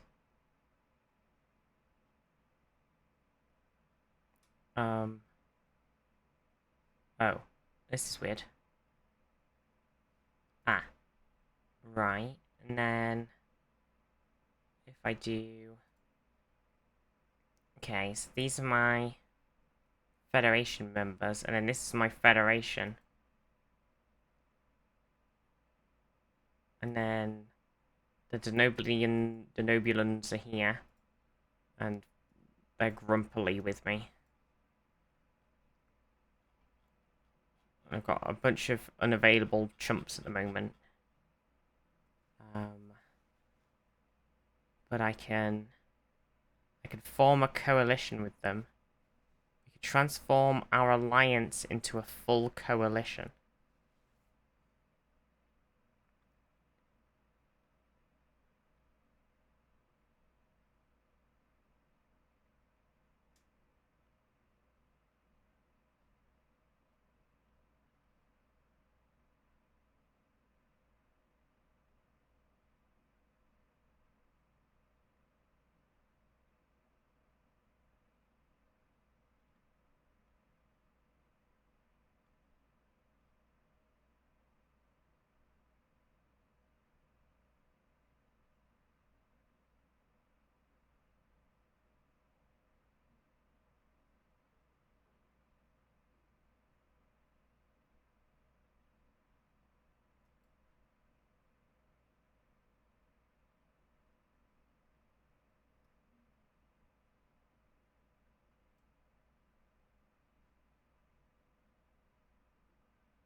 I guess so. It's kind of weird, right? So if I form this, random name,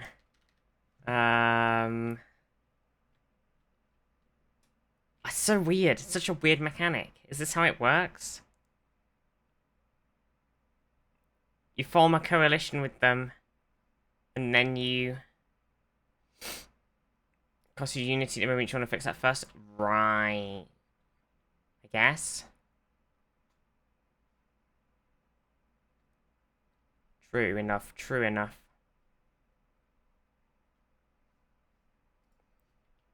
True enough. Anyway, should we fix it?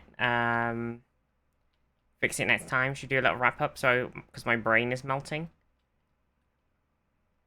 Oh yeah, we have that unidentified fleet, that random fleet to fix. Anyway, I think we should save because my brain is glorping.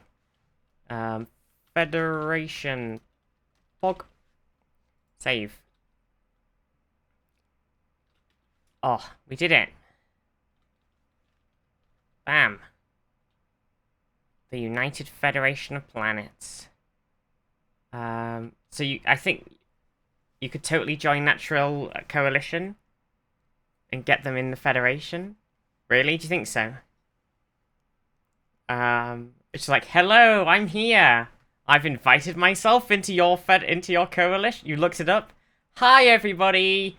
Oh, I'm here. Oh, hi, friends. How are you doing? Oh, it's good to see you, Bajor and Trill and Beta Z. My good friends.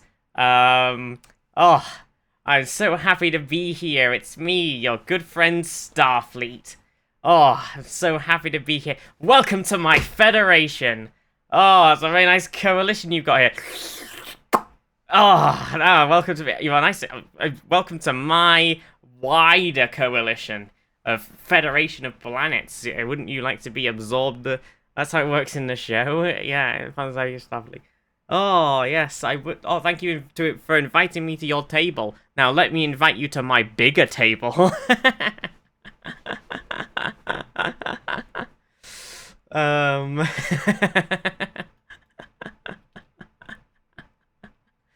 Yeah. Okay, we'll do that next time then, I think. Yeah, we'll do that next time. We'll sneak into there. We'll invite ourselves into their thing. And that'll stop the Kardashians, not the Kardashians, the Cardassians from invading Bajor, because if we're quick enough, we can invite them into the Federation.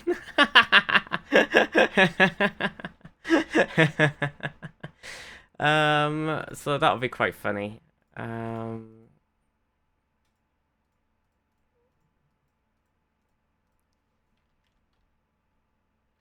Okay.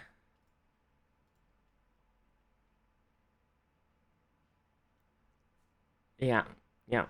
But yeah, I think we'll save the game now. And we'll do a little wrap up. The Kardashians' descendants? Oh no. What have we become? Oh. I hope you enjoyed, chat. I hope you enjoyed. Yeah, I think we'll play some more. I think I'm gonna have to like... I'm sad that the automatic planets thing doesn't seem to work. Because, planet glorp and, like, microing the planet is the worst. But at least in that, there was lots of, like, fun events happening all the time, so it was like, we were constantly doing stuff.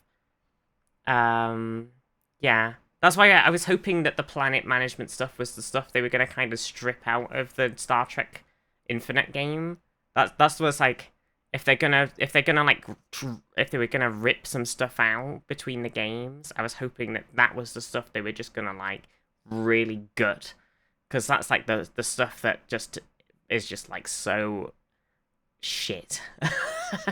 Like I just don't. It just it's like the bit of the game that's just like so unnecessary. Like managing the space stations, managing the fleets, exploring places, and doing the sort of pop-ups. That's the fun part of the game. Sitting there and going, planet needs this building, planet needs this building, planet needs this building, planet needs this districts. That's like, oh god, that's just... I hate that bit so much. Everyone needs a Ben. Yeah, I mean, if you've got the time to sit there and do it, like I think it's good if you want to sit there like I think it can be fun, right? If I was sat here off stream and I wanted to just sit down and pop like a film on or something, and I wanted to just sit down on like a slow speed or something and just sort of chill and pause whenever I wanted to, and just sort of really chill out and not have to like, you know, worry about it, and I could really just sit down, read through everything I needed and think about it and go, all right, I really need this right now, and just sort of like really sort of dig into every little tiny detail and go like, okay, I need this, I need this, I need this, I need this, I need this. Like, I think it can be really fun to do all the microing. Like, when Overlight and I were doing the Star Wars thing we were doing, it hit a bit where Overlight kind of wasn't really doing anything anymore because she wanted to do a big fight, but she didn't actually want to commit to it at that point in the game. But I wasn't really doing any big fighty stuff, and I was just like doing big micro with all of my planets, and I was having a lot of fun doing mega planet micro, and I was having a lot of fun doing that. But like when it comes to like doing it in certain situations, like when it comes to doing it on the stream and stuff, I'm like, oh, it would be nice just to hit like, I want this planet to do science, I want this planet to do this, I want this planet to do that, hit automate, and then just never look at them ever again. And sometimes I just want to do that. And in this mod, apparently, they just didn't want to actually do that. And it was kind of sad. Kind of sad. But there we go. That's how it be. And I do a cry. But yeah, sometimes I have fun with it, and sometimes I'm like, ugh.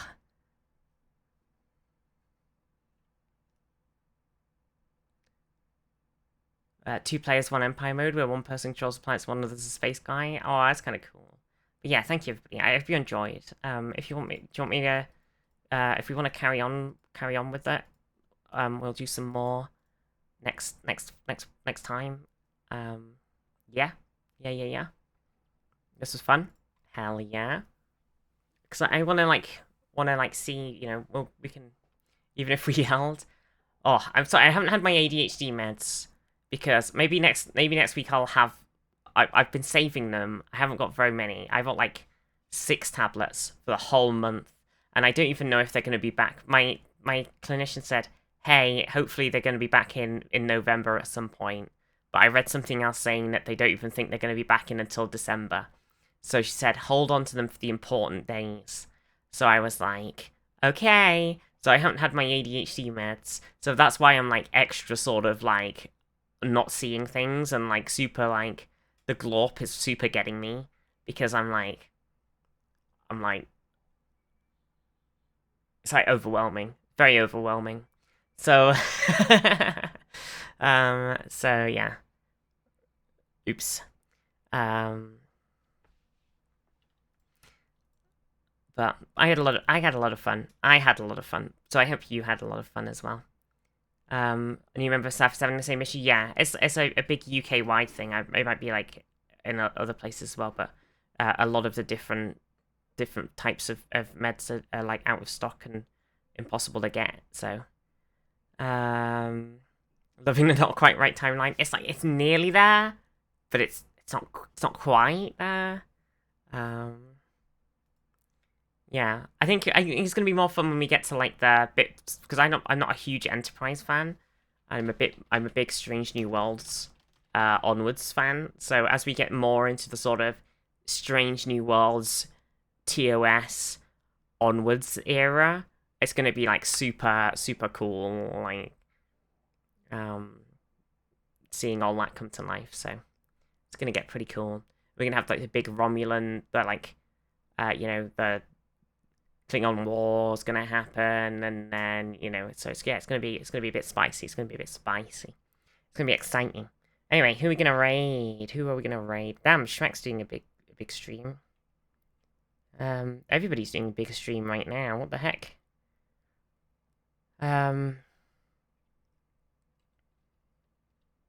Everybody's doing big streaming times.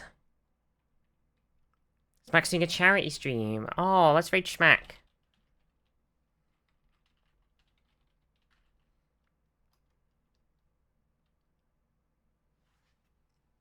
Oh. Back to the board for me. Resistance is futile. I was tempted to do a Borg stream.